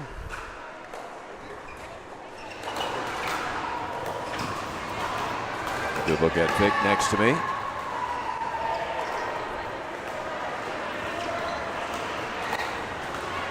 And a little net help for Cote. Patrick, very impressive playing with DeRisi earlier. Really bringing it to Fliegelman and Johnson. Did you catch any of that match, Vic? No, I did not. I've been playing, and did they win? They did win, Wow. yeah, relatively easily. So, Patrick and DeRisi, they are both just wonderful. Patrick, he does full-time coaching pickleball, and he thinks about the game all the time. He's helping out everybody and giving tips, helping us all out. He brings a lot of intensity out there. Lot of intensity, yes. And good. Not had a chance to play with him yet, but in a tournament yet. But I'm sure it is great playing with him.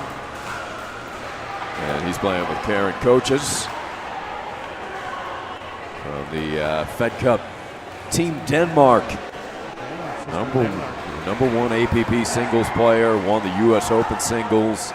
And she was impressive earlier playing with Damaraki in a quality match. Did they win that too?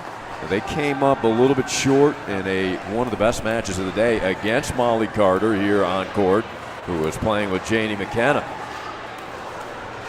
I played on the Austin team last year, and there's so many new players, so many great players this year. It's amazing.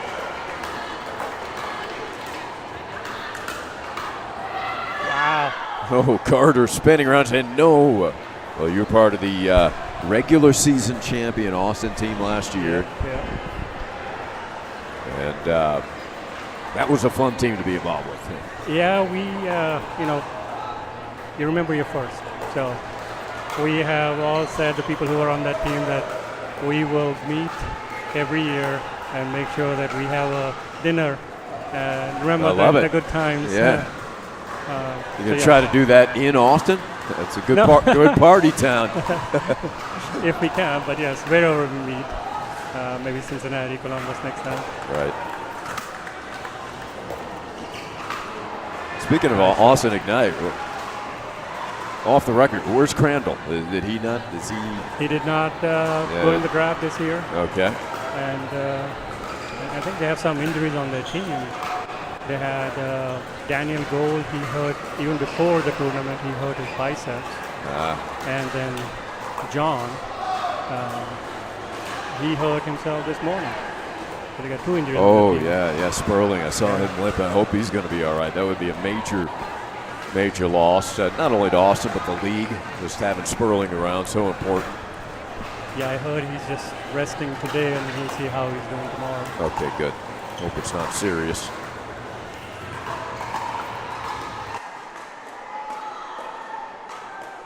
Wow. Oh, look at this defense. Cote and Coaches. Remarkable stuff. Do you play, Ari? I do, but not near this level. Unfortunately, Vic, this is too low for you. Oh, yeah, sure.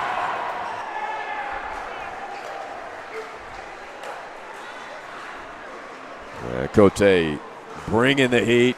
It's getting big in the middle. It's good. You can usually tell the team that's up because they are moving better. The team that's down is usually flat. And that's the best way to get your game up is just move your feet. Yeah, the feet generally get the hands going, right? Yeah, It works yeah. in tandem. Well, and get your brain going too. Yep, good point. You start thinking better. Instead of thinking negatively, you start thinking positively. Oh. Cote upset with himself. So there is the team score. So this is a must-win for the Bruisers here. Oh, wow. Iconics get this one. They will win the match. First one to 7.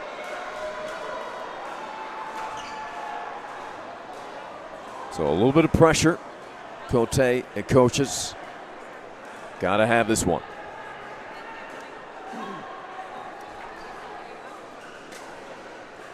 They would win the team battle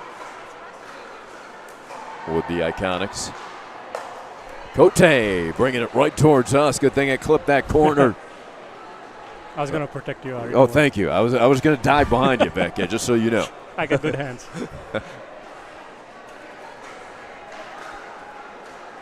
It's a fun game.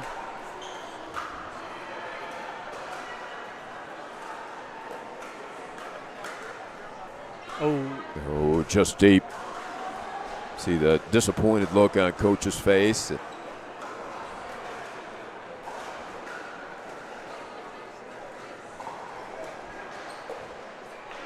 Short serve. Fliegelman picks it up. Oh, good shot. It's difficult to short serve Fliegelman. I mean, he moves so quickly. Yeah. I see a lot of players are wearing the safety glasses this year. That's a good thing.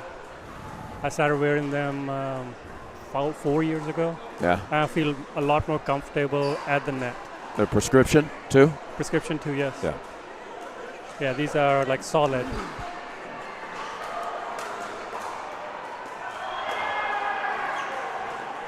Maybe that's what I need.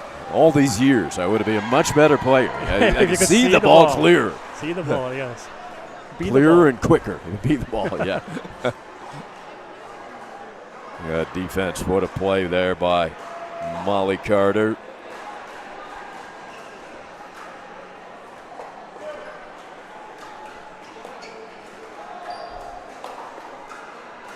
Scorpion-like maneuver by Cote, the Canadian, originally from Montreal. Yeah, he breaks into French all the time. Patrick does. Yeah? When it's a good commentary or bad commentary? No, just being nice and saying nice things. We're all getting to know each other. You know, the first event, we don't know anybody, so it's fun to get together and learn about everybody's lives.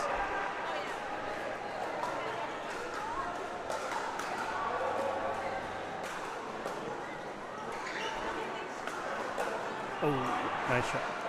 That was well disguised, too. Fliegelman looked like he was going back down the line. He sent it right up the middle.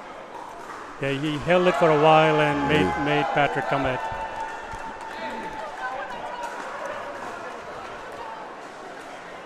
Coaches with the spinner.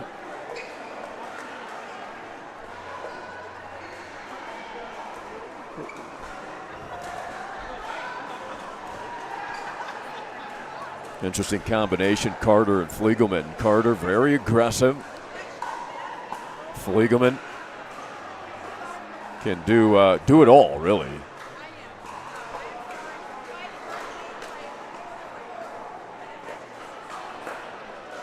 And there it is. Yeah, Carter, she's not going to shy away from the male guy. on the court. Yeah. She'll go at anybody. She's playing really well. Scott's playing second fiddle right now. And I'm sure happy to do it. Just let Molly go.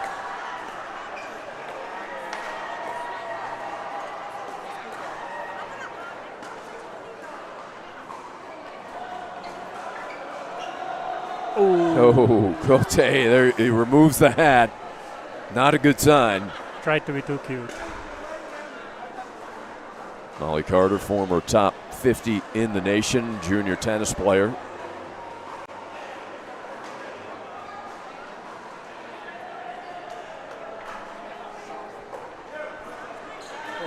And that spun deep.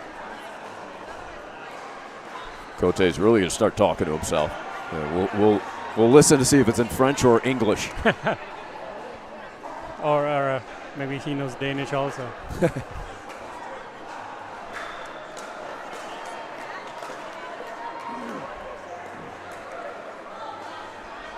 That's tough to read off of the paddle of Fliegelman. He looks like he's going to maybe dink it, and then he generates that spin. And it's kind of off pace too.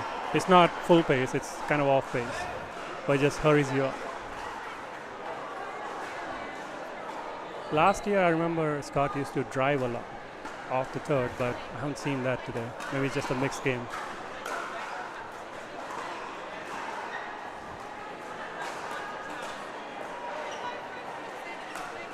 Ooh, Nice the shot. two-hander out of the air.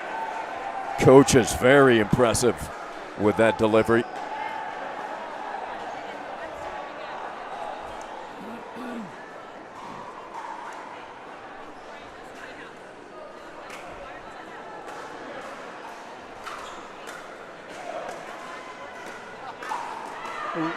Oh, Cote, that ball is going to sail out, don't you think, Vic? Yeah. But he was committed to playing the ball.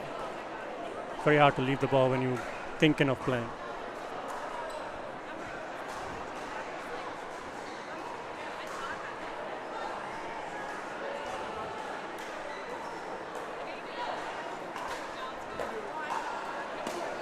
Oh, nice shot. Nice two-hand. Yeah, there's the drive. Did it with the two-hander. And he does that not at full pace again, kind of off pace. But he puts it right where he wants, right? Yeah. I mean, Yeah, right towards the hip, just over the tape. And it dips. Yeah. It's a pretty nice drive.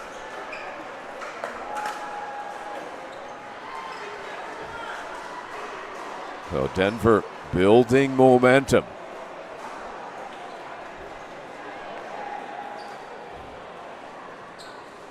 Trying to wrap up this team battle.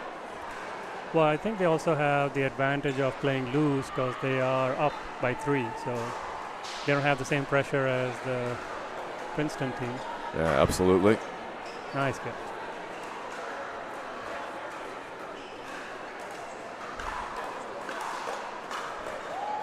That's Carter being aggressive. We talked about it. Will not shy away from any firefights.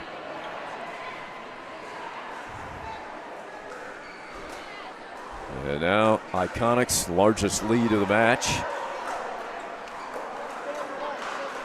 Oh. Cote's been frustrated, Vic. I think maybe he's just trying too hard. You just got to keep the ball in play and let the other team make mistakes. It looks like we'll get a Princeton timeout with the Bruisers trailing by 4.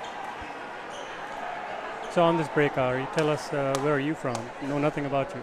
Oh, nobody wants to hear about me. We do. These I do. talented players I here, do. Vic. I'm actually originally from Chicago, so coming back home to enjoy the deep dish pizza. But I do reside in South Florida. Love it down there as well. And you, Vic?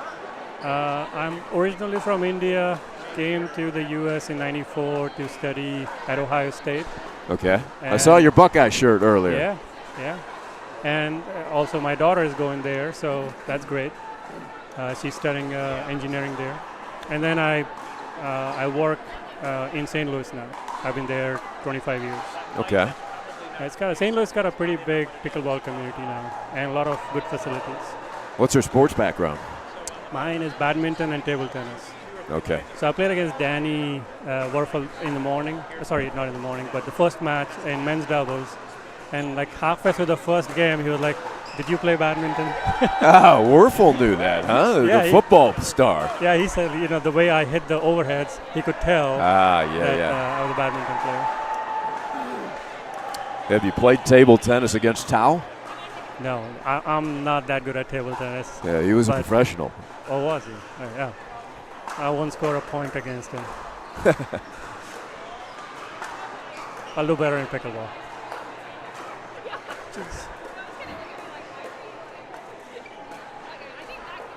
Oh, right idea by Cote. Just Beautiful hands. Nothing dropping for him right now. And the Iconics seal it 11-5 on a roll to end game one. It should be an entertaining game two coming your way. Coming up next.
All right, we are back. There's the Duper ratings. If you go by Duper ratings, Carter and Fliegelman the favorite, according to those percentages.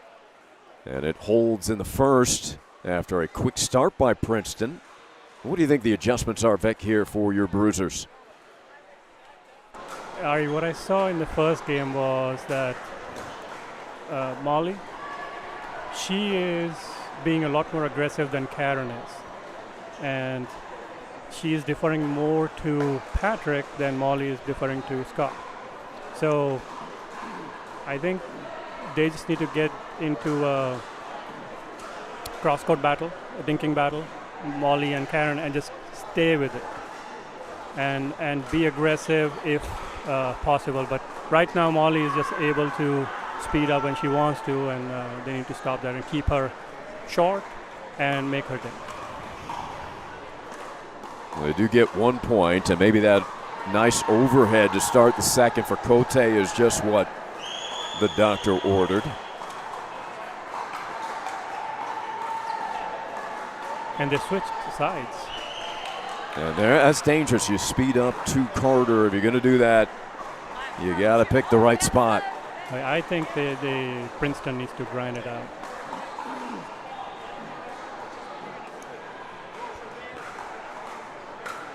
Yeah, so some of the reports back from the players is the side that Denver is heading into is the more difficult side. We'll see if that has an effect. That went deep. That is true. There are the courts that point, I don't know, towards the bar here. They are harder to see on that side. More glare. Yeah, you get the windows there, and you've got this kind of colorful wall. Yeah. It's just that the ball kind of disappears on you sometimes. There you go. And the Ernie and a big smile from Karen. Cote joking with her, being so gentle. But she was a lot more aggressive there. Patient, but aggressive. Coach is definitely with one of the best smiles in the league.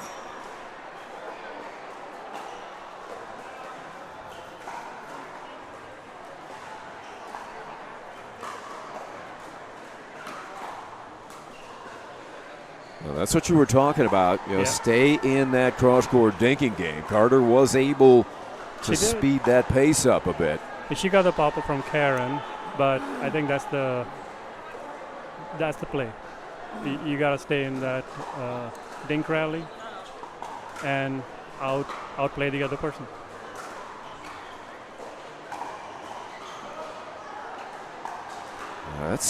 I think, we've seen Patrick make a lot of mistakes because he is kind of reaching and overextending himself. So, and I do that all the time, if especially in mixed. But in my opinion, he needs to let Karen play and put her on the side she's most comfortable with, and then he is just finishing the ball that Karen is setting up for him. There you go. Yeah, there Perfect. you go. Better patience there.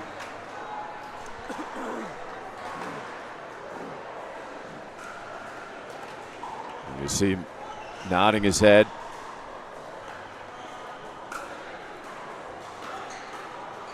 Yeah. That Carter, you don't expect that hard drive sometimes from the female in the mix. Carter afraid of nothing and nobody.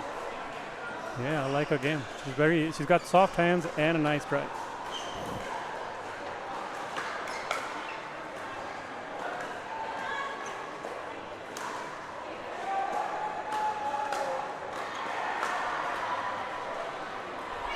Good lead there by Cote, trying to fire up coaches.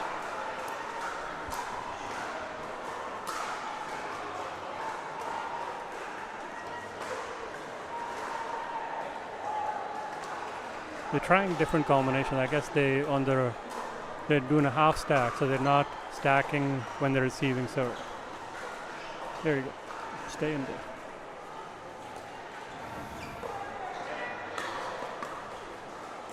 Great reset. What a point. Nice hands. I think Fliegelman getting that second one back. Surprise, Karen. But he got his second hand on it, and then he was able to keep it in. Otherwise, it would have kind of gone wide.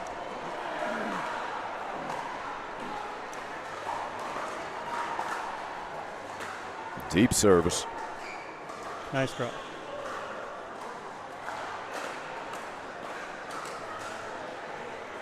I caught the bottom of the paddle, but the ability of both the iconic players to speed it up.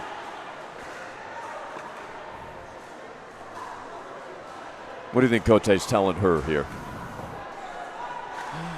I have no idea. I think he's just trying to keep her spirits up and say, let's just keep it going, you know.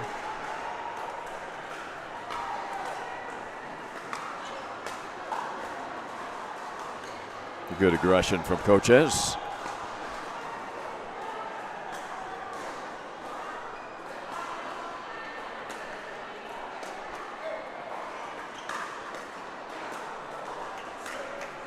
Nice. Scott's being very aggressive when the ball's even a little bit high. So 3-1-2. And again, the Bruisers have to have this match in the head-to-head team battle with Denver.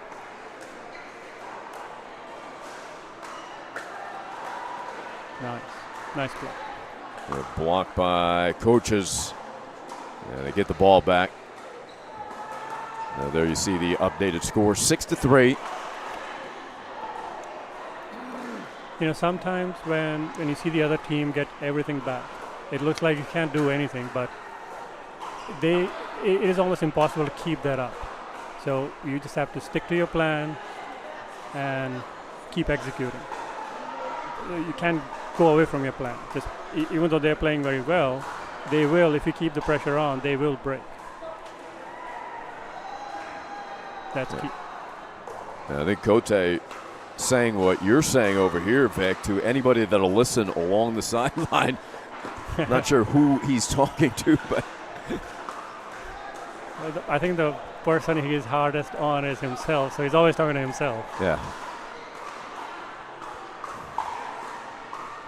And his partner has to know that he's not mad at anybody. He just wants to play well, and he's trying to keep the team spirit up. Nice shot. Yeah. Nice reaching. Lands it right on the baseline, and the Bruisers back in front here in game 2.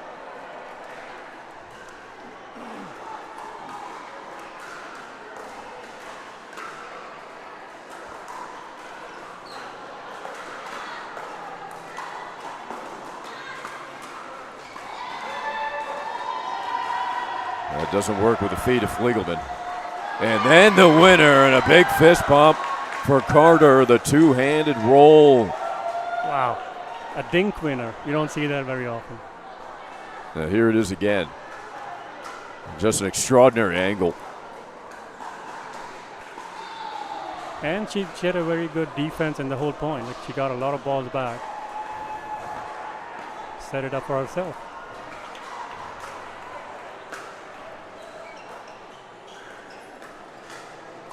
Nice. Nice. Carter went straight at coaches this time, and She Karen had the answer.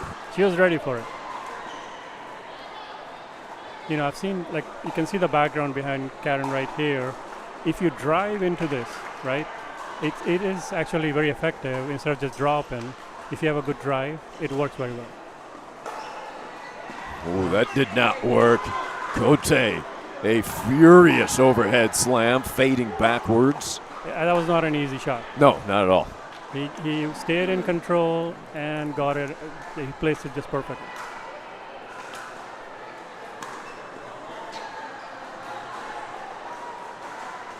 Same guy. Patrick, watching his reactions is a show in itself. Well, we got to mic him up one time on our broadcast. And if he doesn't keep it clean, we'll just tell him that part you do in French. Yeah, we'll just call it French.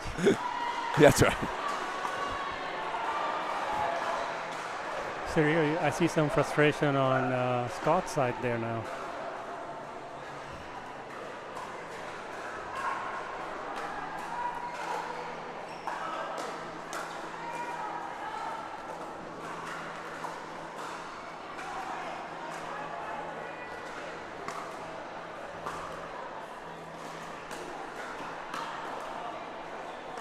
Carter gets the best of that duel. I would not recommend that. Karen was doing very well, dinking with Molly, and then she went straight at Scott.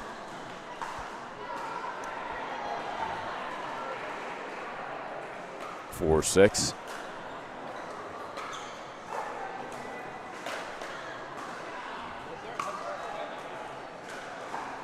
Side out. Up to Princeton. One more match on schedule. It'll be Jade and Gingrich against Lee and Andren.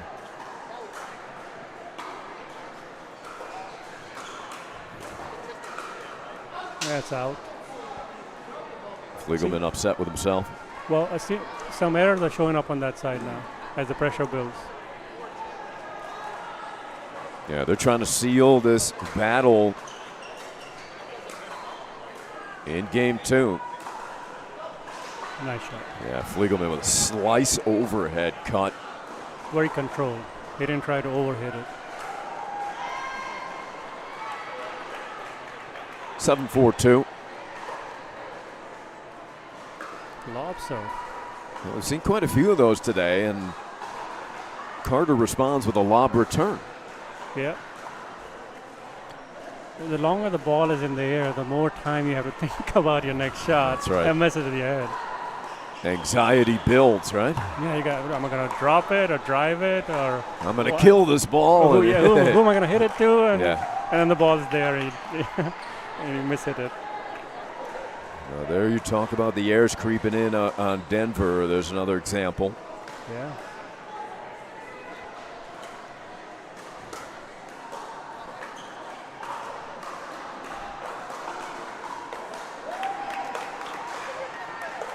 And another one, and Cote finishes.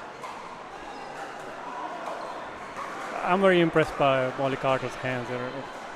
Nothing gets by her.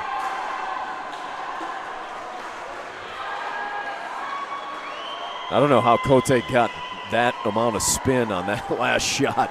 Spun way back into the far corner. Kind of an inside-out overhead. Yeah. It was across his body.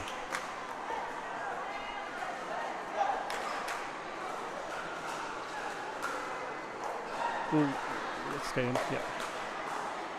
Well, that's in. But too late to call lead, and that good sportsmanship by Cote. He saw the ball, but it was after the lob winner. I guess they're having a discussion with the ump ref. I didn't see him call it.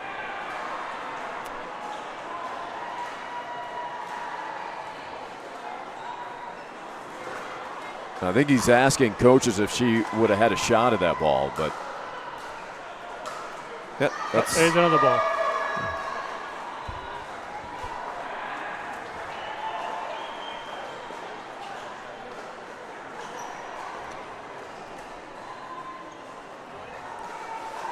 You know, the ref on our game right here, her name is Georgina. She saw me earlier and said, "Hey Vic." I was like, "Do I know you?" She's like, "I'm from St. Louis. I've refed your games." Okay. I'm very sorry, I don't remember her name, but she's from St. Louis, and I talked to some people, and they know her, and she's very nice. So I'm very glad we have St. Louis people out here, like 2 or 3 people. Maybe we'll see an MPL team in St. Louis. We should, one of these yes, years. absolutely.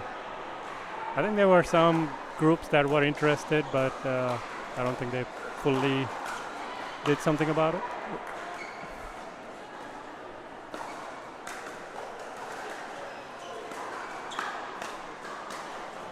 And nice inside out. Beautiful point.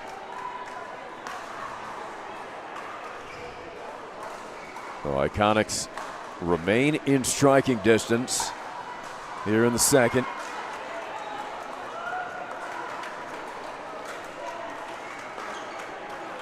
Very good.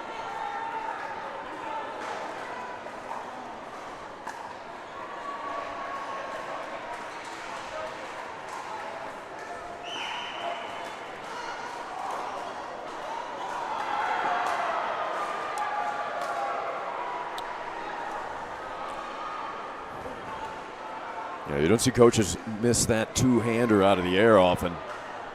Yeah, and it's amazing, like you would hit 10 of those and then 1 you would miss. And it's exactly the same. It's just a matter of focus. What a ripped winner. Fliegelman spotted an opening, inside-out forehand winner, just like he did on the tennis court back in the day at Rider University. And all of a sudden, we're locked up at 7.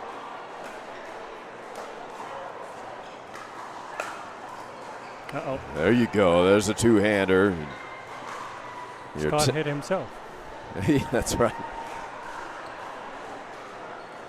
So Bruisers have it back tied.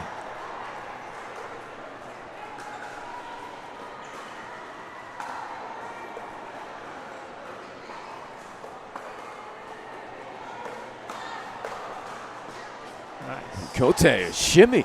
Yeah. I think that's key, to have patience and wait for the right ball to speed up.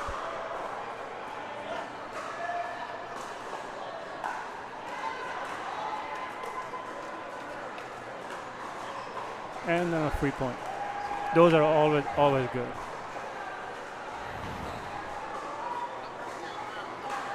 We got a timeout here. Timeout Iconics. 9-7. Bruisers 2 points away from stretching this one to a third. What do you think, Ari? If this goes to a third, who has the advantage? That's a tough call. I would say right now the Bruisers look more energetic. Yes. But that could change. I don't know if Carter is a little fatigued. I don't think Fliegelman ever gets tired. I'm sure. But I think again, the side, I think, makes a difference. So that's true. They're on the weak side here. Denver is. Denver is on the weak side. Yeah. But if this goes to the third, then Denver will be on the weak side to finish the game, which is an advantage for Princeton. So that's what Princeton has to keep in mind. Just keep going. We have the better side to finish the game. If they just have to get it to the third game. They just have to do it. They need 2 more points. Easier said than done here. Well, let's hope for 2 more free points, and then we go to the third game.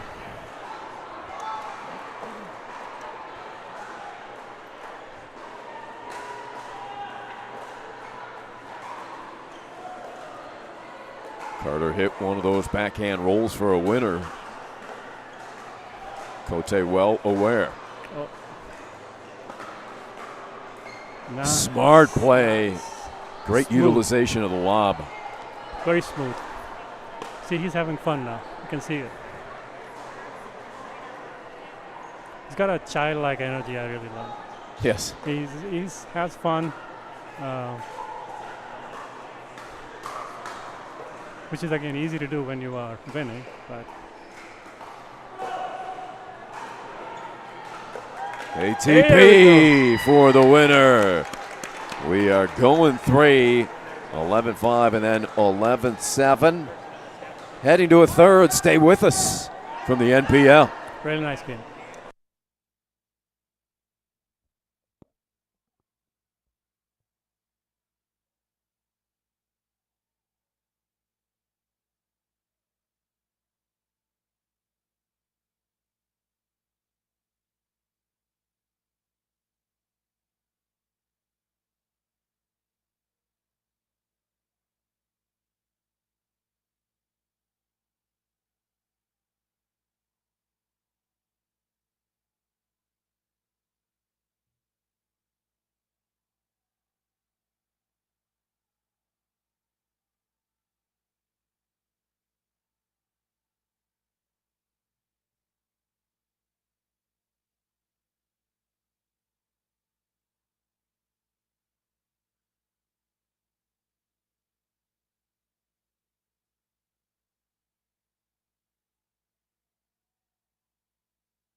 Start of game 3.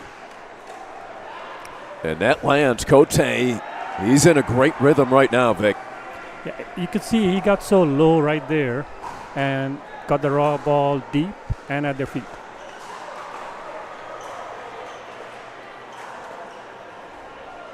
Very nice drop. And you can see on the Denver side, the feet are not moving as well as they were earlier. And what Princeton has to do is just keep the pressure on. Keep making shots. There's the aggression from Carter that the Iconics are looking for. Something to work with for Molly. Again, getting back to our other point, Vic, Princeton right now heading towards the more difficult side. Right. For the first 6. Mistakes are creeping in. So what I would recommend for the Denver team is drive from this side. Again, the ball's a little bit harder to see. I think they both have good drives. Wow. Patrick's really on now. Yeah, it is all Cote, and he's got plenty of energy.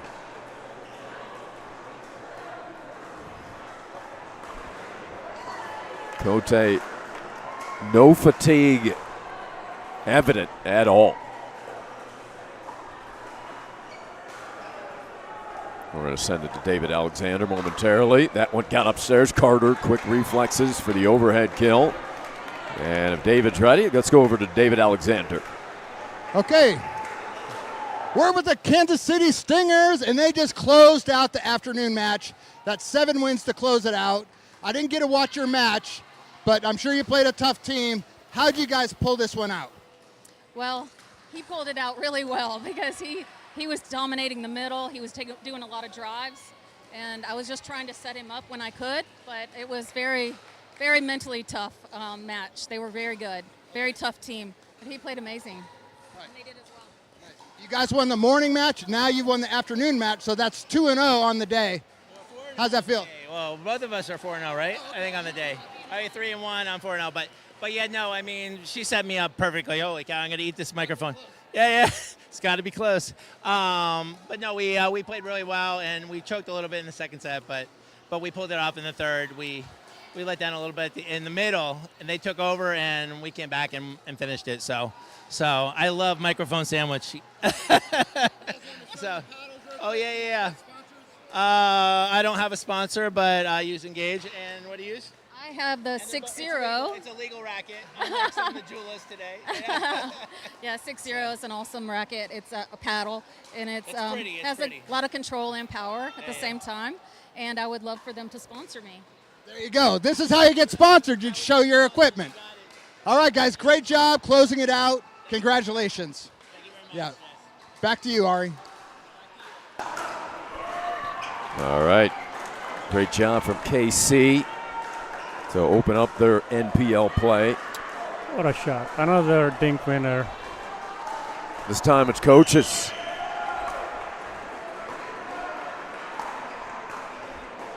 Karen is always ready with a smile. Right. I just see she's a little great, bit serious great right demeanor. now. It really Yeah. has. Yeah, you want to stay away from that two-hander. That set up the point for Cote.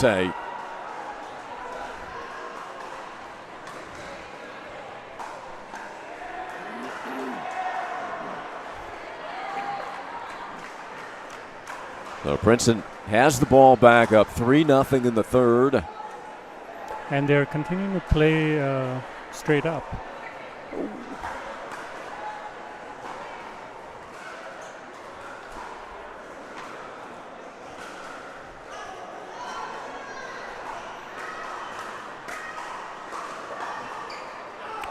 Oh, 2 straight misses on the third. That's a tricky pickup by Cote on the short hop. He actually does a good job of dropping with the short hop, which is not an easy shot at all. I think, again, his hands are so soft, a little too soft there, but I think he trusts his hands a lot. So a bit of a kind of a door left open now Yeah. for the Iconics. And I could see while we were gone, the Denver team, they got a little bit more energy, and they're talking to each other and making sure their spirits are up, feet are moving. But that shot right there, an example of footwork.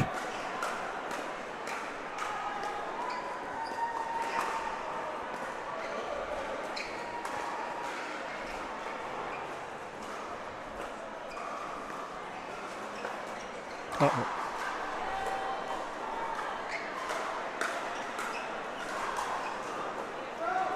Drop shot too good from Cote. Again, a lot of pressure from the Princeton side. The Denver team was on their heel the whole rally.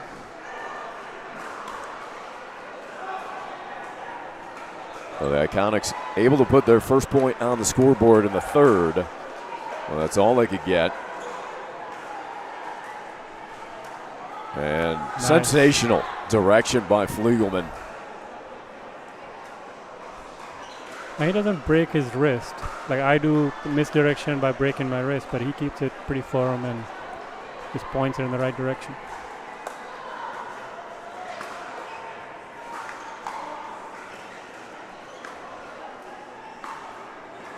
That was in. What a shot by Carter. Patrick was there, but he was just turned around, couldn't locate the ball in time.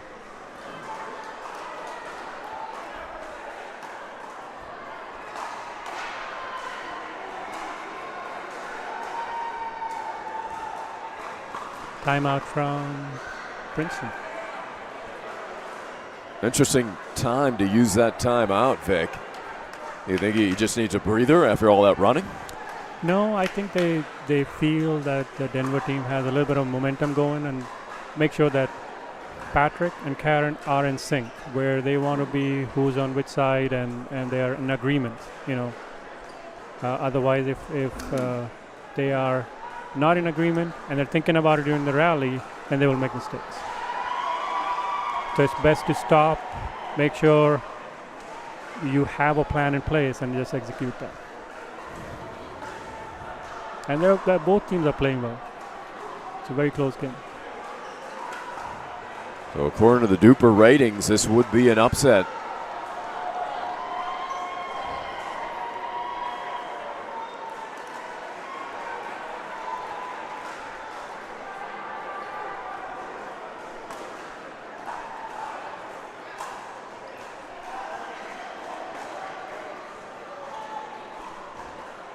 So out of the timeout, Fliegelman serving.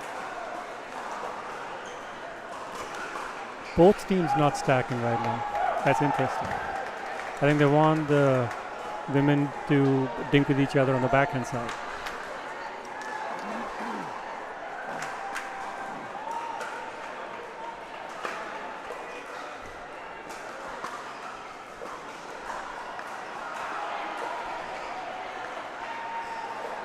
Oh, too much. Good work by Carter, showing energy. She gets really low and gets under the ball and has a nice roll with about 200 backhand.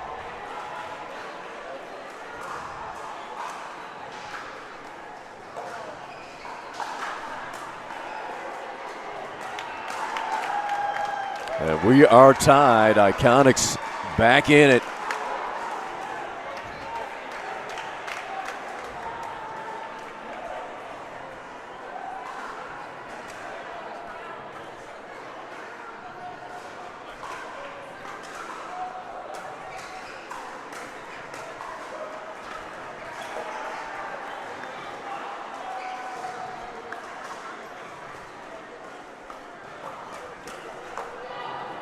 Nice.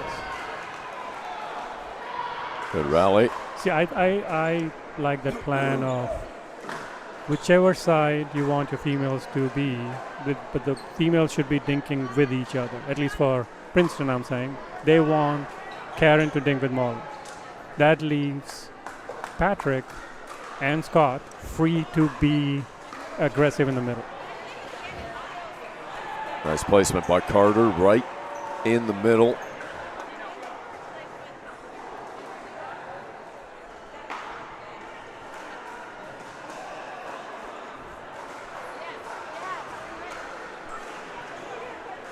Cote continuing his commentary.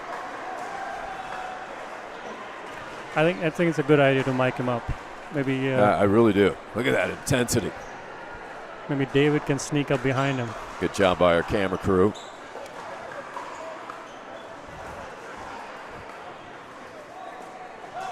Uh-oh.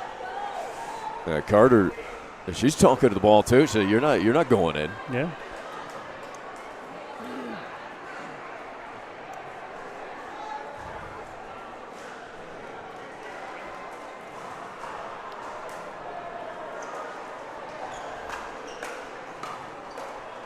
Oh, scorpion move. That ball dropped a bit on Patrick. That was a nice shot by Molly. Again, the team that keeps the nerve and just keep executing will win. So 4 unanswered for the Iconics. That deep. And as I mentioned earlier, Princeton, what they have to do is just stay in touch. They will be on the better side at the turn after the 6 points. So even if they are down, they want to have as many points as they can. So I think they're right there right now. But that should be in the back of their mind that they have the better side coming.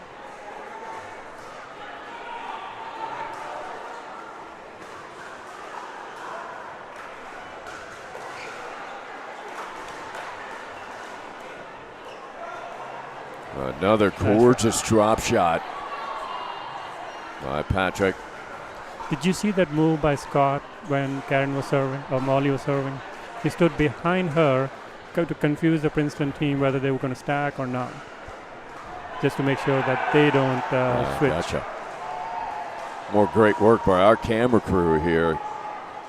And a good shot at Cote's show in himself.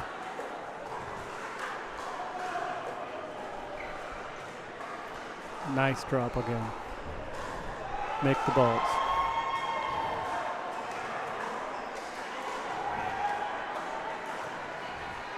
So who's going to seize control of this match?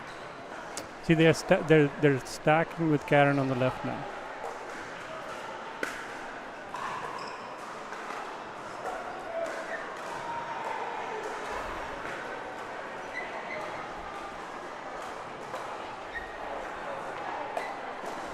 Smart play there, nice. Coaches. She Went into the Ernie position, altered the shot by Yeah, she Molly. forced Molly to do that. Yeah. She went early. She wasn't trying to hide it, but she made her lob the ball.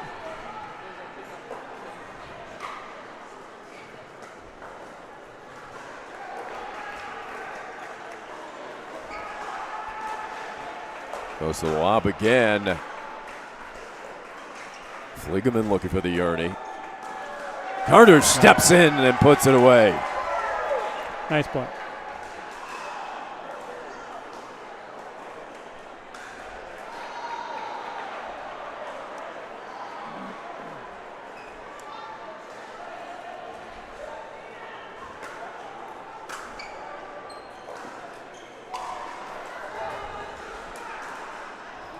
Not many easy points available. Each team will take what they can get. Princeton got 2 on that serve, so they're up now. And I think they are sticking with the strategy of keeping Karen right in front of Molly. And the drops are working. Oh, yeah. Very nice drop, soft. Again, soft hands by Patrick.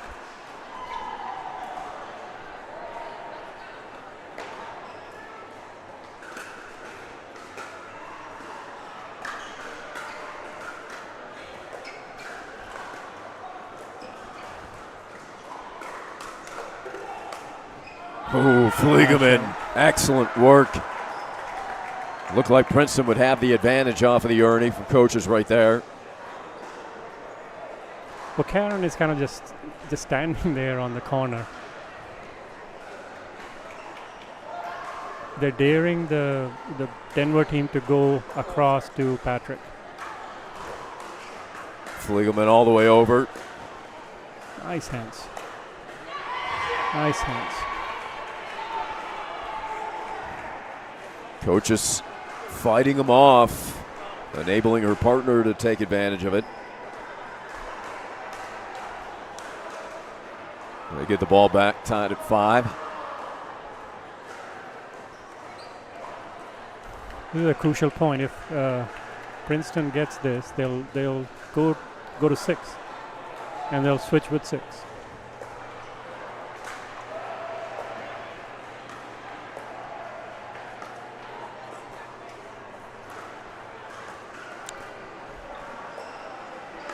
Oh, the left hand. What a play set up by Carter. Big smile from Molly. Look at that shot.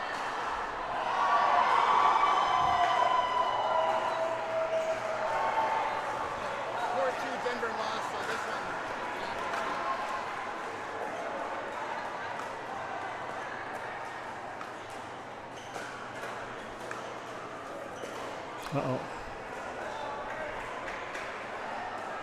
So Denver can go up on the switch. Yeah, I think that was a lost opportunity there. Because if they had gotten to 6, Princeton did, it would have been psychologically put them up. Uh-oh.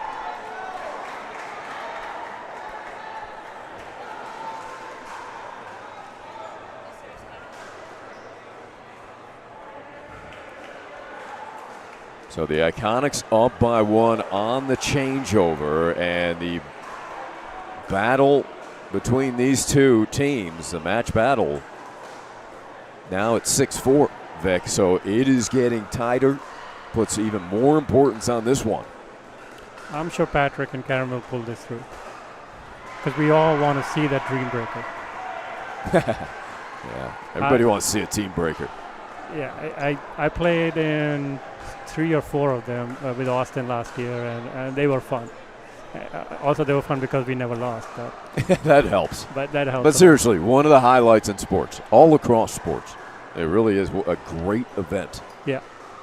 we've tried to explain to people, how it works, and it never works. So No, you have to see it. You have to see it to believe it. Well, and when you're playing, just stand there. When the ref says you go in and stand here, you serve. You just listen to the ref. That's it. Because it gets Right. confusing when you're in there.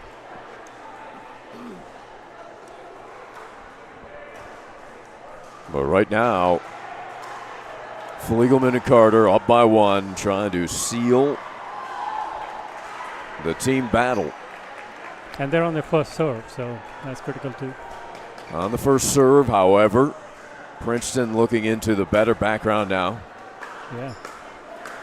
And Fliegelman taking advantage right away. Carter with a fist pump towards her teammates behind her. Carter had a very nice drive that caused the pop-up.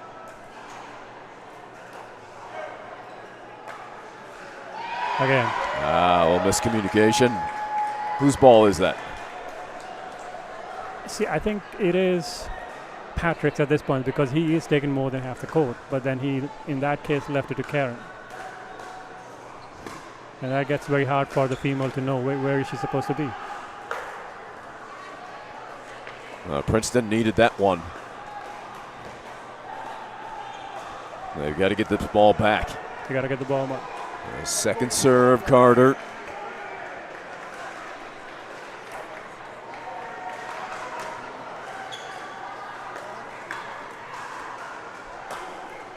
And the overhead by Fliegelman, winner into the corner. It is a 4-point lead for the Iconics.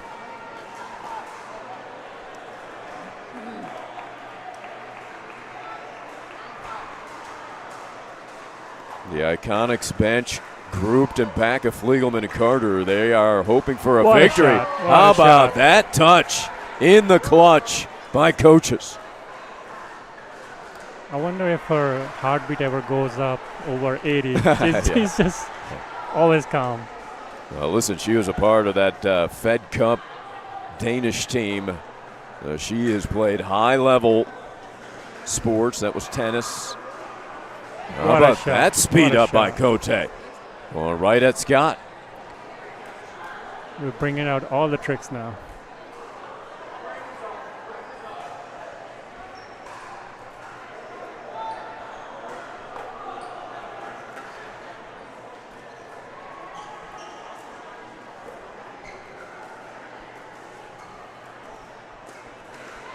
A tough one to take out of the air, right at your See again, shoelace. but also the ball before that, Patrick had taken that and dinked behind Scott, but that time he let it go. So it does become hard.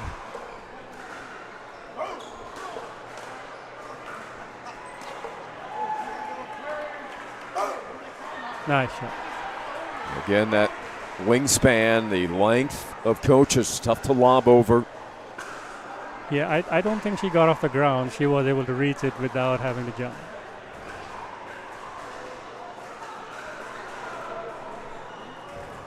Two points.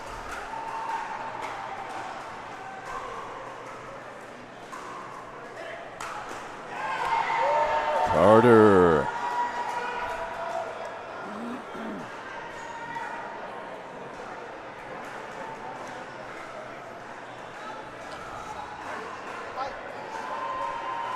Iconics 2 points away from victory.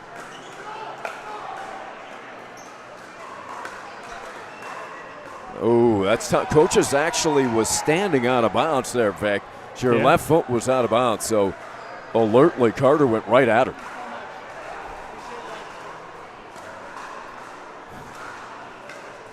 And we've got a match point. Fliegelman serving. Owner Chris Montgomery over there with a bunch of the Iconic players.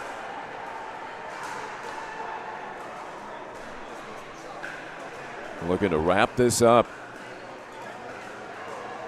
right here in the team battle.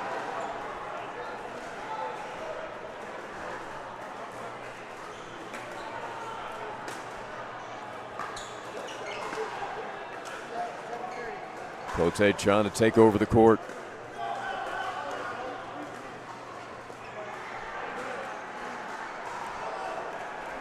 They survive one.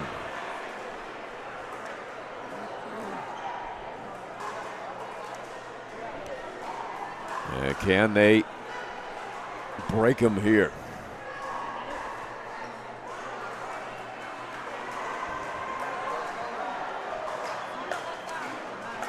Oh, what a play by Karen Coaches.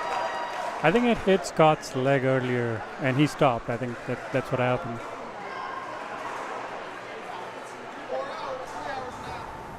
This match continues. So now Princeton needs to make their third. Get her serve in, deep serve, and make their thirds. Get to the net. Nice.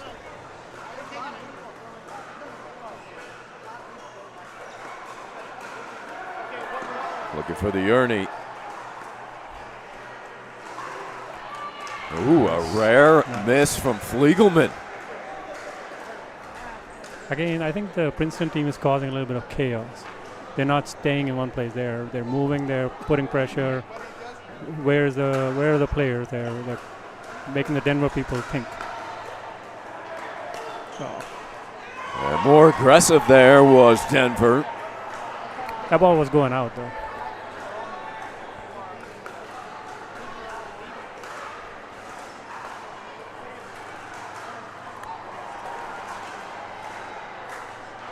Uh-oh. Ooh, that costly. Cote trying to keep Coaches upbeat. But now the third match point for the Iconics. Will this be the winner? Now Denver has to make the thirds. And it's not easy. And their heartbeat's going fast.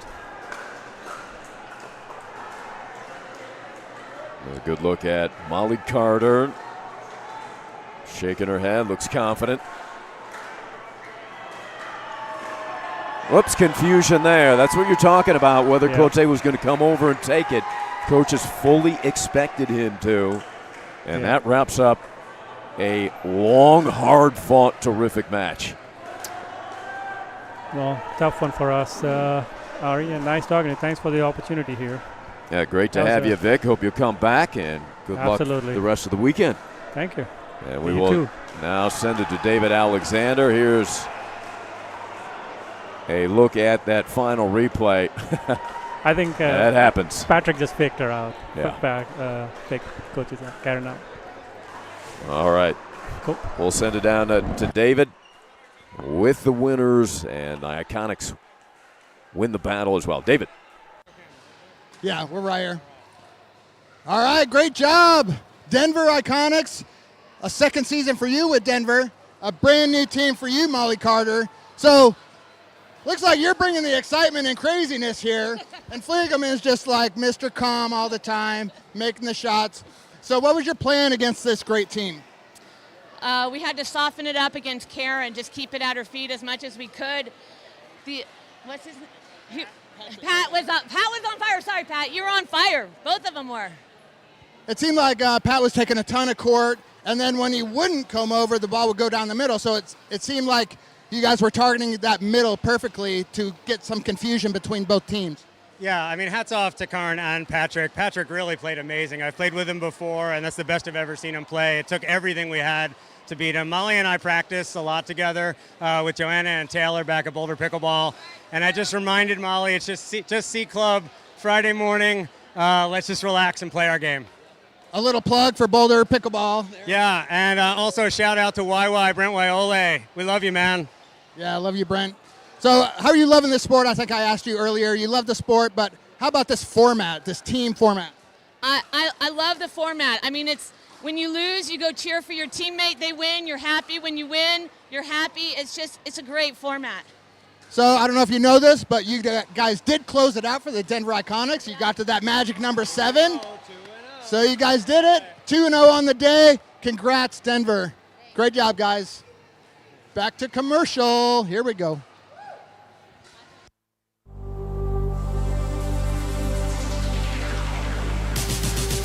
Gearbox introduces the all-new CX14 Ultimate Power with SST Core. All-new power band technology, delivering controlled, effortless power.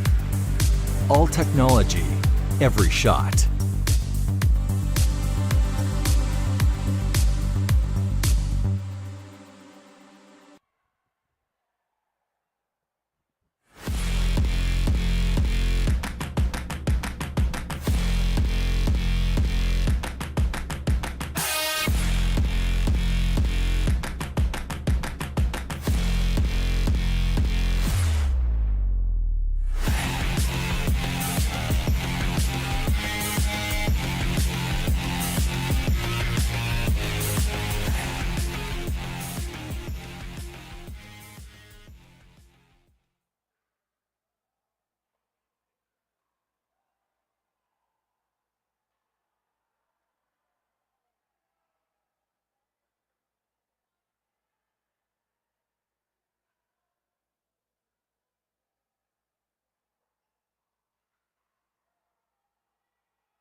Here we are on court 12. We're on court 12. We got Austin Ignite versus the Boca Raton Picklers. This game's close. This is the game that will... Can I see that with you?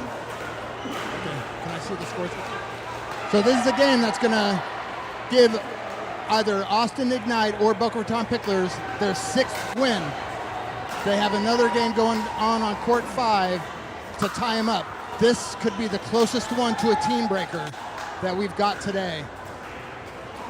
We got Mr. Weinbach and Cargis. This is a match of superstars here. Weinbach going hard at Kara Williams. He gets that one. So we're looking at 7-4.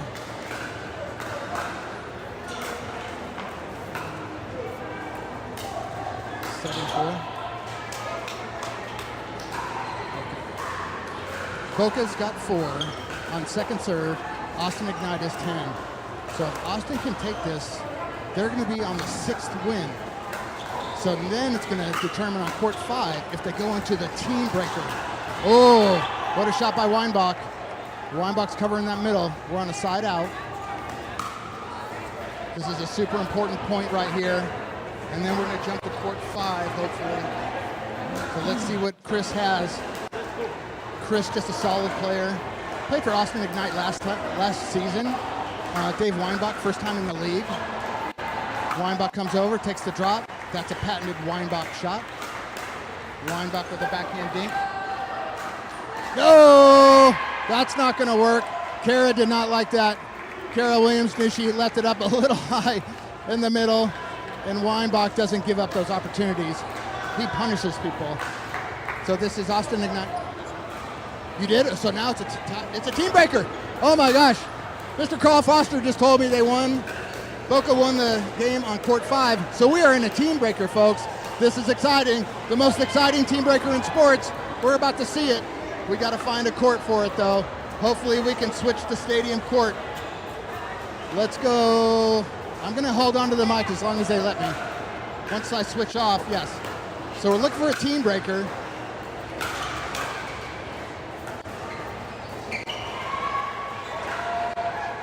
Yes, so if we can get it to stadium court, we're going to run a team breaker.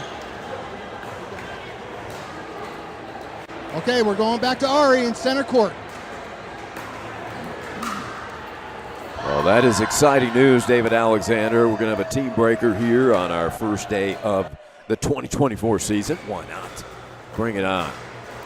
We've got Seattle, Coachella, as they continue to battle.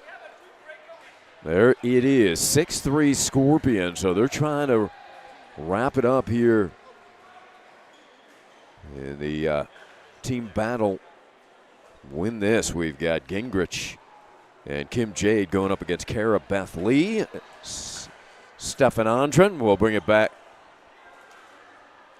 David will have Weinbach for the Austin Ignite. They will be heading to a team breaker against Boca Raton. David Alexander will have a word with Weinbach in a moment. Beautiful shot by Gingrich, that inside-out forehand. Maybe the best in the business. 2-1, Coachella.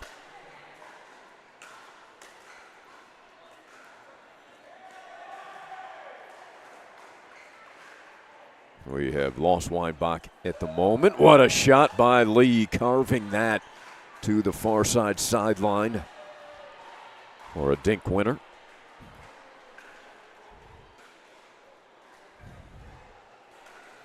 Seattle trying to remain alive here late Saturday afternoon, actually evening now. Leaping into that put away was Lee. Karabeth, 3-time Big Ten champion at IU.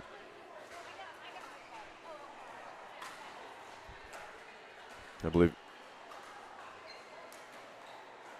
All right, Coach Cargis waits with David Alexander. Okay, David. Okay, hey.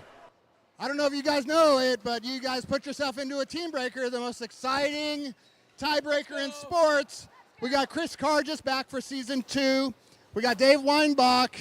I don't even know who this guy is really, but he's here in the game. It's only my 3rd time ever playing. 3rd time ever playing. We're going to let Chris talk first, and then, of course, Dave's going to take over. So how'd that game go, Chris? It went great. We had a tough loss this morning, but we played great, so we just came out with great energy today, and we were on it. We're a great team. That's awesome. I'm 1-1 against Weinbach. He doesn't even know that. I never got to the top dog, though, one of these days. So, Dave, what do you think about this environment in this brand new league? I'll tell you, Dave, I was so excited to get to our first NPL. Chris and I have been talking for months about strategy and lineups and how this works, and I have so many friends here. I mean, the beauty of this whole event is it brings all of us senior pros together, and it's not just on the court, it's off the court activities, and I am just loving it because to me, pickleball has always been about the people, and there's just so many wonderful senior pros in this game, and they're just 99% of them are just great people. And I got to tell you, this lady right here, as you just saw, people that are watching that match, is an absolute warrior. I think she missed 2 balls out of about 220 and no resets. And Mircha was attacking her, and she's like, boom, boom, boom, counter, let's go. And we pulled it out. So much fun. And now the Dream Breaker, baby. Team Breaker. The Team Breaker, the most exciting tiebreaker in sports. We're going to see Weinbach for the first time ever in a Team Breaker. We're going to see Chris. How many? You've had quite a few, actually. Never lost. They have never lost a Team Breaker. So never lost. So no pressure. No pressure. So congrats, guys. That was awesome. Back to center court in Ari. All right, congratulations, Cargis and Weinbach. And the Ignite heading to a Team Breaker against Boca Raton. That will be exciting. That'll come up next year.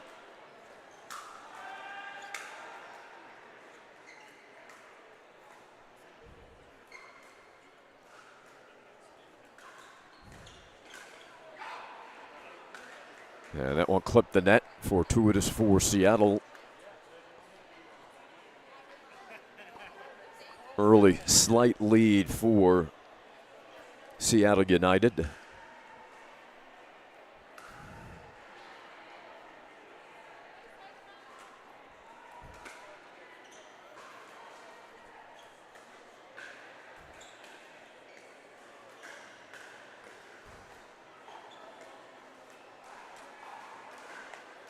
And Jade moving the ball around well and then speeding it up just enough at Lee with some misdirection.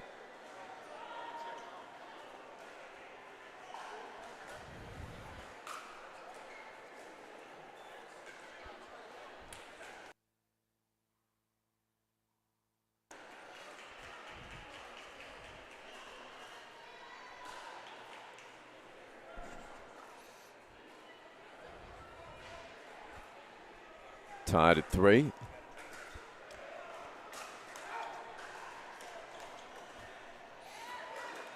High five, Stefan Andron and Lee.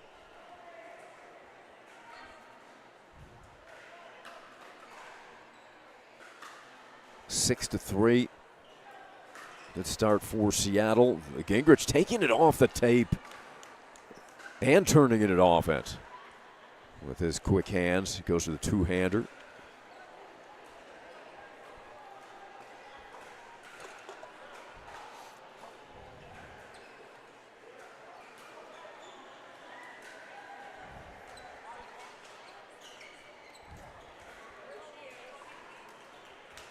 Andren, the reach into the kitchen.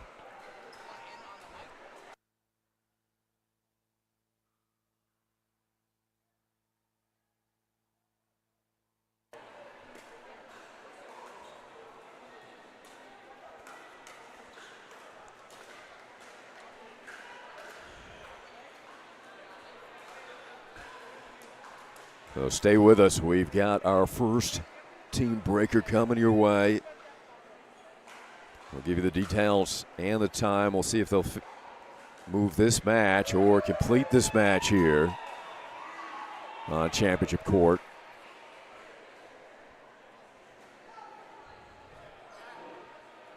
Coachella looking to even the record on the day.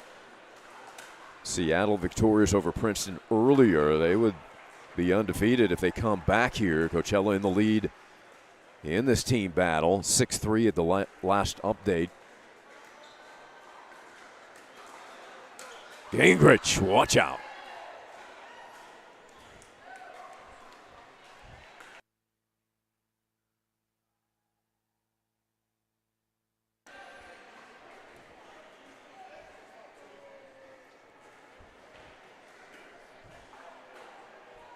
Kim Jade serving.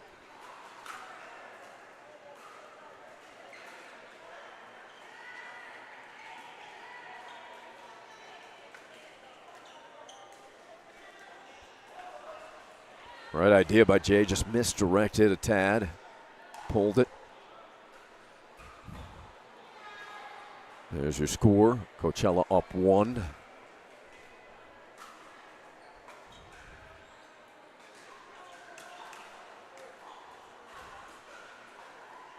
Goes behind Gingrich, and Dane quickly calling that wide. Lee nearly beat him down the line.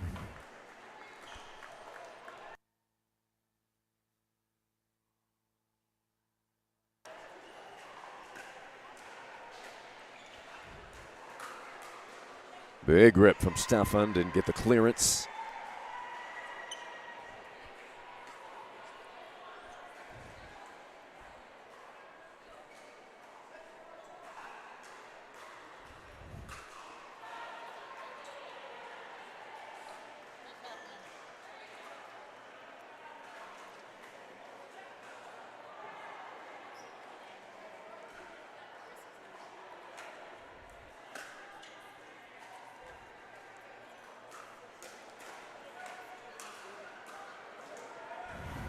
Andre, quick hands from the Swede.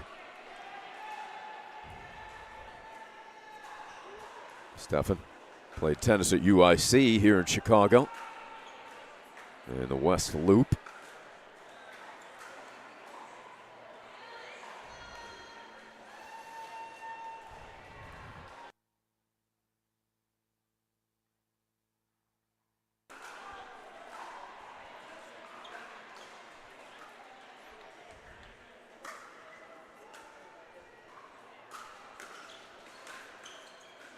Out of the air, two-handed, pretty swinging delivery there by Karabeth Lee.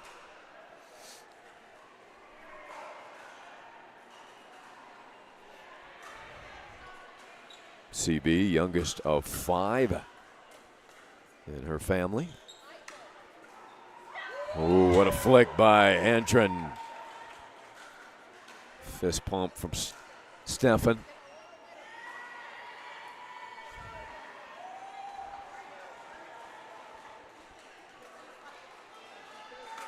Seattle by 2.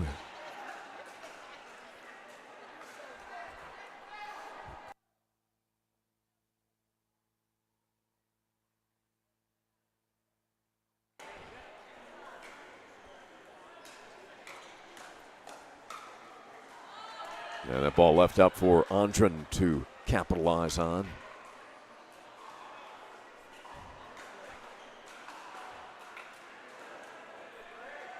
Timeout, Coachella Valley. Scorpions down a couple in game 1. We're going to take a quick break here on Championship Court.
Ball's being left out for Antrin. He's not missing them. And Seattle United Pickleball in control here in the first.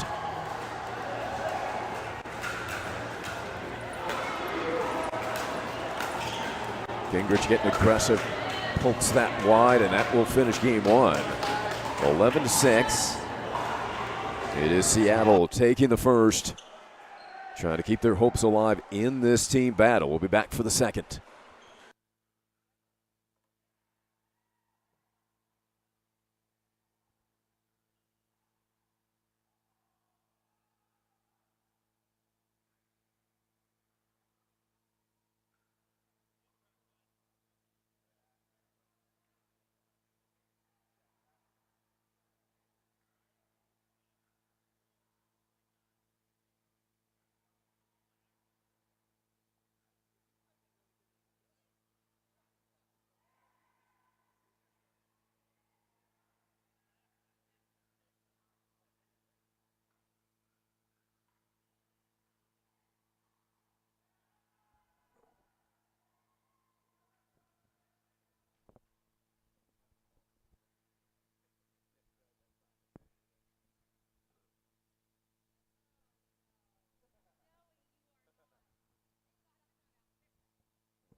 And Stefan Antrin opens game two with an Ernie. I've got David Furman sitting by me now. David, thanks for joining me. My I appreciate pleasure. it. It's getting to be late in the day. And always a pleasure. So Seattle looking good in this match thus far. Well, you just cursed us. Broadcasters changed it right away. No hesitation. So how's it looking now? You're 6'3", got to have this one. I don't know on the Actually, other courts. I believe it should be at 6'4", because I think at court one, I believe there was a victory there, and then we've got the two matches. This one on championship court, and then the court adjacent to it is our team as well. So there is actually still a good chance here of looking at a dream breaker. So you're saying we may have two team breakers? I guess so. I didn't know that there was a first one. Yep. Austin and Boca Raton are heading to a team breaker. Oh, fantastic. So Seattle, if you can secure this court, that would bring you to within one. There's one court remaining. Long way to go here, but things are looking good for Lee and Antrin. And you faced Gingrich, well, not to bring it up, but you faced Gingrich on this court earlier. Playing with Johansson. Yeah, they played very well. Real nice and consistent. I hate to use excuses, but I know Stefan and I definitely struggled with some visibility issues. Was that a major adjustment here on this championship court? More than other courts, or something? Well, I mean, I will only obviously speak for myself, and I have horrible eyes, and definitely. Certain things on the court or in the background can be a bit of a challenge for me. That's a very nice roll in the middle there by Dane. Is it typically easier for you to see outside than yeah, inside? outside for me. Yeah, and I currently live in Phoenix, so I get plenty of sun and blue skies. And blue skies. Yeah. Now, obviously, indoor takes away all of the elements. You don't have. There's no wind. There's no. Shadows, nothing like that. But obviously, every different types of scenario has its advantages and disadvantages. That's pretty colorful. Yeah, I still am waiting for the L train to go by on that track. Yeah, right there. it does look a little bit like that. Yeah, and then unfortunately, especially at that height right there, you see that it's yellow, and when that ball starts to arch, the ball goes. Yeah, that can be an issue for some people. And when I say some people, of course, I mean me. Well, right now, Antrin and Lee having no difficulty. What kind of problems does Gingrich present when you're going up against Dane? Well, Dane's got quite an arsenal of shots that he can do. Obviously, I think Dane's consistency is one of his strengths, and his ability to hold the shot with the same grip in the way that he holds with the paddle, and different things that he can do, where he can speed up, where he can dink, he can flick. Good movement, good awareness of the court, good positioning, and a real nice shot selection.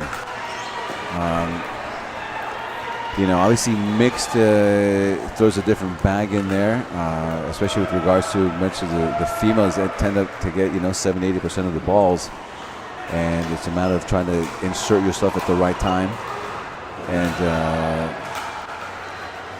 again, be selective and make sure you don't try to overcreate when it's not there. Well, that'll go to the second serve after a fortuitous bounce off of the paddle of Andren. It's a nice deep serve. Wow. Yes. Very nice. Splitting Well the done, very defense. nice. Yeah. What do you like about Andren's game and playing with Stefan? Oh, so Stefan is a fantastic player. First of all, as an individual, Stefan is a fantastic individual. That's always first and foremost. You want to, yes, this is competition. Yes, this is a sport, but it's for me, it's most important to have fun with who you're playing with. Always has a very good attitude, very positive, very energetic, and Stefan, you're like most Swedes, I think. Well, I guess most, I will say. I think they're born like 4'10", and his length is fantastic. I mean, he's got such a long reach that he can cover so much of the court with a very central position. And I know he works a lot with Travis Ruud, and they've just been honing his game down. He's just very comfortable, and his shots have really improved. His play overall, he's got a lot of confidence, and that helps.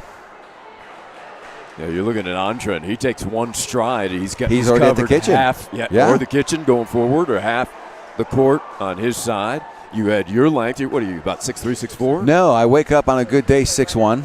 Okay, well, it must have been a good day because you looked 6'3" out there to me. Well, thank you. I appreciate that. But no, I'm 6'1". I'm thinking about maybe getting some, pumps in my shoes to get myself to 6'3". I don't know what the USAPA regulations are on that, if there's any type of, restrictions. If you can still move laterally, you're all good, right? Exactly. You just don't want to tip the ankle. Correct. Ooh, just give him that little bit. Kim's kind of going a little bit straight into the ball and not getting underneath and lifting. Yeah, Jade still working her way back from injury. Yeah. I can't. Can you make out the score? Well, it looks like it's 4-1. Oh, Jesus. If that's correct. Yeah.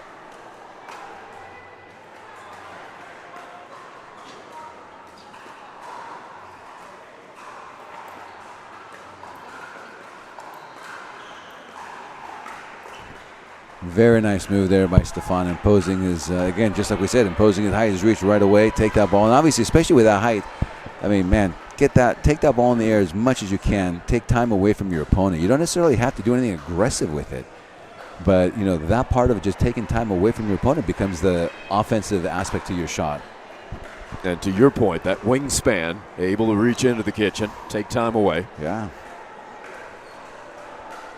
So Andren and Lee up 5-1, trying to close this out in 2 games. Again, we will have a team breaker coming up. Boca Raton versus Austin. Will we have a second? As Seattle keeps their hopes alive, trying to come back from a 6-3 team deficit. So tell me, for our audience who may not be aware of the Dream Breaker, maybe you can run that down, give a breakdown of how exactly that Dream Breaker works. We will talk about the team breaker, but we're going to get.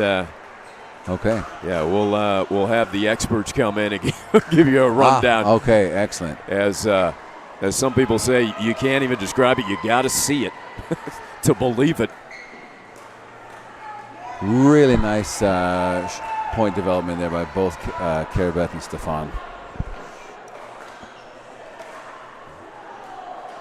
So how much coaching of this team are you doing, David?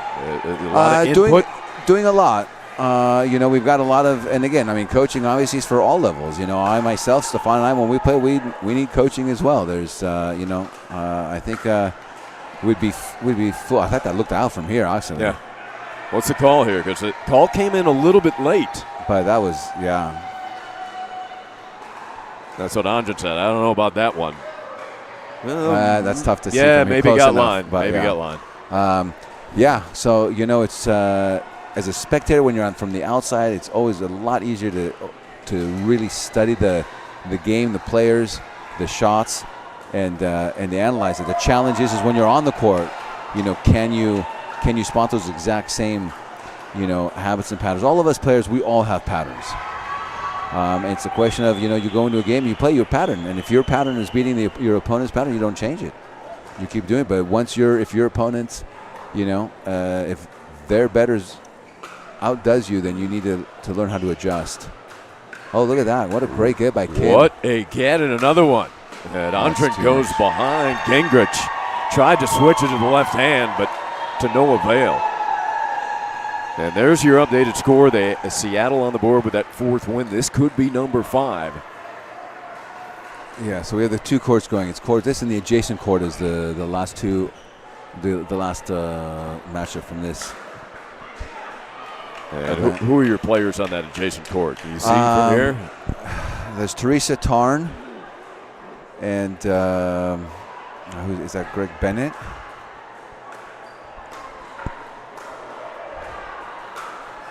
That's a tough attempt by Andrin. Yeah, it's a little ambitious, I'd call that.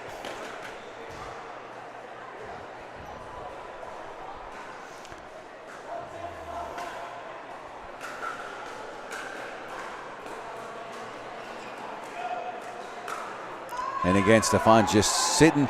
I mean, he's just parked in the middle, if and he's just basically baiting them to try to go behind him. And even if you try, there's very little court left there. Well, you still have to, right? I mean, you got to keep. You have honest. to. You have to. Absolutely, without a doubt. You can't just let the player get comfortable in the middle there. You got to. And again, going behind doesn't mean you're hitting a winner. But you've got to. You change your position. You change the momentum. Right. The way the body is leaning. That ball was out. Oh, I thought that. That's what he just asked Carabeth. Well, Carabeth, yeah. Evidently got the edge of the line. Yeah. It is 6-1, second serve. Carabeth. What a great shot. That's a few times she's done. And there you go, right there. We're talking about just going behind you. Was that called in? Wow. Yes, I believe so. So we are at 7 serving 1. You see Gingrich applauding that shot right down the line. A clean winner from Lee.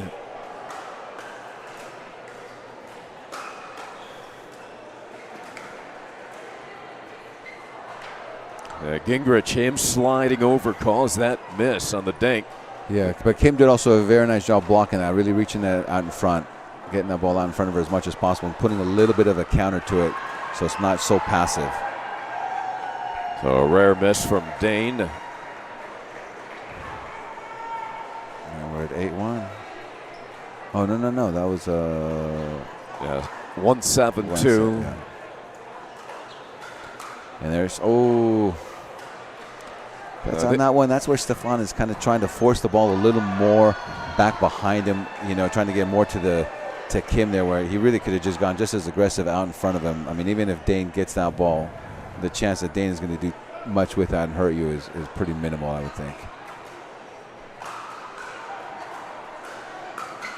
Oh, what an angle on the Ernie. The long strides. Yeah. What do you like most about this team, David, this group that you have here with Seattle?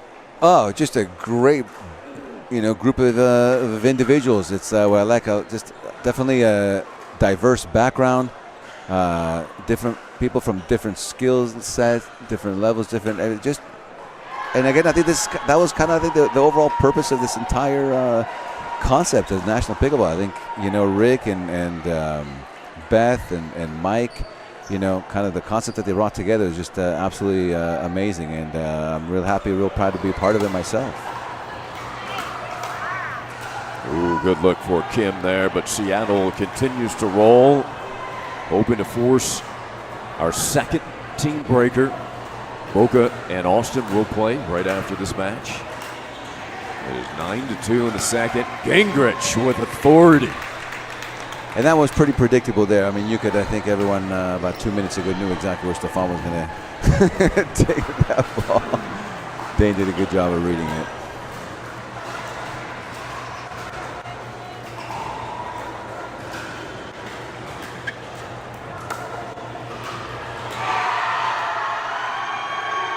A big roar from the adjacent court. It looks like Coachella won a big point. Their crowd erupts. We're watching that as well.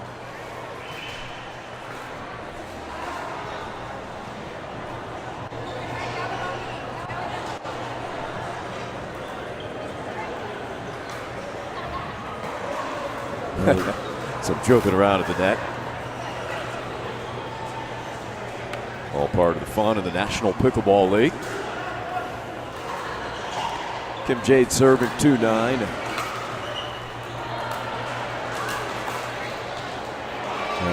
Yeah, you're talking about this whole concept with the team. What's really nice is, the last few years when I've been playing a lot of tournaments, there's a lot of familiar faces that you see. But there's a lot of faces of fantastic, amazing players who just, don't compete at tournaments necessarily, but come out to these events. And so it's really nice to see a lot of different levels of players out here and with different styles. That after a while, like I said, on the tournament scene, you see a lot of the same guys and gals. Is it a different feel as well when you see those players here at the team event compared to the tournament event? Yeah, absolutely. Here, here a lot of the players kind of are more sticking with their, they're still the social, but they're sticking more with their particular team. A lot of times in the tournaments, a lot of the players kind of stick together as they do that. So that kind of breaks that up. It's very nice. We're going to go to quick update on court 3. Keeping a close eye there. So David, are you over there? Alexander? I'm ready. Okay, David. Okay, we're on court 3. We got a break on center court. Seattle has to win both matches to take it into a team breaker. Oh, Teresa sent it out the side. So right now we're all tied up in the third. Once we get to 6 points, we're going to switch sides. Whoever gets the 6 points first, we're going to switch sides. So now we're at 4-4-1 in the third. They have split. Oh, that's a point. That's a point. That's Piet Aldrich. So Mr. Aldrich just put their team at 5-4-1. They're stacking Coachella Valley, trying to get forehands in the middle. Teresa with a cross-court dink. Oh, goes for that middle shot. See, saw it open. The second attack didn't quite work out. Second attack didn't work. Okay, we're heading back to center court. Heading back to center court. All right, thanks for the update, David. We'll keep a close eye. And on this one, it's Coachella making a slight comeback here in game 2. There's a side out. All right, so looking to close it out here on their serve now.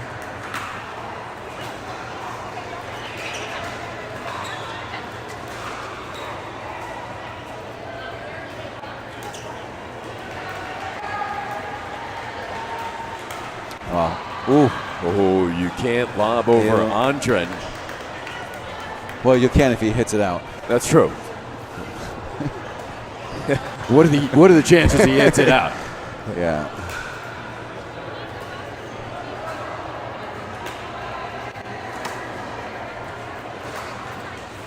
Well, that's a nice drop.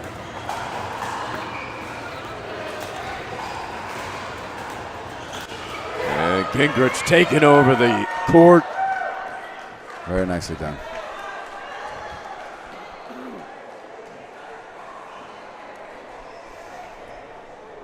So a quick side out. Remain alive in this, Coachella Valley.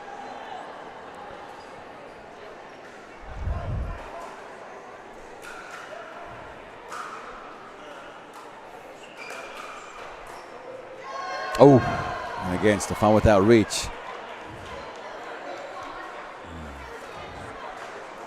A very formidable figure up there.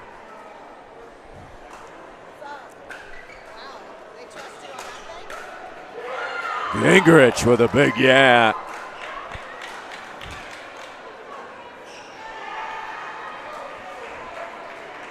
Closing the gap to within 3.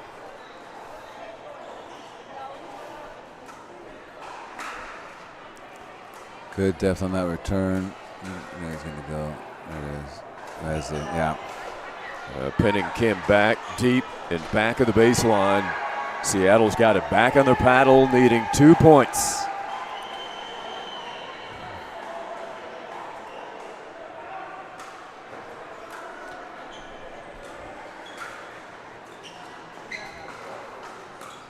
And again, stepping right in there. Gingrich trying to read that ball, but Andren put it right at his hip while he was on the move. And match point, huh? Here. Yeah. There we go.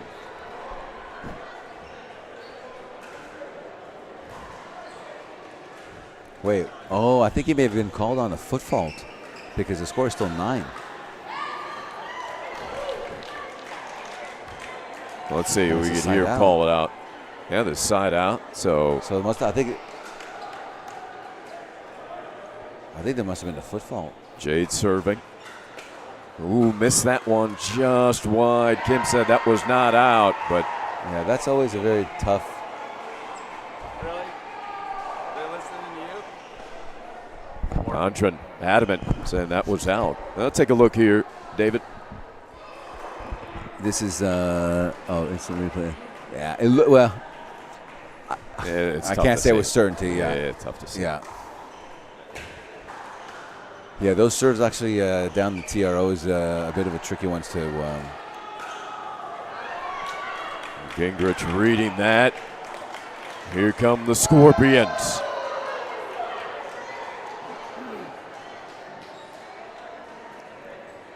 A little bit of a. Kim Jade, yeah, I'm coming to get the ball. Yeah. We want to play.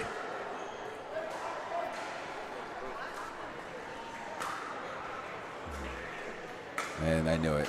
That was pretty. He read that one pretty well, just kind of like the previous point. Dane read the poach. All right, well, this is so 8-9-2 here. We need another side out. A little missed return.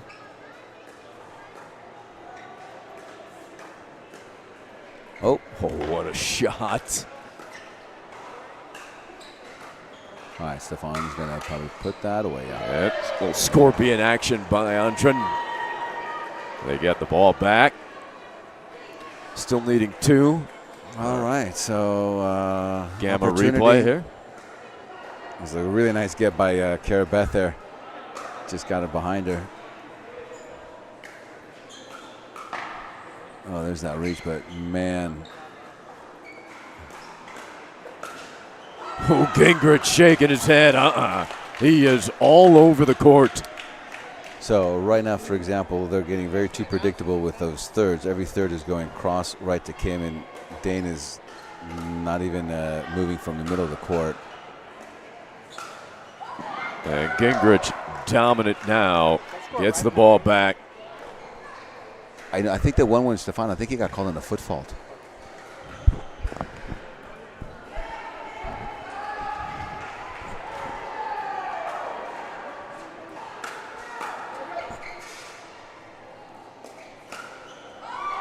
Bad idea. Gingrich said, no, you can't go there. Two-hander down the middle for the winner. And we are tied at 9. All the momentum on Scorpion side.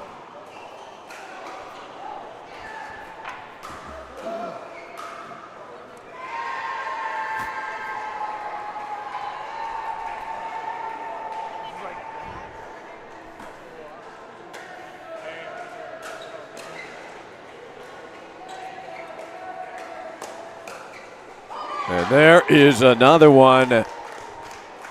Game point for the Scorpions. If this ends up going to a game 3, I may have to go over there and do a little coaching. I completely understand, yeah. I think they're going to need you, David.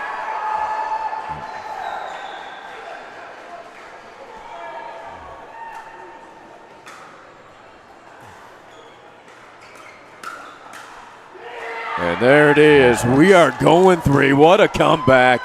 Yeah. David Furman will go do some coaching. Good luck, Coach. Thank you. And we'll be back for Let's the third on Championship Court. Take me to court 3. Take me to court 3. We're going to go to court 3 first for an update. Rather than go to break, David Alexander has us covered. Okay, we are on court 3. If Coachella wins this game, wins this match, it's over for Seattle United.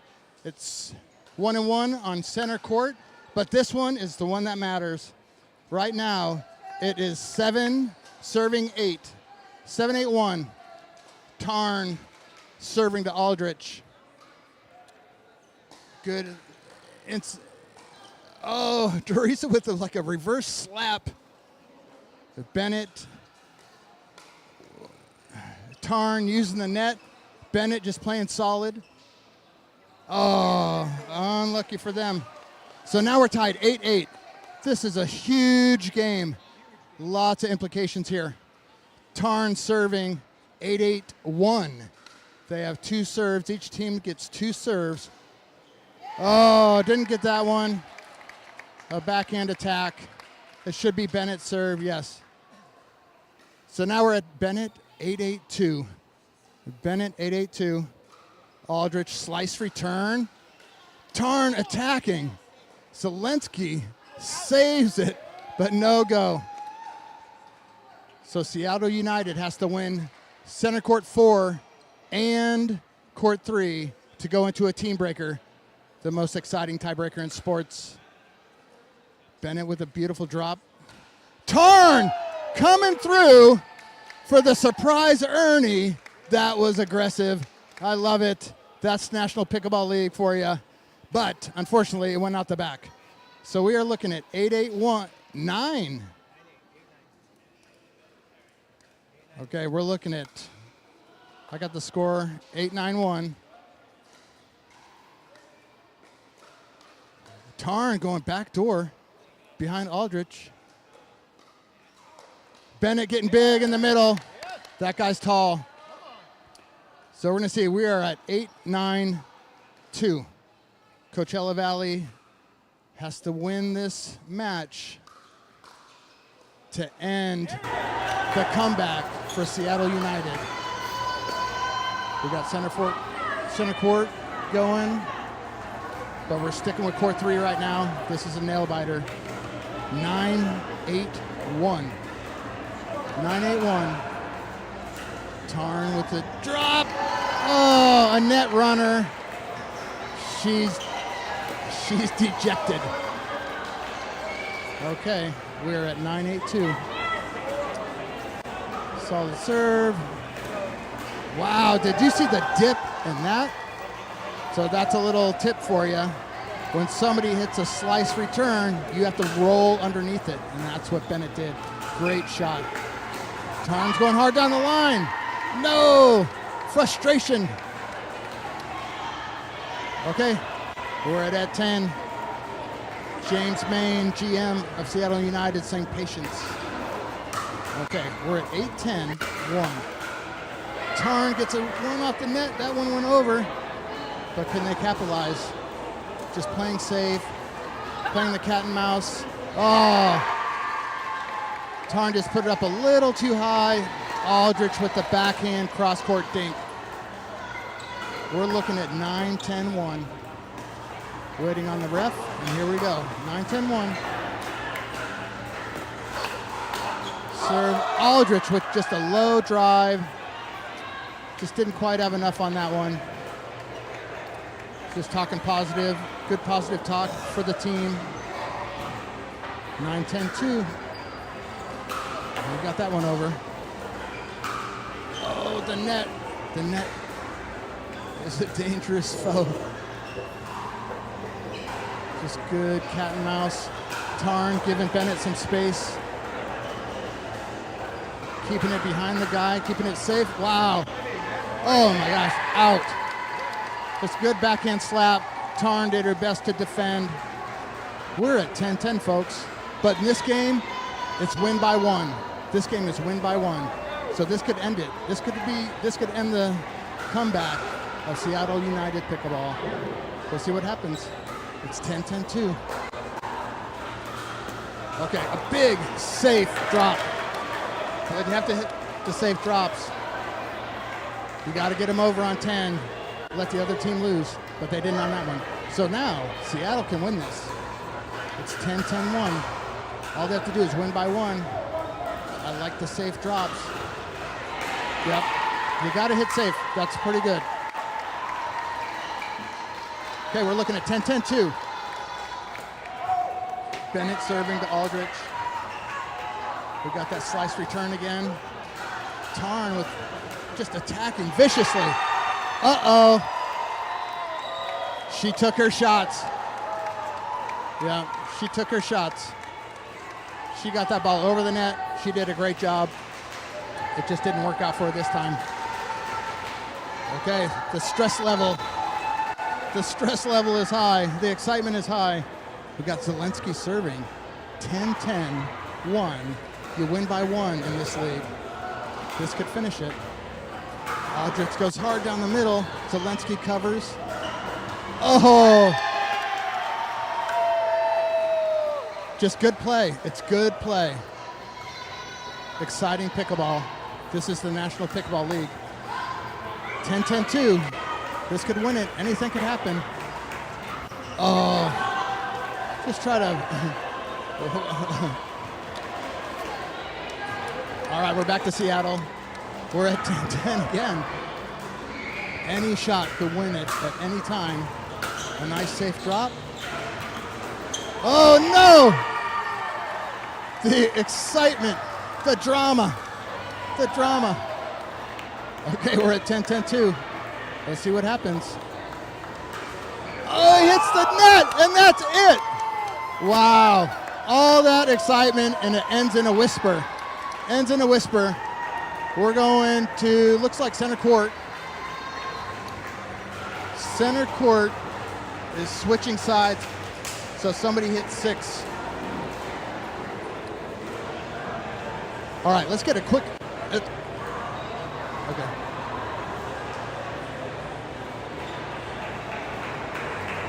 Okay, we're doing something. We're going back to Ari, going back to center court. Here we go. Welcome back. The tension building throughout the venue, and back here at center court, we've got the changeover at 6. So there is your overall team battle score. It is now 6-5. Everything coming down to championship court, 6-1. Gingrich and Jade, who looked like they were out of this match, they were down 11-5 and 9-4. And now in complete command. After the comeback in game 2, Gingrich absolutely taking over the court. So Seattle needs to pull off this victory in the third to bring this to a team breaker. Boca Raton and Austin, they're up next in the team breaker. Big delivery from Andren, and now Seattle, the entire team get behind Andren and Lee, hoping to put a charge in them. They've been outplayed since midway through the second game.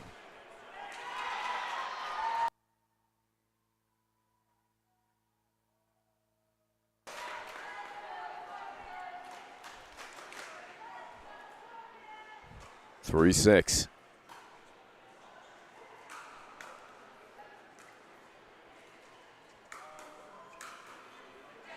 And it's Stefan who has become more aggressive, bringing his team to within 2, and it'll be Gingrich to get a timeout.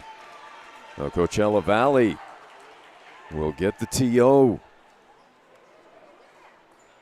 Back and forth we go. Here's the Gamma Chuck replay.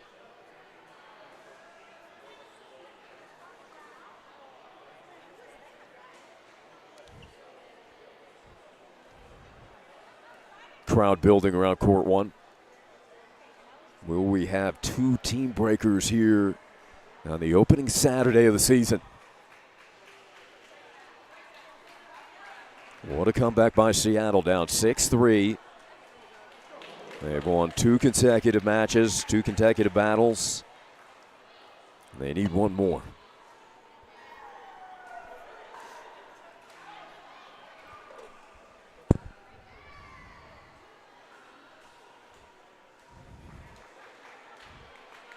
All coming down to center court.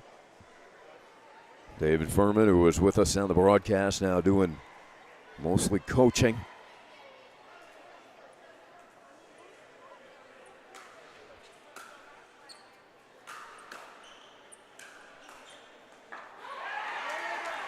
And a roar from the Coachella team.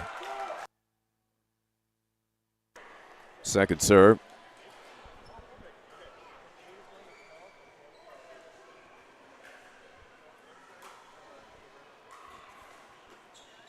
Oh, what a dropper from Andren. Pinpoint precision. Seattle to within 1.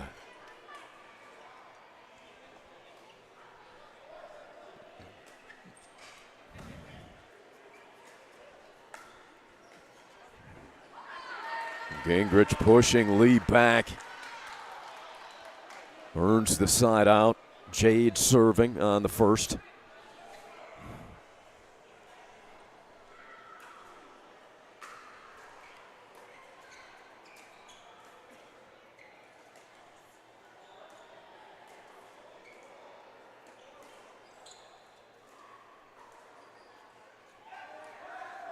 Great footwork by Lee there, out wide, tracking that ball, sending it cross court.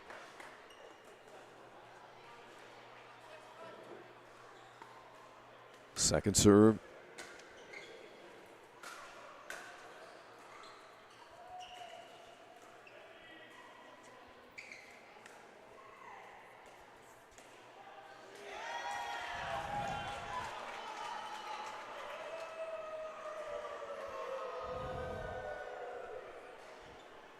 That ball sent back to Seattle. We'll update that score. First serve, I believe it's 5-6-1.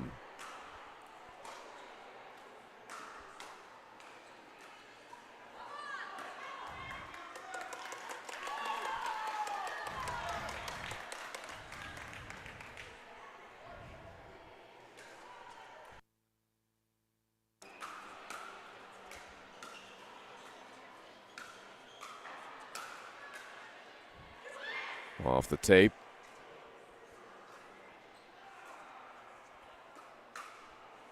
Andre poked at it and it's in. Seattle up 2.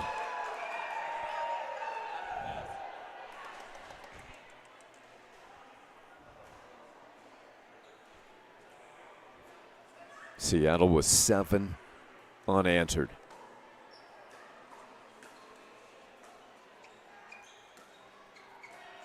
Gingrich looking to take over.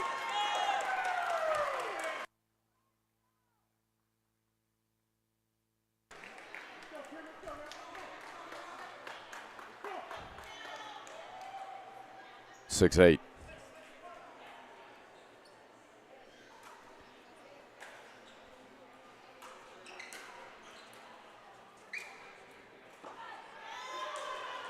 The roll from Antron.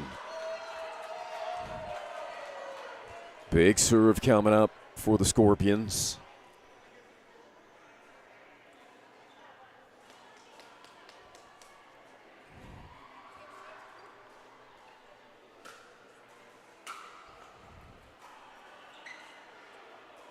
And they get it back. Scorpions unable to hit the scoreboard. They've been stuck on 6.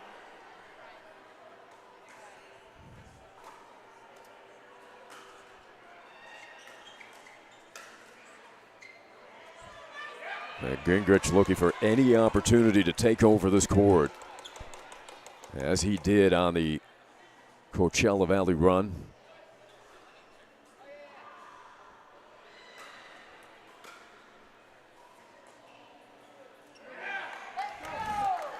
Scorpions have it back. Serving down 2.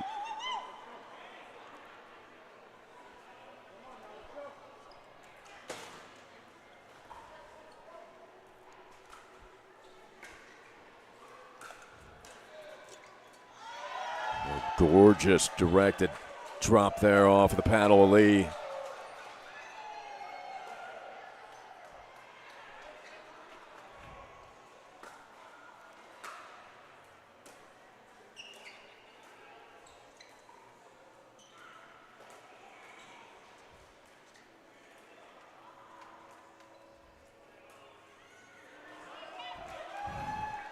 Side out, Seattle.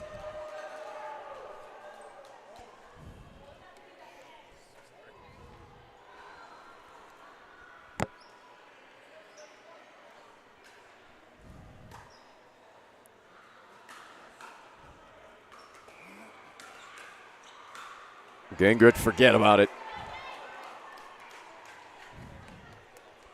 We'll get that score correct. I believe it's 7-6.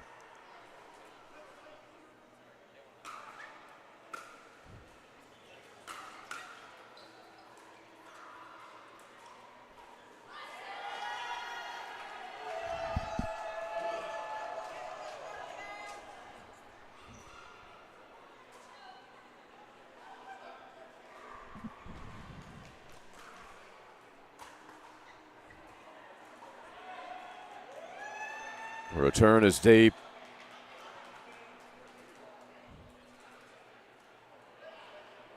So 8-6-1.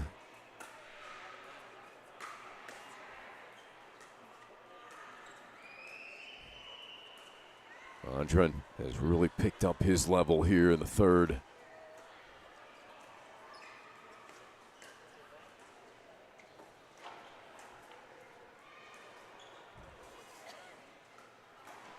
Ernie pulled off by Jay, but she falls into the kitchen, trying to collect her balance. Yeah, the foot was in anyhow.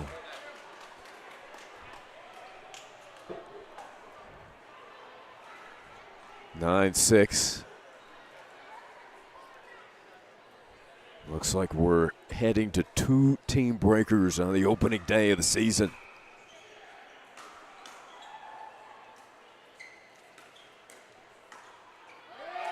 Not so fast as Kim Jade.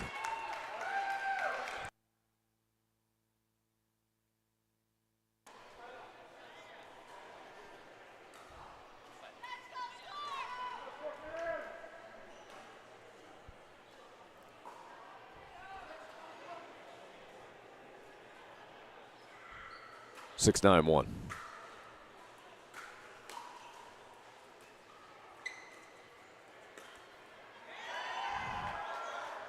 Second serve pressure here for Gingrich.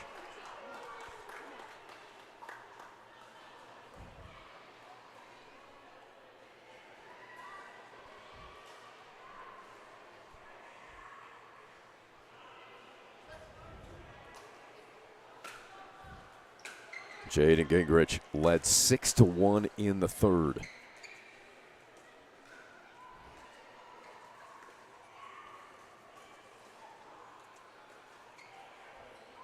And faking that Ernie was enough to throw Lee off.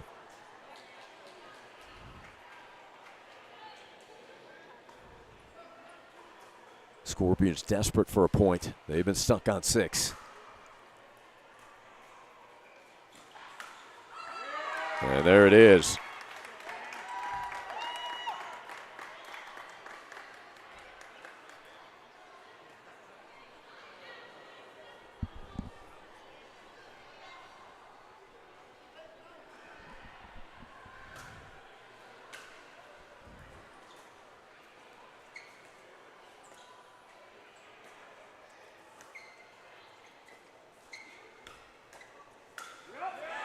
Gingrich the put away.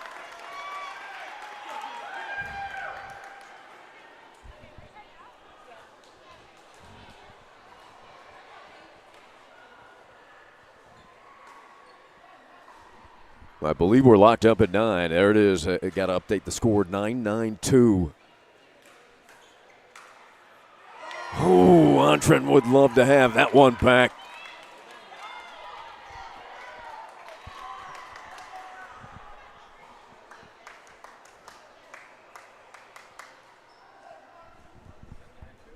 Match point.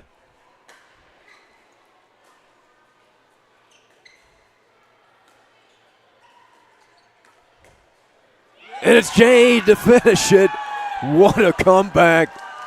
Gingrich and Jade and Coachella Valley Scorpions survive in a tremendous match. You got to credit Seattle for the comeback.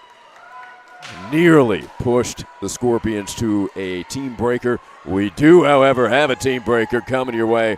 Boca Raton and Austin. But first, David Alexander will have a word with the winners. What a battle that was. As Coachella Valley picks up their first win in the National Pickleball League.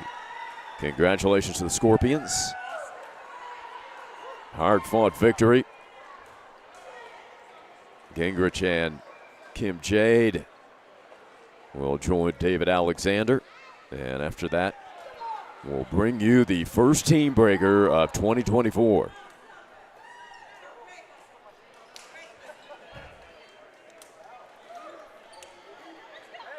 There's a look at the final point.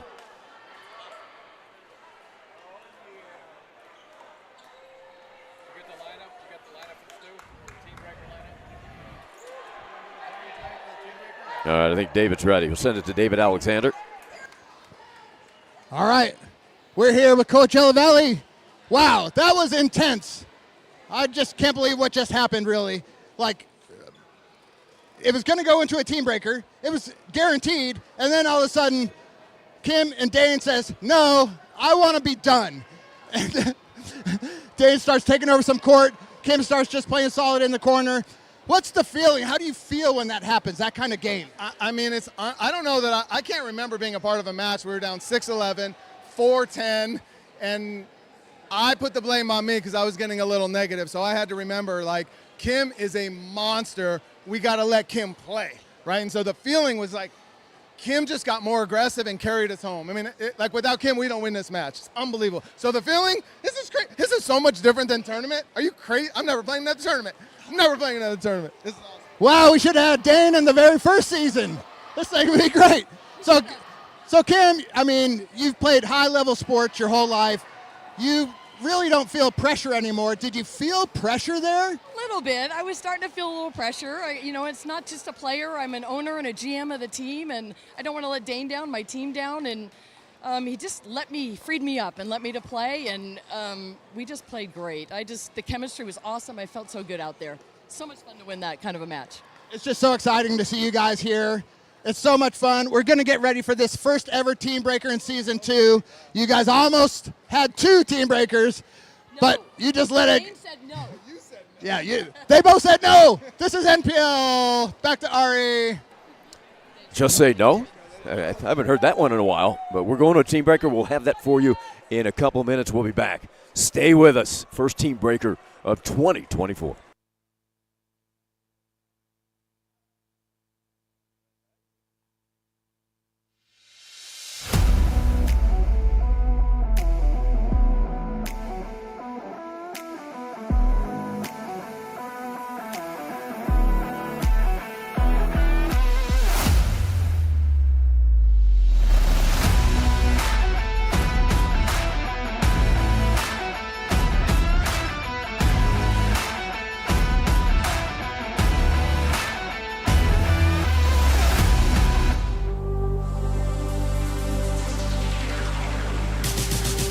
Gearbox introduces the all-new CX14 Ultimate Power with SST Core.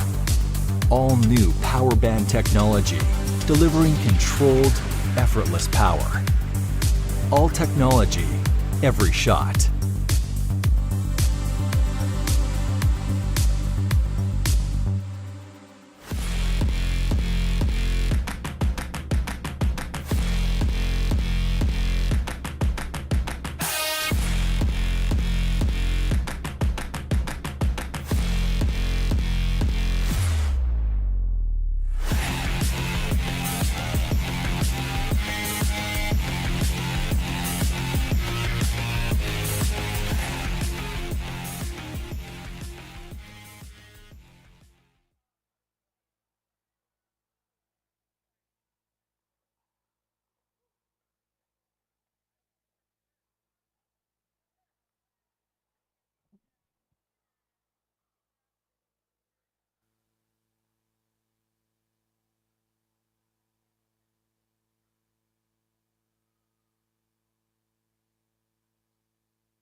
That's right.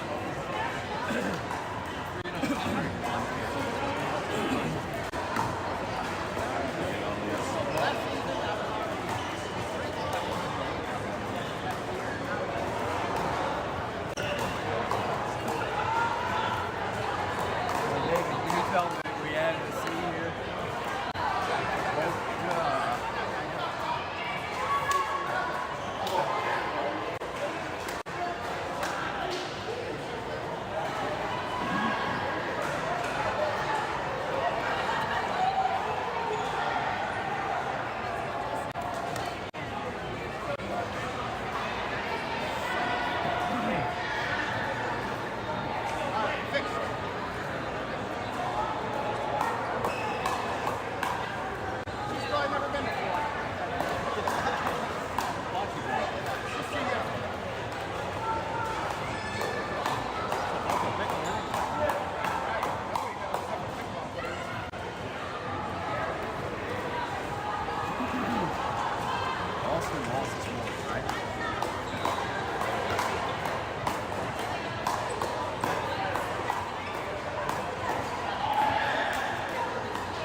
Okay, here we go. I'm with Carl Foster, Carl Team Breaker Foster, the man who wrote the script, the blueprint.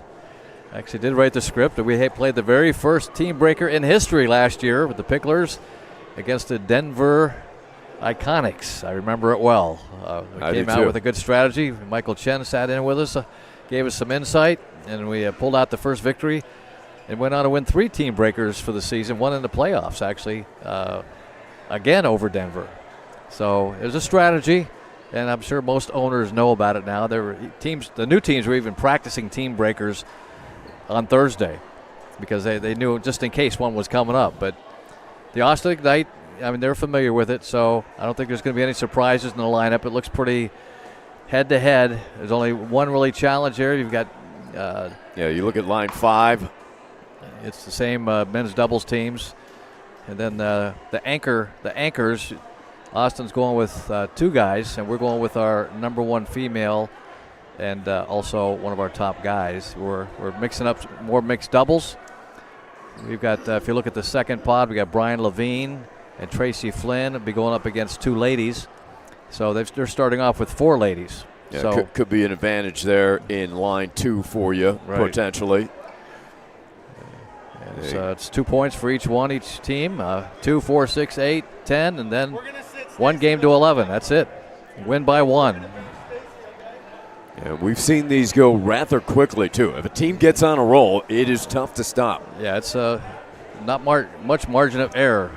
It's important to get out quick and keep the serve because when you're new groups come in, and if you got the serve, it's a big benefit. If you come in without the serve, sometimes the team doesn't even get the chance to serve. That's right. You get back on your heels as well. They serve 2 points, and you're the done. other team, it doesn't even get a chance to serve. So Brian Levine has a big serve. He won a lot of points with his big top spin serve deep. A lot of people were having trouble with that earlier today. He's going over their strategies right now. Referees checking everybody in. Yeah, the referees have a challenge too because they got to keep things straight. If they haven't done it before, they're a little confused on the rules because this is something made up by the NPL. It's not the Dream Breaker like the MLP. And Brian Levine's involved with the MLP, and he was trying to figure out he's used to Dream Breakers. I said, no, there's not a Dream Breaker. It's a Team Breaker. And you're not playing singles. and you don't come around. In MLP, they come around a couple times, but here you get one shot. The pressure is on. Team breaker, Austin Ignite looking for their first victory.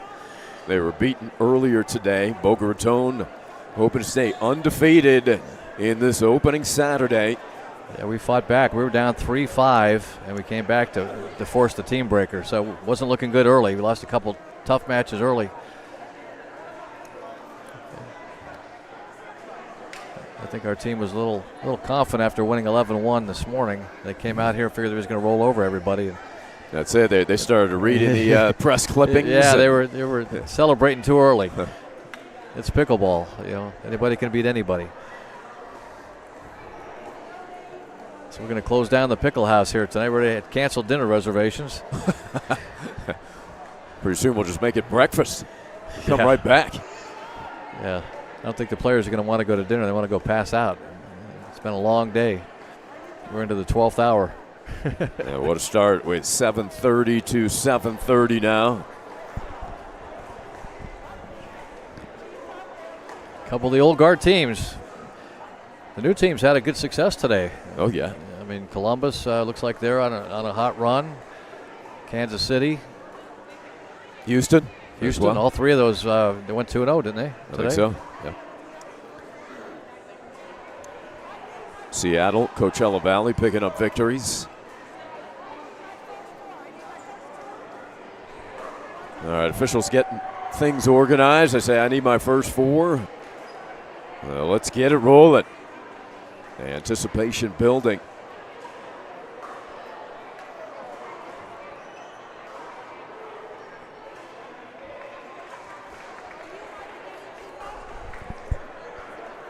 So we're looking for the first group. We've got Pam Lippy, Jenny Purdy for the Picklers, and Carolyn Weed.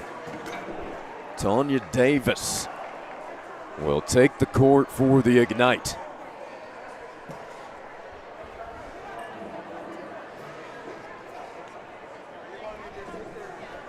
And you see mixed up lineups here. It's not everybody that played with each other throughout the day.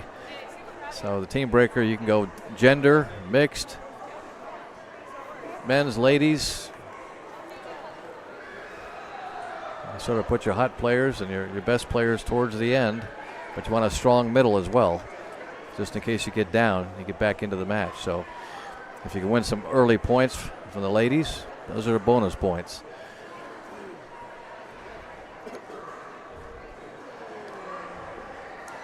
And just recap, Carl, the scoring on the team breaker for the audience. Yeah, every shift that comes out here, they'll play the first group, will play to 2 points.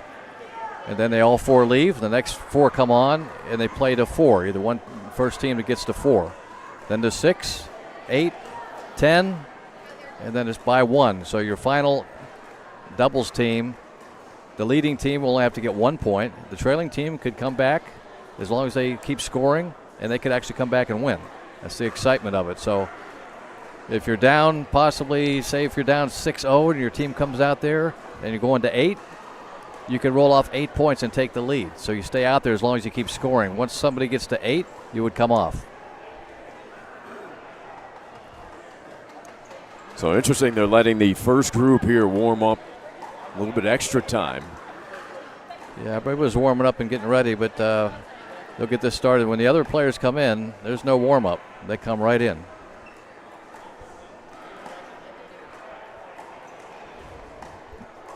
We're just about ready. Again, we want to thank our partners, Incrediwear, official wearable recovery partner, Gamma Sports, our official ball, the Ernie, the official ball machine, the official beer. We're getting to that shortly. The Fat Tire, our official paddle gearbox, and Julian Coffee. Thanks again, Julian Coffee, for keeping us going all day.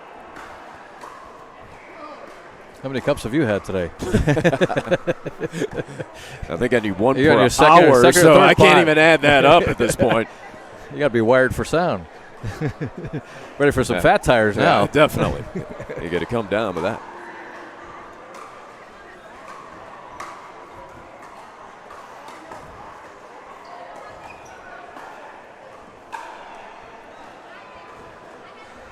So what do you like from your first line here, Lippy and Purdy? Well, I think it's a toss-up right now, so I think we could steal a couple points. Dave, you still a couple points here. That's a bonus for us. I mean, you come out here and it's only 2 points, so that's sort of why you see the ladies starting it off, because you don't want to use your top players if you need to get more than 2 points to be able to come back if you get down. If you stay ahead, that's even better. We've seen it both ways, where we've come back and won, and where we had a big lead, and your anchor team didn't have to do much. We saw Rich Lively over there. We asked if he could be our closer. He did that last year. He came in for one serve, boom, that's it. All we needed was 1 point. That's right. I remember that well. Daniel Gold over there. I know he's rooting for the Picklers, even though he's on Austin Ignite now. His heart's still in Boca. Of course. You're just hoping he left his game there as well, because you're playing against him right now. Well, he's injured, but there so you go. yeah, he won't be playing, but he's sort of assistant coach and GM now, I think. So can't say he knows our team well, because it's an all-new team, so he doesn't really know the play. How long is he out for? He's got an MRI waiting to find back. He's got a bicep. Ouch. And he's hoping he doesn't have to get surgery, but he'll be out for a couple months even without surgery.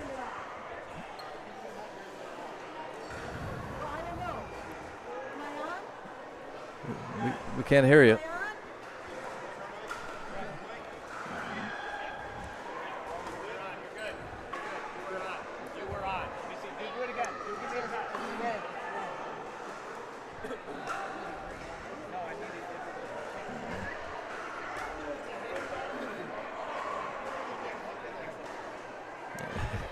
Just making sure the ref is mic'd up. We can't hear. Ready to roll.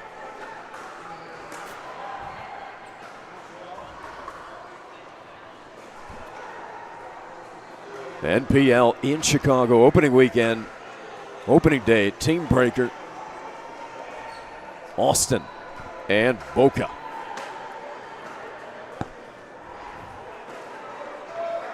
The Ignite will begin serving.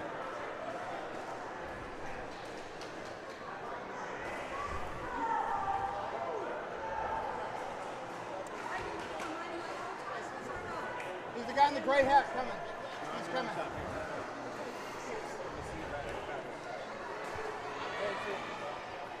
Now, there is a buzz through this building. Big crowd on hand. That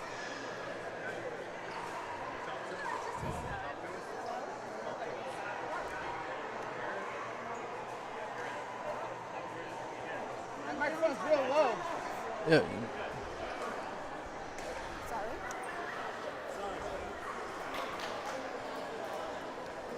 All right, first team to 11 by 1. It's for all the marbles. The nightcap. On my right is Austin Ignite. 1 game to 11. Change ends at 8. So that's Time Tanya in. Davis receiving. Or 0-0-2. Is that Davis serving? Davis, yeah, Tanya Davis serving, and Weed is on the other side.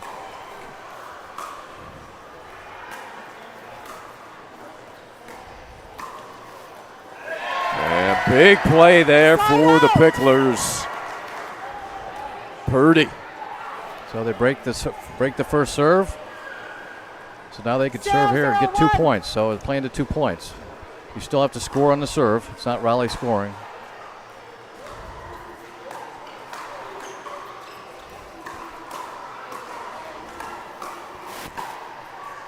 And that just missing. So the first point on the scoreboard for the Picklers.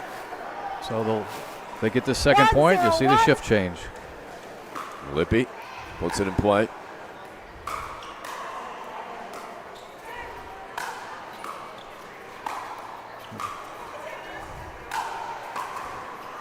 Great defense.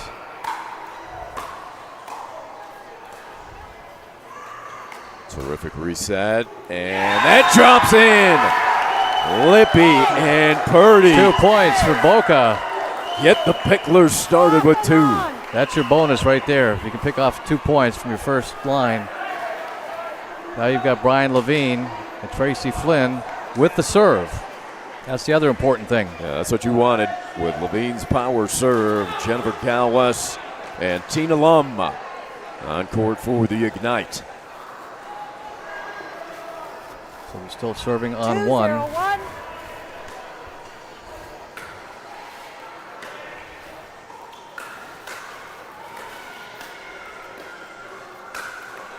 The left-hander Flynn with the overhead, and it's a quick 3 for the Picklers.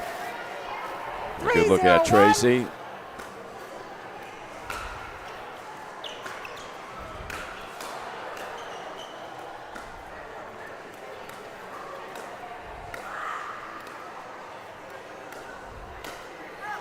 Flynn punches that in off of the 4-0. baseline.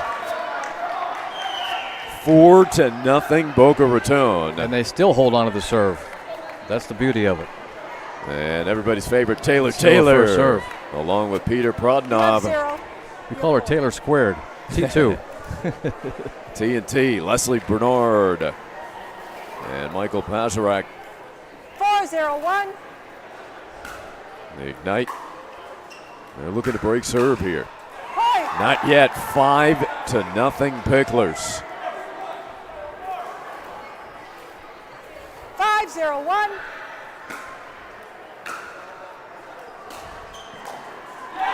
Terrific cross-court drop. 6 in a row. That's the beauty. Keeping the serve is so important because Austin has yet to serve. They've had one serve, and it's still a first serve with Boca. They switch sides on 6. And now you've got Spielberger and Mendelson. Now, Boca Raton heading into the direction 6-0-1. Yes. where most of the Yes. players report Correct. more difficult background. Well, maybe that'll give Austin a charge here. Cargis and Trevathan. Time in. 6-0-1. Alan Mendelson and Audra Spielberger.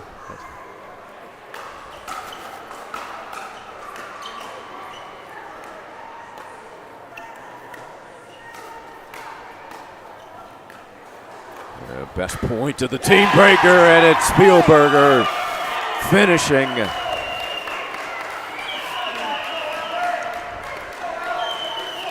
Make it 7-0. Pressure building on the Ignite. Going to 8 on this shift. Second Well, serve. there is one for Austin. Nope, no point. No point. Yep, but they got to get that second 7-0. ball back. One more to get the ball back. They 8-0. can't get it done. 8-0.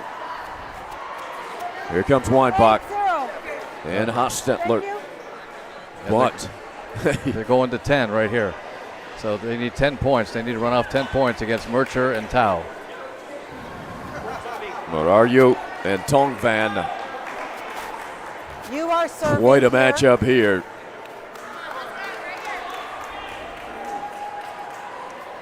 We're on the second serve. Tao 8-0-2. to serve to Weinbach.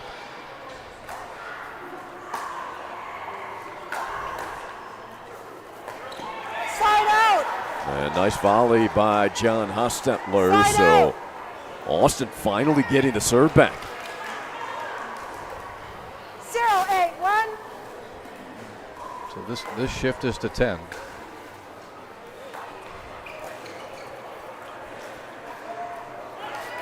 And that clipped the tape and bounced out. Second serve to Weinbach. The Badger. 0-8-2. They cannot capitalize. So they need 2 points still. They got to get to 10. 8-0-1. Weinbach encouraging his partner.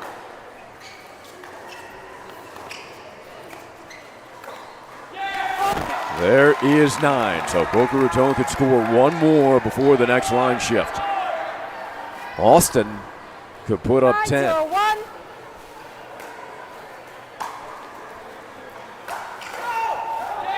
And here comes the line change at 10-0. 10-0. One serve, 1 point's all they need.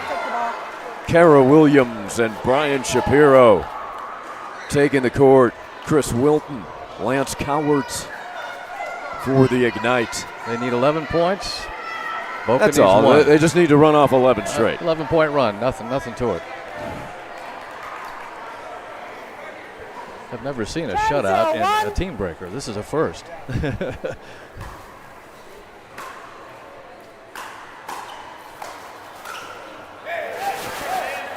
Not yet.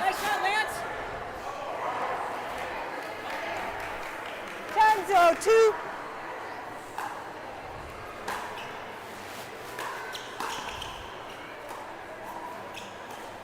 That's And it. there it is. Team breaker time.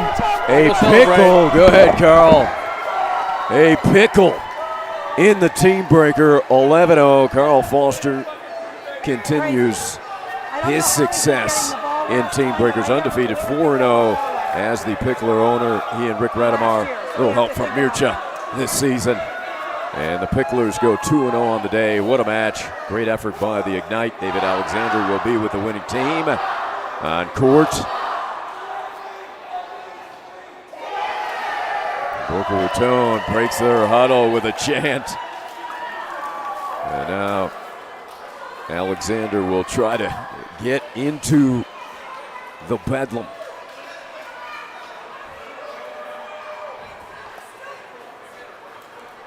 We're going to throw it down to David after the team picture. Boca Raton Picklers victorious in the first team breaker of 2024. First day of action of the season. And there's a great look at the Picklers. Most of the prognosticators make them the favorite to take it all this season. And a good start for the Picklers, led by Mircea.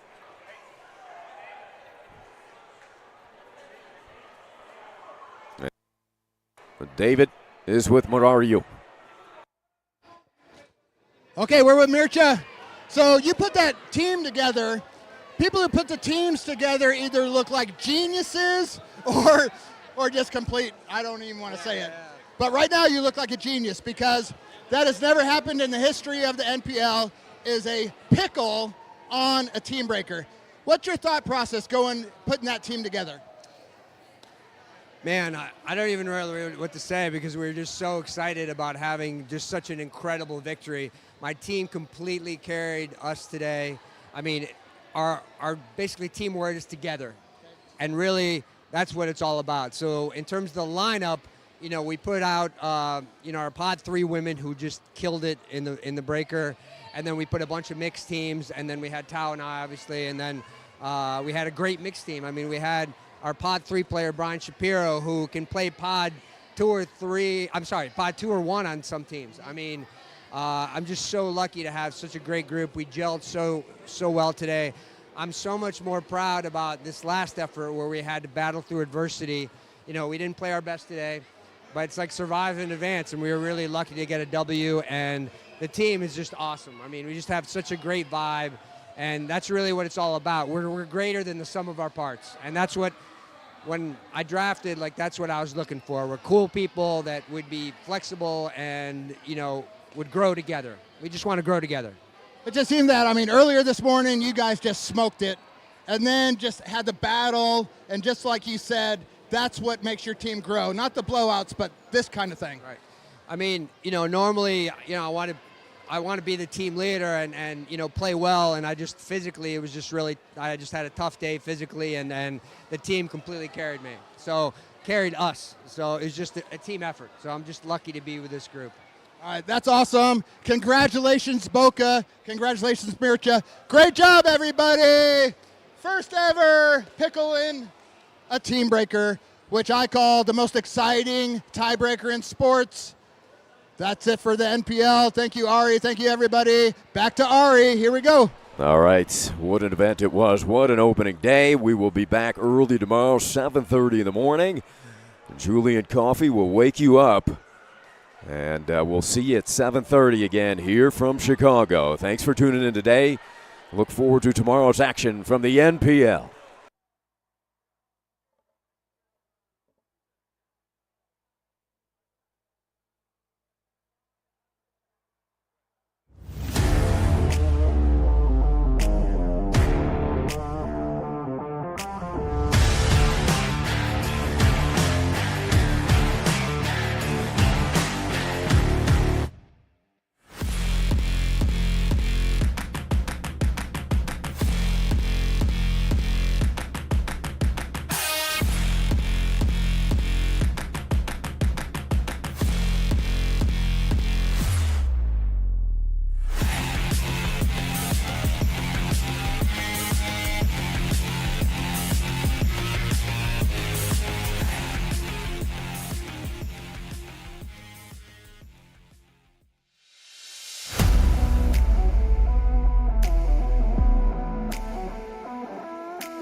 Gearbox introduces the all-new CX14 Ultimate Power with SST Core. All-new power band technology, delivering controlled, effortless power. All technology, every shot.